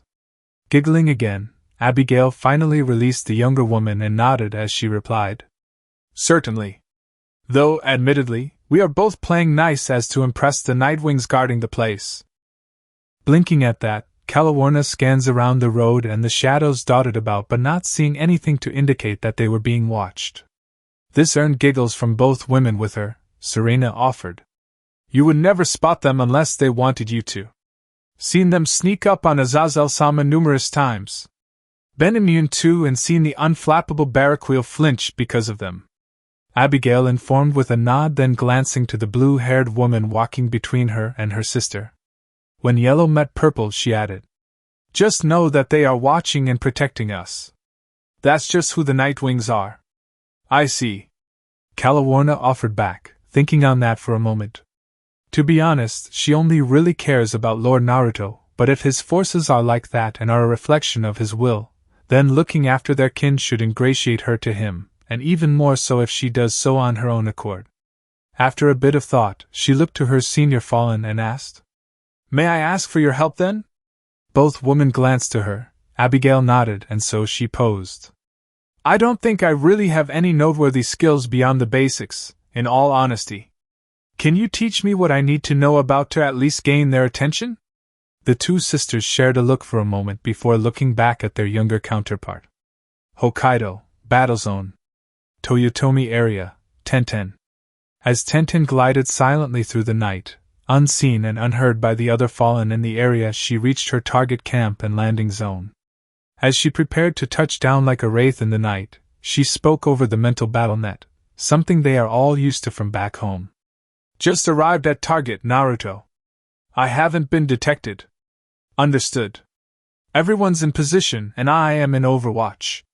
You have your objectives, report back any issues, and good luck." "No sweat, their headquarters is lightly guarded. I'll get it done." "Troublesome. It's about time. We're moving too. The hunt is on." Placing yet another tag upon the shipping container turned barracks, Tenten then reported. "Yeah. I'm itching to set these tags off." Even Naruto's mental sigh was heard and felt before he responded. "Just make sure your tags are not found. Do not be lazy. You worry too much." Tenten reported, slipping into the shadows and watching 2 4-wings strolling past talking casually. She then added, pulling out yet another tag. "Explosives are not a weapon you can rush. Says the one currently in possession of nearly 30% of our entire stock of explosive tags." Shikamaru's dry response and caused the weapon mistress to break into a grin. Yes, Tenten literally had enough explosive yield on her that she could probably sink the island and then some. Though, she replied calmly. "They are clearly in good hands then, no? Can't argue with that. I admit." Genma reported dryly, and Tenten nodded while moving across to a tent. The voices told her that this was indeed the command tent, while hearing Yoshi comment over their telepathic conversation. "These guys are not very silent or skilled. It's not much fun, in all honesty. It would be too troublesome if they were." Shikamaru replied dryly, getting a sigh from Naruto before he returned. "Doubt it, we just deploy a few more to counter such a threat." Tenten continued to slip by and found a bunch of rogue priests casually discussing sinners and their plans for them. This caused the kunoichi to frown. That was so foul and degrading. Fingering her kunai, she was tempted to just end them now, and in all honesty, she would be doing the world a favor. However, the mission comes first, and doing so would expose their presence here, so the Nightwing stayed her hand, for now. Tenten slipped through the shadows to the food stocks of the base, and pulled out a rather large tag as she stopped near the center. A small set of hand signs and the tag lit up, pulsing lightly as she placed it down and covered it by the dirt. The small part that was still exposed swiftly shifted color and merged with the ground. The sound of footsteps and the mistress glanced up, but when the former cardinal arrived, he found nothing out of the ordinary. He grabbed what he needed and closed the door behind him, oblivious to the second figure slipping out behind him, or the brown eyes that tracked him. The man seemed to command the forces here, and they either bowed or stepped away from his gaze, thus none saw or noticed his tail. When he reached his office, pulling open one of the 6 bags of chips he had collected and began gorging on them. He was blissfully unaware that this was his final meal as a gleam of dark steel graced his neck. Just as Tenten stepped beyond the base's boundary, she heard her Nara friend over the mental communications currently being maintained by their Kage. "Yeah, so I'm done here. Good, as soon as we hear back from Tenten. I just got clear of the base myself." Tenten reported back, interrupting Naruto's reply as she glanced back at the low-lit base and the traders within. After a moment, she added, "I'm heading south to my objective in Naoro." "Gotcha, means we are moving to Phase 2. Naruto reported, but Genma was swift to add, "Gonna need another minute or so. Just heard that a HET is here, 1, Val per Galilee." As Tenten takes to the trees and began running south, she heard Naruto report back. Secure him for interrogation. The jammers? Already in position and awaiting activation. Ginma replied, and Tenten took to the skies, flying south when Ascari whispered. We are also done too, Leader-sama. Thanks, Asuka. Shika, leave your secondary objective and head to the tertiary sector. Naruto ordered, and they all heard the sigh from the Nara that did not respond beyond that. So, the cadre continued. Hana, Ascari, move towards the landing zone when you can. Understood. Both Inuzuka reported, and thus, Tenten commented. I'm clear of my objective. Shouldn't we inform the 5th to begin their assault on Hamatombetsu and Toyotomi? Nah, not yet. Let me know when you reach your objective. Naruto replied, and she hummed, adjusting her path slightly around the road and around the headlights of the cars. Tsubetsu area, Yoshi and Ascari. The two Inuzuka of the assault group moved swiftly through the forest-covered mountains, silently lurking through the darkness and low clouds unseen by their foes. A quick sniff, their course changed, and they locked on to the third camp they've located. As they spot the fallen group of 7, talking and eating while around a small campfire. Yoshi glanced back at fellow Ascari and signaled to circumvent, but before they moved, they heard from their weapons mistress. Just arrived at target, Naruto. I haven't been detected. Both Inuzuka smirk, realizing they've jumped the gun but haven't been detected yet, as their leader responded as they moved to flank the camp. Understood. Everyone's in position and I am in overwatch. You have your objectives, report back any issues, and good luck. No sweat, their headquarters is lightly guarded. I'll get it done. Troublesome. It's about time. We're moving too. The hunt is on. Yoshi informed as they prepared, catching the discreet signal from her packmate and nodding to confirm she too was ready. Though, heard as Tenten reported. Yeah. I'm itching to set these tags off. Shaking her head subtly at the overeagerness of the group's resident pyromaniac, Yoshi was just glad that she was far away from them, as she was not in the mood to work without her hearing tonight. Just then, she arrived on the edge of the camp, and in the shadows as she bore her canines, focused on ripping these fools apart, but idly heard her leader comment back. Just make sure your tags are not found. Do not be lazy. However, Yoshi pounced on the closest fallen, while her claw rips out the throat of a second. With her target pinned, the shouts barely distract her from snapping the guy's neck before she glanced up. Ascari had caught and yanked down an escaping woman, snapping 2 of her 4 wings almost casually. Of the remaining 3, the 6th wing charged up a light spear as he charged, but Yoshi was far faster, ducking aside and pivoting on her sliding foot, then body tackling him through a tree. At her back, Ascari kicked out the kneecap of a 4-wing. The sound of bone crunching was definitely heard before she threw a kunai into the last one's thigh, forcing her down. Watching the 6-winged fallen attempt to crawl away, his spine likely broken somewhere, Yoshi commented somewhat distractedly over their telepathic conversation. These guys are not very silent or skilled. It's not much fun, in all honesty. Pulling out a kunai as she stalks after the whimpering mess, she hears the Nara retort. It would be too troublesome if they were.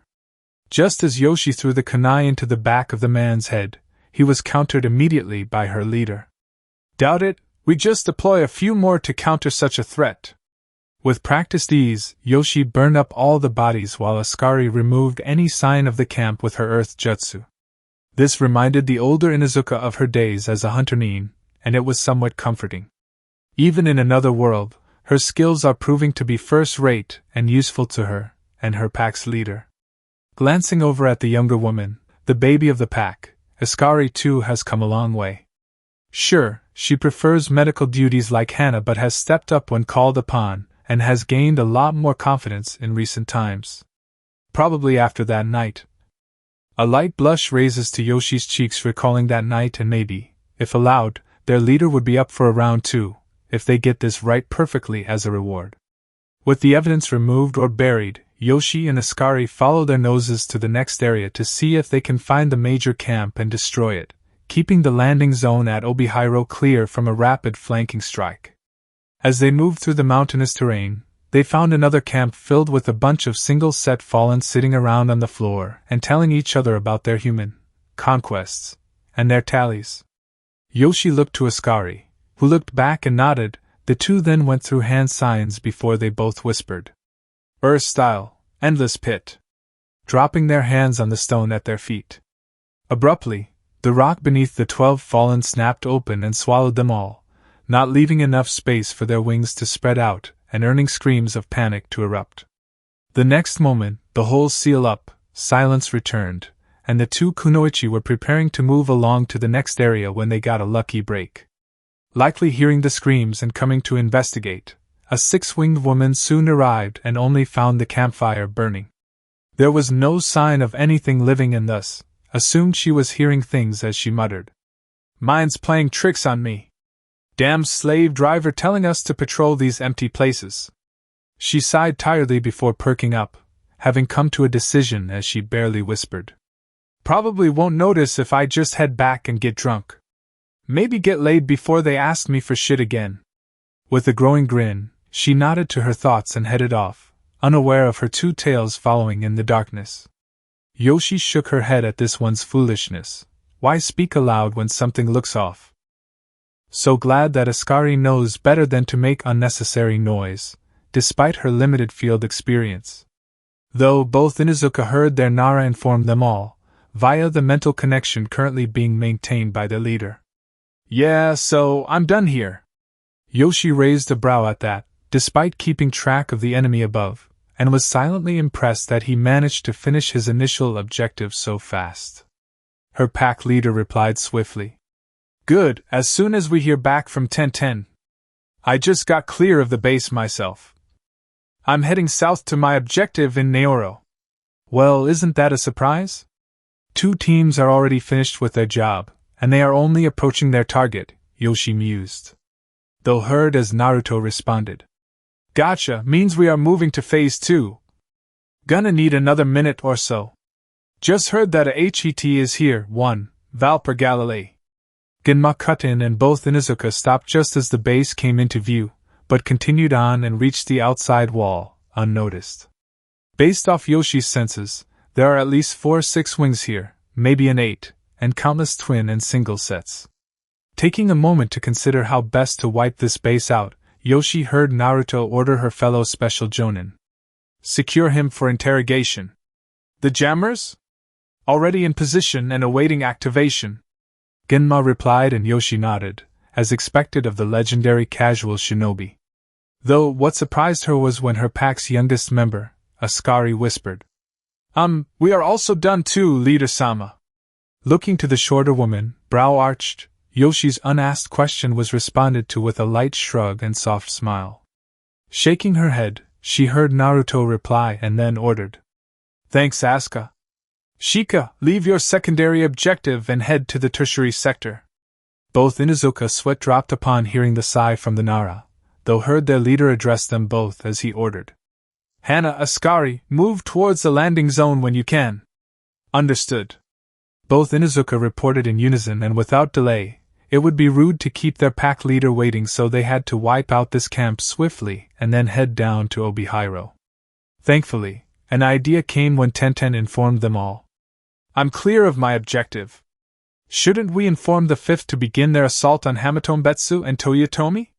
Checking her equipment pouch, Yoshi found a roll of explosive tags and nodded. It was time for more kunoichi and less canine. Locate the strongest of the enemy and place a tag within a meter of them. Once done, scatter then detonate. Piece of cake. Though Naruto responded to the weapon mistress, "Nah, not yet. Let me know when you reach your objective."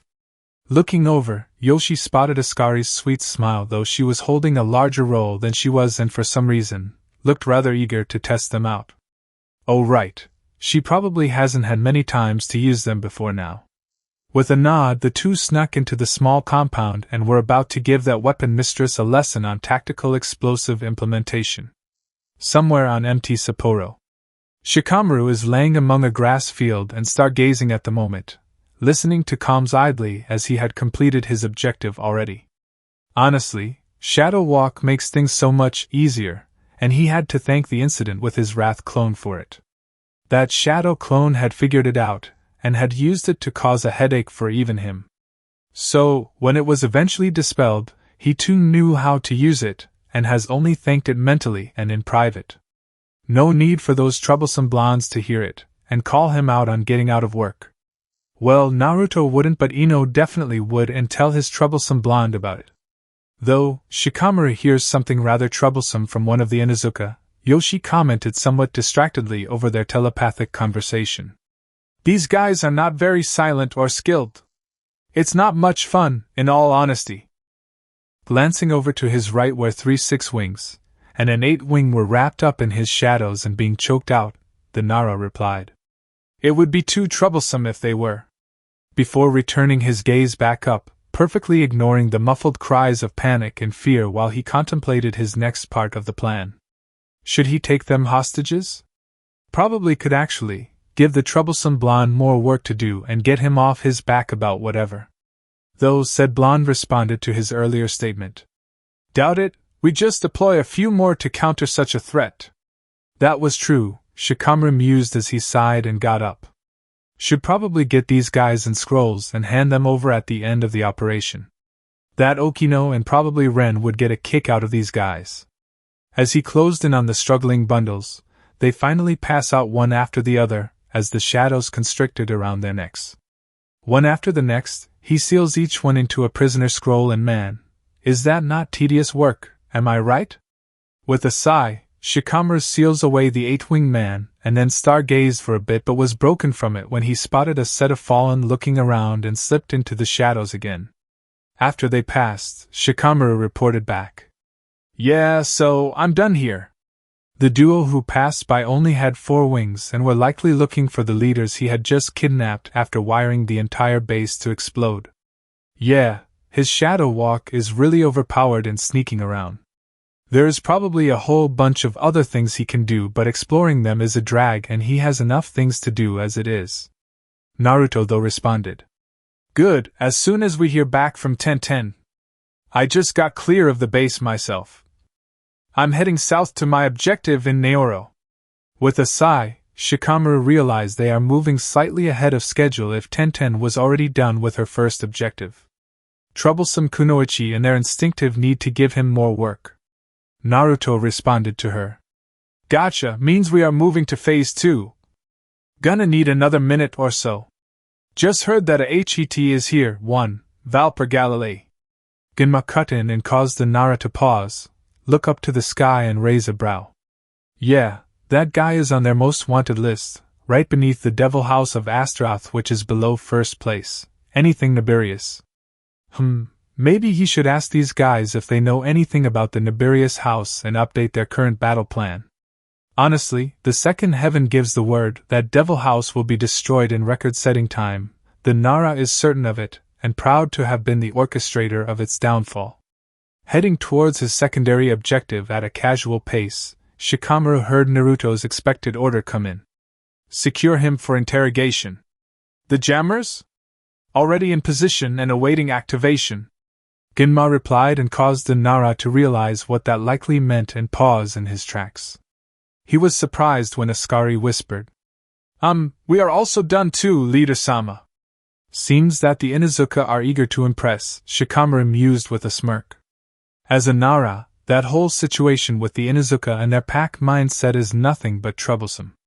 Even knowing his blonde friend thrives on trouble, that is the worst type to deal with for any guy. Women are troublesome, it is a proven fact and does not need anything else to prove it. However, a group of them all wanting the same thing, and working together to achieve it? Just thinking about it sends a shudder down Shikamaru's spine, unaware of his own soon-to-be troublesome pack of women on the horizon, and the fact that a Valkyrie, a Nikomata, a Fallen, a Snake, and an Eris all sneezed in perfect harmony with one another, despite being separated at current. A sudden feeling rippled through the troublesome continuum, and had the Nara suddenly on edge but was distracted from it when Naruto responded to the Inuzuka. Thanks, Asuka. Shika, leave your secondary objective and head to the tertiary sector. With a sigh to end all sighs, Shikamaru nodded as he suspected that was the case, and was already making his way there. There was no need to set up the secondary net anymore if Ginma has already finished his part. Saves him wasting the effort in walking over there anyway. After a pause, Naruto then ordered, "Hana Ascari, move towards the landing zone when you can." Understood. Both Inuzuka reported back swiftly, getting a grin from the Nara, who nodded as it confirmed his theory of them trying to impress the blonde. Glad he didn't have to worry about that though. Naruto can have them and likely won't even flinch at the prospect he's that troublesome. Though, Tenten suddenly asked, "I'm clear of my objective. Shouldn't we inform the Fifth to begin their assault on Hamatombetsu and Toyotomi?" Shaking his head at that, it was too early to order that. For the Fifth to work as an effective smokescreen, they need to appear as a credible threat and appear to be winning overwhelmingly. This will cause panic from all over the island, as the enemy will sense the rapid intrusion as a sweeping wave and rush to try counter it, if not report to command. A command that Genma is dealing with at current. When they get nothing back, they'll all make their own minds up to go stop the enemy and leave their prepared positions, allowing their actual attack force to hit them in the rear and without any prepared defenses. A textbook rear action strike. Thankfully, Naruto shut that down. "Nah, not yet. Let me know when you reach your objective." Appearing at a local ski resort, Shikamaru looks over the civilians present and prepares to intercept a suspected devil infiltrator they detected earlier. No clue who they are, but like the others, he knows they shouldn't be here and will capture them for later interrogation purposes. But with all these civilians here, discretion is required. So, his first target are those damned familiars all devils seem to be so fond of. Honestly, how many of these creatures have they slain at this point? By now, any sane, rational leader would have stopped using them upon realizing that they aren't effective at tracking their enemy or protecting vital assets, the Nara mused idly. Airspace. After checking the time on his phone, Naruto responded to the weapon mistress. "Nah, not yet. Let me know when you reach your objective." Then let out a tight breath, glancing down at the entire island beneath him and tracking his people via a minor sage mode activation combined with the Yamanaka technique Ino taught him back during the war. Honestly, the Yamanaka are a powerful clan when utilized correctly, and at times like this, it is easy to see why they were so feared. When Ino first proposed for him to learn a few of their techniques, he was unsure, and the other survivors were not too happy about it either. Her reasoning was that he would be able to better utilize some of the higher level ones and for longer due to the excessive chakra cost. Plus, Kurama could also take command should he himself be busy elsewhere. It took countless hours, including while sleeping, Ino's guidance, and surprisingly enough, Kurenai's tutoring and in control, to get his chakra to work properly with the basic techniques. At first, it took any Yamanaka on the field to basically piggyback in his mind and guide his chakra to use any number of their techniques for him to use them. This had the benefit of him being able to focus on the fighting, while an experienced Yamanaka didn't have to use their own chakra to perform any of their support duties and freed them later on to aid in any number of ways. As the war progressed, Naruto and his chakra naturally began to be able to do them on his own. This was useful as the number of Yamanaka available dropped continuously throughout the war. Their enemy targeted them first each and every time. Eventually, Ino took up almost permanent residence in his head during any frontline engagement, while her body was back on the rear line and helping with medical care for survivors that made it back. By the time of their final defensive action, Naruto was able to do it on his own without any need for support, and his chakra was now far more balanced out between yin and yang. The other benefit this had, that none really realized until the establishment of Jinjugaku no Hai Saido, was the fact that his chakra was now far more yin-aligned than before. Without the overwhelming yang from Kurama needed to be balanced against, his yin was now overpowering his own yang. Naruto has since been working hard to correct that, and thanks to Genma, he has made great progress towards it. But Shikamaru has been somewhat against it, seeing as he has been far more thoughtful due to it, and far less troublesome, apparently. Though, it also leads the former Jinchuriki to believe that his lightning is far more in-charge than others, which also leads him to think that has led to his resonance with Samwi's chakra, which is far more yang-aligned than his right now. These, of course, are just theories. Actually, that may also be why his chains activated when he awoke now too. The Uzumaki, like their Senju cousins, are a yang-leaning clan in regard to their chakra. The men even more so, which leads Naruto to hypothesize that him being so in-aligned right now triggered his dormant bloodline inadvertently. It explains a lot actually, but also begs the question. Will he lose his chains if he readjusted and fixes his ratios? What about his resonance with Samui? Will that too be affected? Probably. Perhaps he should have a sit-down with Kurenai again, Ino and Shika too, and try figure this out. Oma might have something to say on the subject. Buren too, for that matter. Glancing to his side, Naruto looks at the calmly awaiting mother-to-be that was hovering at his side and contemplated her involvement with him. Sure, things are different between them recently, but Samui has been very open to him and accommodating, probably the wrong word. So, if he did correct his current imbalance, would their relationship change again? What about their child? Did his in alignment have an impact on them too? What kind of effect does in have on the Uzumaki chakra? He doesn't even know that. Then again, he should probably go through the records he has back at the hidden shrine and find out. Arg, so much to do in research, this alliance is seriously taking up so much of their time. Sensing his eyes on her, Samui glanced to her chosen partner, and sees his concerned face and tight frown. Curious, she asked? Is something wrong? This drew everyone's attention, including the Valkyrie escorts led by Rosweiss, to her then to the cadre, who shook himself from his thoughts and shook his head. Naruto reported. No, nothing's wrong. Phase 2 is underway and just waiting for the reports to come in regarding it. Then, Phase 3 can be launched, and our part is left to play. Samui nodded her acceptance, but her blank face hid her concern from all but him. Thankfully, the Valkyries were distracted when Rosweiss spoke up. Lord Naruto. Naruto looked to the Norse angel or fairy, depending on who you ask, and replied. Yes, Rosweiss-san, what's up? Nodding, the white-haired Rosweiss asked. Not that I doubt this plan, but are you sure your fellows are going to be okay on their own? We haven't sensed any magic or... That's the point. Naruto insisted and caused her to fall silent. Seeing this, he elaborated. The fact that you haven't detected anything means that everything is going well. There are no alarms, no scrambling or anything means that our foe hasn't seen or detected anything amiss. Rosweiss nodded, but it was clear she was still unsure. Naruto, though, just smirked as he informed them all. We work best when no one is looking for us, Rosweiss-san. Trust in us. We will not fail.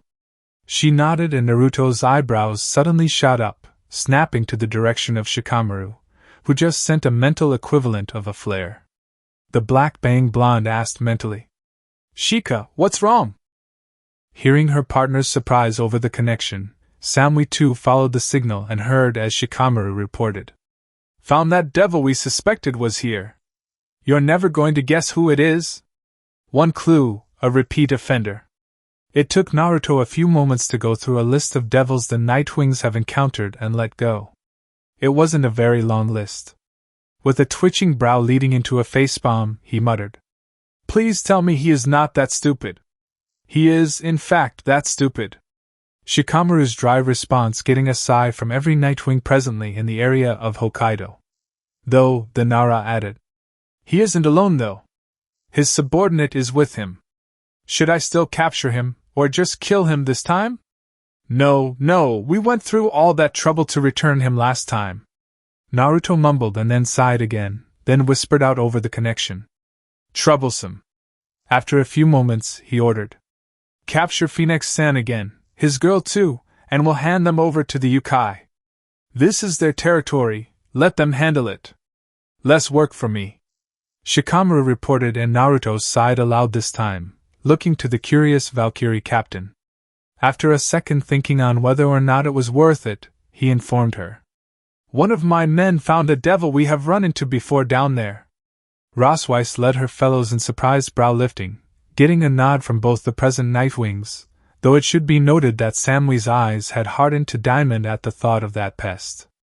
It would have normally brought on a thunderstorm too, but her partner is here and no doubt he'd fry that chicken if he even looked in her direction. With a nod, Naruto added, "Yeah, they aren't supposed to be here, especially that one, but he is clearly stupid or has a few screws loose, so he'll be captured and handed over to the Yukai for questioning. The mission is still ongoing though." Rossweiss nodded. That was fair enough, though it was also good to see that these Nightwing fallen angels are not completely bloodthirsty bullies and have respect for even their enemies. A good moral code and sense of honor is certainly lacking in this day and age, so it is good to see. A full minute goes by before Naruto gets an emergency flare from Tenten and asked, "What happened?" "Found a devil, ice magic, he's strong and may need a hand here," Tenten reported promptly, and Naruto's eyes harden as he pokes Shikamaru and Ginma before he asked, "Where are you?" "Ginma and Shikamaru are heading your way." "Hokkaido, battle zone. East of Naoro," Tenten. Having placed her special explosive fletched incendiary tag beneath the barracks of this base of the 14th Bloodbane Legion, Tenten slips out seemingly unnoticed again. "It should not be here, and she will turn it to ash along with anyone unfortunate enough to be resting when this thing goes off." Similar tags have been set beneath the mess hall, the weaponsmiths, and even the command center. Well, actually, that last one has 4. Just to be certain. The guard towers have regular explosive, and around the perimeter there are time-delayed poison mist tags that will release when the air rushes back into the camp after detonation. Any survivors will be in for an agonizing end, being poisoned while being burnt alive. Serves them right for challenging them and threatening to start a damn war just after they got here. They just escaped one and have no desire for a second. "Thank you very much," Tenten mused. Though as she slips back into the night, she heard over the mental line as Shikamaru reported, "Found that devil we suspected was here. You're never going to guess who it is? One clue, a repeat offender." Thinking over that, Tenten recalls there are few, if any, devils they have met that are still alive and not in their cells back home. Who the hell could have? Her thoughts were cut off when Naruto finally responded, "Please tell me he is not that stupid." Blinking at that, the only one Tenten recalled was, "Wait, really?" "He is, in fact, that stupid," Shikamaru reported dryly, and that caused her to sigh hard at Riser Phoenix, the guy who thought it was wise to try flirt with anything with boobs, despite being bound in cuffs and powerless, thinking that he could swoon one of them into letting him go. Tenten had heard all the stories from Ren, Enko, and Ino. Dude was like a supercharged Kiba, before Sakura tamed him, that is, and with an extra helping of you on top. He had no respect for any of them, and just wanted his rocket off. Though she also heard Naruto was very, very thorough in his handling of the creep. That brought a smirk to the weapon mistress's face, though heard as Shikamaru added, "He isn't alone though. His subordinate is with him. Should I still capture him, or just kill him this time?" Now a frown marred Tenten's face as she dashed across the mountainside. "They should just kill him this time. If he was as bad as it is rumored, then they'll be saving the world by doing so." Unfortunately, her underclassman is thinking larger than she is, Naruto mumbled. No, we went through all that trouble to return him last time." "Too bad," Tenten mused as she came to a stop to check her map and location, then heard the blonde as he whispered, "Troublesome." That got an amused chuckle from the kunoichi, who then glanced to the south and towards her rendezvous point with the Inuzuka. She set off on foot and idly listened as Naruto then ordered, "Capture Phoenix-san again, his girl too, and we'll hand them over to the Yukai. This is their territory, let them handle it." She let out a heavy exhale at that, though she was glad that they will not have to deal with chicken shit for brains, which was confirmed when Shikamaru reported, "Less work for me." Just as she cleared the ridge up from the road, Tenten felt eyes on her and continued to walk casually and at a human pace. Probably a patrol flying overhead and will pass in a moment. Though, even after the expected 20 seconds elapsed, the eyes were still on her, and she then glanced around. Tenten knew someone was watching her but could not identify them. Damn it, maybe she should have paid more attention to her sensory lessons. Being this close to the last base means she can't use explosives, so it is kunai or swords, but seeing as this is a supernatural being most likely, she does not have to hold back. Continuing on, she prepares just her chakra and kept her magic suppressed for now and began to jog at speed. Magic spike, and she leaped clear of a lance of ice that crashed into her previous position. Tags on kunai, Tenten flung her counterattack with the pinpoint accuracy she was known for, and the resulting explosion forced a silver-haired man out from the shadows of a tree. He was handsome, Tenten would give him that, and looked to be in his 20s or something. Though, that braided hair is a bit much, and what is with his silver-robed get-up? Landing in a crouch and ready to bolt, Tenten watched as the man landed beside where she evaded the spike of ice, then he spoke calmly, as if he did not just throw that 2-meter spike at her. "You are a Nightwing, yes?" Tenten did not respond. That would be stupid and giving out information to a clear enemy, though this guy looks similar to an after-mission report they got back home on someone who tried to kidnap Hanabi. If there is a relation, then this guy is likely a devil. With a seemingly calm nod, the suspected devil took a step towards the kunoichi as he added, "You have two choices, young lady. Either come with me willingly, or you will die here alone and unwanted." Tenten would snort if she wasn't busy raising Naruto on the mental network. She almost sighed physically when she felt the connection and his words echoed in her head. "What happened?" "Found a devil, ice magic, he's strong and may need a hand here," Tenten reported promptly, not taking her eyes of this particular man as he stopped and stared at her, as if waiting for her answer. "He'll be waiting a long time," as Naruto responded mentally. "Where are you?" "Ginma and Shikamaru are heading your way. East of Naoro, halfway towards Shimokawa," Tenten reported before she flooded her legs with chakra and then added, "I was heading to my rendezvous with the Inuzuka when—" She leaped backwards, but immediately a wall of ice erupted to bar her path, but she simply landed on it and began to run up it, much to her opponent's surprise, who muttered lowly, "You are not using magic." "No matter." Suddenly, gravity was increased and Tenten was caught off guard by this sudden shift, causing her to misstep then fall. Though she also heard Naruto as he ordered, "Phase 3! Go loud!" She smirked just as she slammed into the rock, letting smoke pellets go off and her substitution to activate. With a gust of wind, the smoke was cleared and revealed to the man that his target had escaped somehow. She hadn't gotten far, it seems, but before he could track down her exact position, numerous explosions echoed off the mountains they were on, and several large fireballs could be seen raising up into the night sky. After a moment of watching the rising plumes of fire and smoke, the man commented, "Well, it seems that I must not hold back and finish this for Lord Lucifer swiftly." Raising both hands, spreading his bat-like wings that confirmed he was indeed a devil, this silver-haired guy began blasting the few trees with firebombs, and eventually Tenten leaped from one. He nodded before casting another gravity containment spell. This time, however, the kunoichi of the late Team 10 was ready, and the gravity barely made her twitch as she ducked aside or through the heightened gravity fields, completely unbothered by their effects. This caused her opponent to frown, as this was not going to plan. Plus, he has not yet confirmed if she is one of those crows who threatened his big sister or not. Just having that uniform is not enough.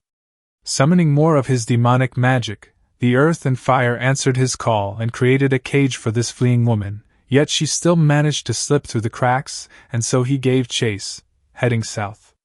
Tenten noticed the magic flare approaching and was somewhat concerned, as that was not powers of a low-level grunt, but more like a general, kinda like Kuratsuchi when she gets pissed. Pulling out two kunai, flash explosive tags tied onto them, she leaped clear of the slamming rocks and, mid-twirl, she flung them at the confirmed devil. Both tags erupted in blinding light, halting the offensive briefly, but only briefly, as soon as Tenten landed a large boulder smacked into her right shoulder and arm. She definitely heard something snap as she tumbled while muffling her cry of pain, barely acknowledging the sound of two explosions. Clutching her side, Tenten pleaded mentally. I need help, my side, something broke. Help me, please. Hang in there, Tenten! Naruto roared, the sky instantly becoming overcast with thick streaks of lightning snaking through the darkening clouds. The air became instantly wild and untamed, gale-force winds slamming into the area, and even the hovering devil could no longer remain in the sky. Though the silver-haired man did glance up at the suddenly very threatening and magically charged sky, knowing that this was not in his favor anymore. Looking down at his target, it was not a direct hit, grazing at best, but her right shoulder and arm at least are broken. The pain is keeping her down. Good, this will do. As the devil approached the downed kunoichi, he commented, "This would not have needed to be so painful on your end had you just accepted your fate." "Fuck you, asshole," Tenten griped, trying to get back to her feet despite the pain overwhelming her right now. With a nod of seeming acceptance, the man chided formally, "A lady such as yourself must not use such foul language. Even more so before my master, so do keep that in." He was interrupted by a yellow flash and a foot meeting his face, that sent him flying and crashing into one of his summoned boulders. Looking over, Tenten spots the legend himself, and chuckled, then hissed as she whispered, "Genma, huh?" Genma Shirani glanced down at his fellow, which is when the downed kunoichi noticed something breath-stealing. His senban was missing. Her shock at the level of seriousness that was being presented to her by such a statement was broken when he spoke. "We're getting you out of here." We. Shikamaru Nara confirmed, stepping out of the shadow of a nearby rock, without his hands in his pockets and looking actually motivated. Tenten was actually scared for her enemy upon seeing that, but that too was broken when a soothing warmth hit her shoulder and Ascari spoke softly, barely above a whisper. "Snapped shoulder, several broken bones in the upper and lower arms, and 3 broken ribs. No internal bleeding though." "Some good news," Tenten sighs internally as she reported in. "Everyone's here. Naruto." "Thank you?" "Don't thank me, thank them," Naruto reported firmly, though they could all feel him relax significantly by the tone in his voice and the fact the sky no longer looked murderous. The still distant cadre added, "They all booked it towards your location. Shika was literally on the other side of the island when we heard your call." "Troublesome blonde," Shikamaru muttered physically but still observed their enemy. Genma though reported in mentally, "Naruto, one hostile. High-powered and familiar. Suspected relation to that one who tried to kidnap Hanabi. Sibling perhaps." "Likely," Shikamaru answered the blonde in place of his fellow 8-wing fallen. Naruto then instructed, "Mission objective remains unchanged. Protection of our own is top priority. Everything else is a moot point." "Understood." Everyone in the field reported in unison, though Yoshi added, "Tenten's in bad shape, she's combat ineffective and immobile." "I can walk," Tenten griped, but Ascari added, "And now uncooperative." Tenten glared without any heat at the youngest Inuzuka and medic, though Ascari just smiled softly at her in response. As expected, Naruto ordered, "Tenten, this is no time for your stubbornness. Disengage, now?" With a not-so-silent grumble of things that no woman should be uttering, that made the even far more experienced Yoshi raise a brow at, Tenten conceded and reported mentally, "Fine, I will behave. Cover me." Genma suddenly called as he darted forward, dual-wielded 3-pronged kunai in hands, and Shikamaru called upon the shadows like only a Nara worth his brain could hope to comprehend.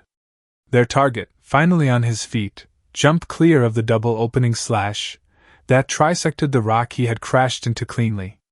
The moment he landed, he glanced up and the winds were still too chaotic to fly stably enough, which was limiting his options.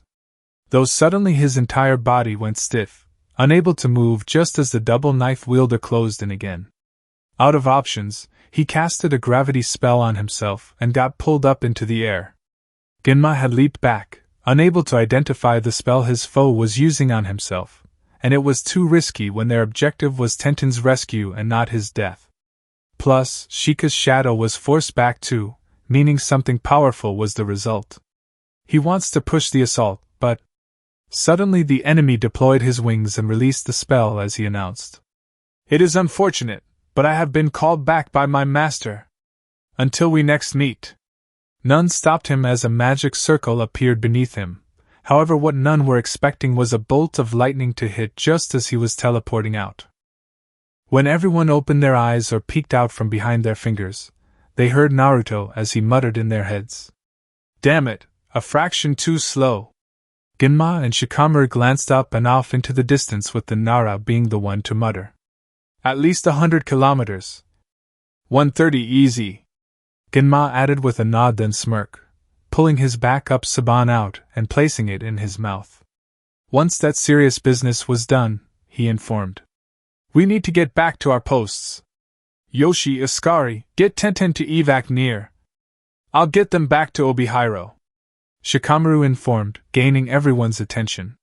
He shrugged as he approached the trio, hands slipping into his pockets as he added. Then I need to get back to my sector. Pick off any stragglers. Hokkaido airspace. Tenten, this is no time for your stubbornness. Disengage, now? Naruto ordered firmly, his grip on his partner's hand tightened again, displaying that his worry has not abated yet, Samui mused. Though thankfully for her hand, Tenten replied a moment later. Fine, I will behave. This caused the lightning dancing across both their frames to calm lightly, though the Valkyries maintained their distance as the bolts were very thick, bright, and alternating between blue and gold. Initially, they were skeptical about what the governor told them, but seeing this much lightning casually being generated by the two just by clasping a single hand together made for a mesmerizing sight. With a sigh, Naruto looked to his fellow blonde and reported. That girl, honestly. Amusement danced in Samui's eyes, and only he detected the mirth in her tone. Is she not older than you? Yet you refer to her as a child. Because she acts like one. Naruto griped with a glare in that general direction, which is when he detected the magic signature and narrowed his eyes on it. Sensing his intent somehow, Samui also locked in on the signature she was now picking up, and in unison, both raised a hand. The sky boomed and cracked in response, and when they dropped it, a lightning strike struck down over the signal they were tracking. Unfortunately, it vanished as the lightning reached it. Naruto kissed his teeth as he mumbled mentally. Damn it, a fraction too slow. Samui slowly inclined her head and offered physically. Next time. Next time. Naruto confirmed aloud with a nod, though he then picked up all the theater's engagements, as he was no longer focused solely on Tenten and his team. The Fifth's offensive is proceeding smoothly, and Arthur is not playing around. His forces have already cleared their initial objectives of Hamatombetsu and Toyotomi, thus moving forward towards Shibetsu. Hopefully, Metatron doesn't cause an issue. In the south, Isamu of the Tortoise and Turtle clans, support by Oshiro and his Keed family, have secured Obihiro and are rushing towards Sapporo to support Brynhilde, her Valkyries, and the Crane detachment. If things go to plan, they should arrive a few minutes before the retreating enemy does, and they can become the anvil to the hammer that Yokata, leader of the Oni clan, was leading. Honestly, that woman comes off the calm and collected type, but from what Naruto was sensing, the enemy is scrambling like a bunch of rats trying to escape the light. She was a good choice for Yasaka to make the Yukai operation commander, despite the very aggressive push she was making. Baraquil and his legion, along with the supporting 6th, are holding down the landing zone's flank and keeping the traitors locked down tight. They'll probably surrender when the final nail is exploded. Speaking of which, Naruto looked at his partner and charged for this mission and asked, It's almost time. Are you ready? Samui nodded seriously and reported. Magic and chakra are fully charged. Ahead of schedule, Yokata's forces, that were being covered by both Benemyun and Katarina's legions, reached the mountains east of Sapporo, which was the signal.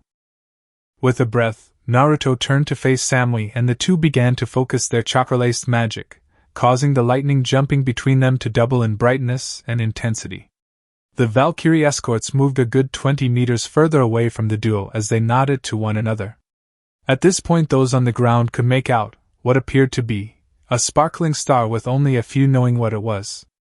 All the magically inclined began panicking at the build-up. The clouds rumbled and churned, the winds became chaotic and indecisive with itself. Though all fighting ceased when the loudest thunderclap could be heard, the ground shuddering in response.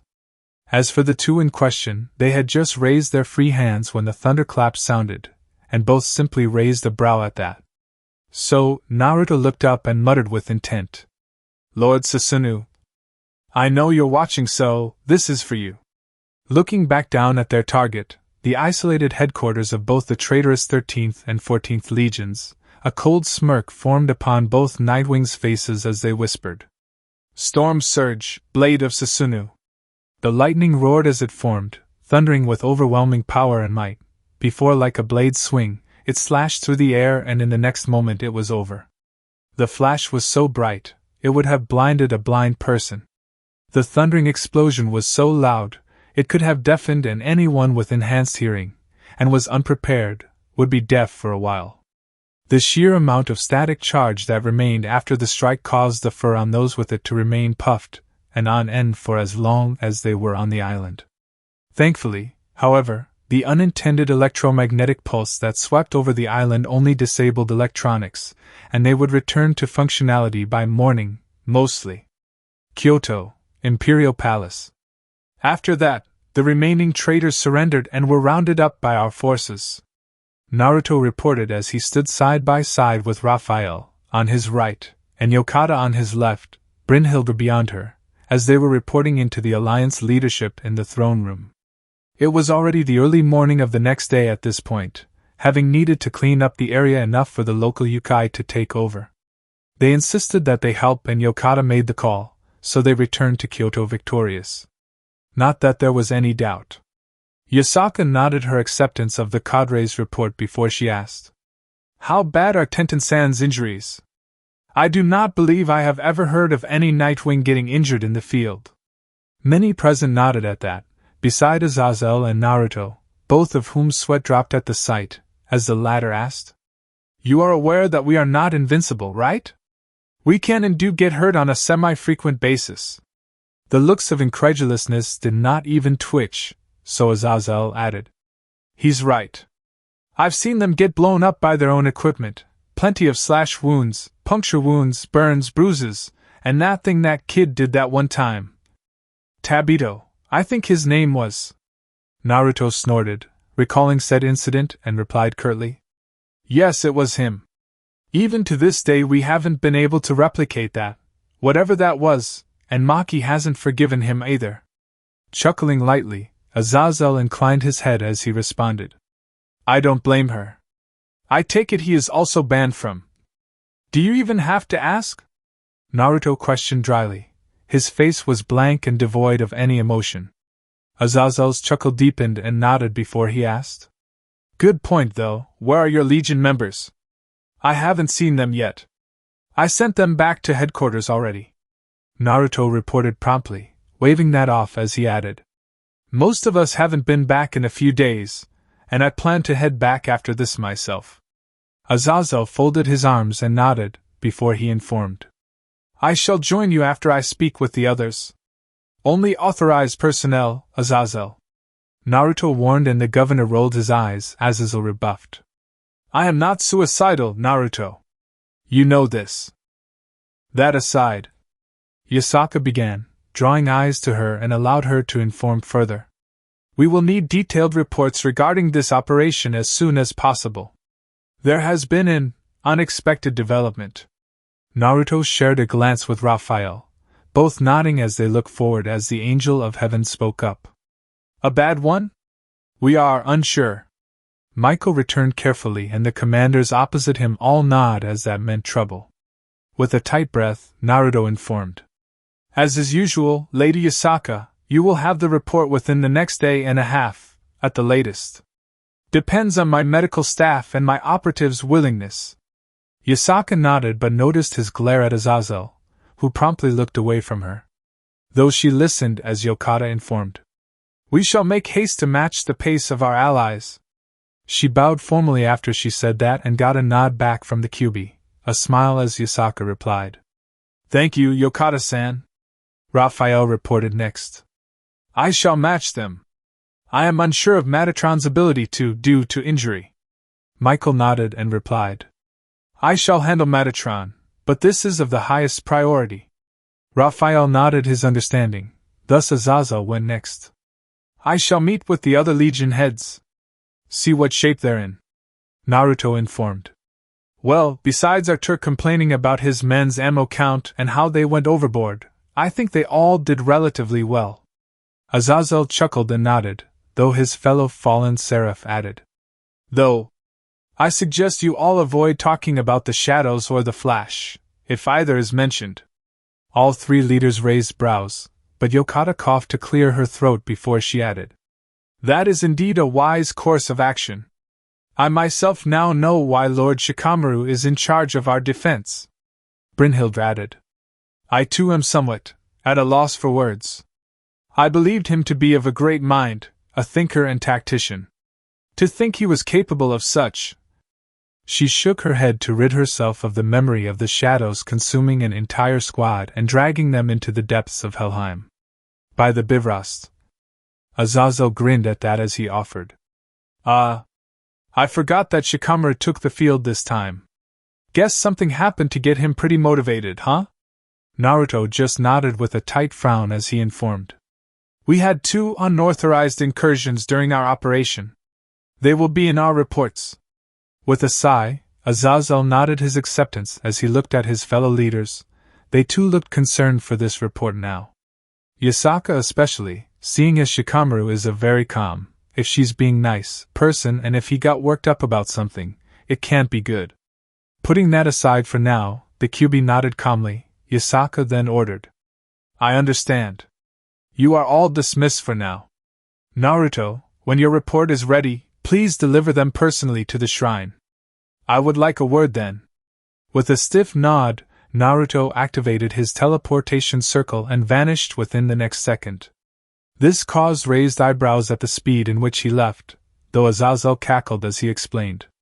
He's been itching to get home, no doubt. So it would seem. Michael added with a soft smile. Jinjugaku no Hai Saido, Night Tower. Appearing within the basement of the tower, Naruto immediately caught the flying blonde and spun her around with a growing grin. As he sat her down, the two locked lips rather passionately for a solid 5 minutes, before finally coming up for air, and he whispered, I miss you, Inoheim. The beaming Ino pecked his lips then replied, Not as much as I miss you. I prepared food and everything in your room, so. Naruto's grin did not falter, as he asked airily, Ino, are you asking me out on a date? With a sagely nod, Ino reported, Well, after Cheyenne talked about the dinners you've taken her to and stuff. We have a few days of downtime. Naruto informed with a very serious nod, gaining her attention as he added, So, we'll have a date night too. I owe it to both of you. Squealing in excitement, Ino was silenced by a kiss from her boyfriend, and when he finally pulled back, Naruto asked, Not so loud and not so close, please. She grinned nonetheless and was trying to happy dance in his hold, and it was only partially successful as he added, Though, we should probably get to that dinner, or your hard work will get cold. That snapped Ino back to the plan she laid out, and nodded as seriously as a battlefield commander, and ordered, Follow me. And that concludes part 1 of this story. Thank you for spending your time here at Ichiraku Ramen and listening all the way to the end. Your support helps keep these stories alive and allows the Shinobi world to continue through new adventures and alternate timelines. If you enjoyed The Fallen Legion, File 2, don't forget to like the video, subscribe to the channel, and turn on notifications so you don't miss future stories. Once again, full credit goes to Havoc-Teir, the original writer of this story. If you would like to read the original version, you can find the link to the story in the description below. Let me know in the comments what story you would like to hear next. Until the next time, stay safe, and I'll see you again at Ichiraku Ramen.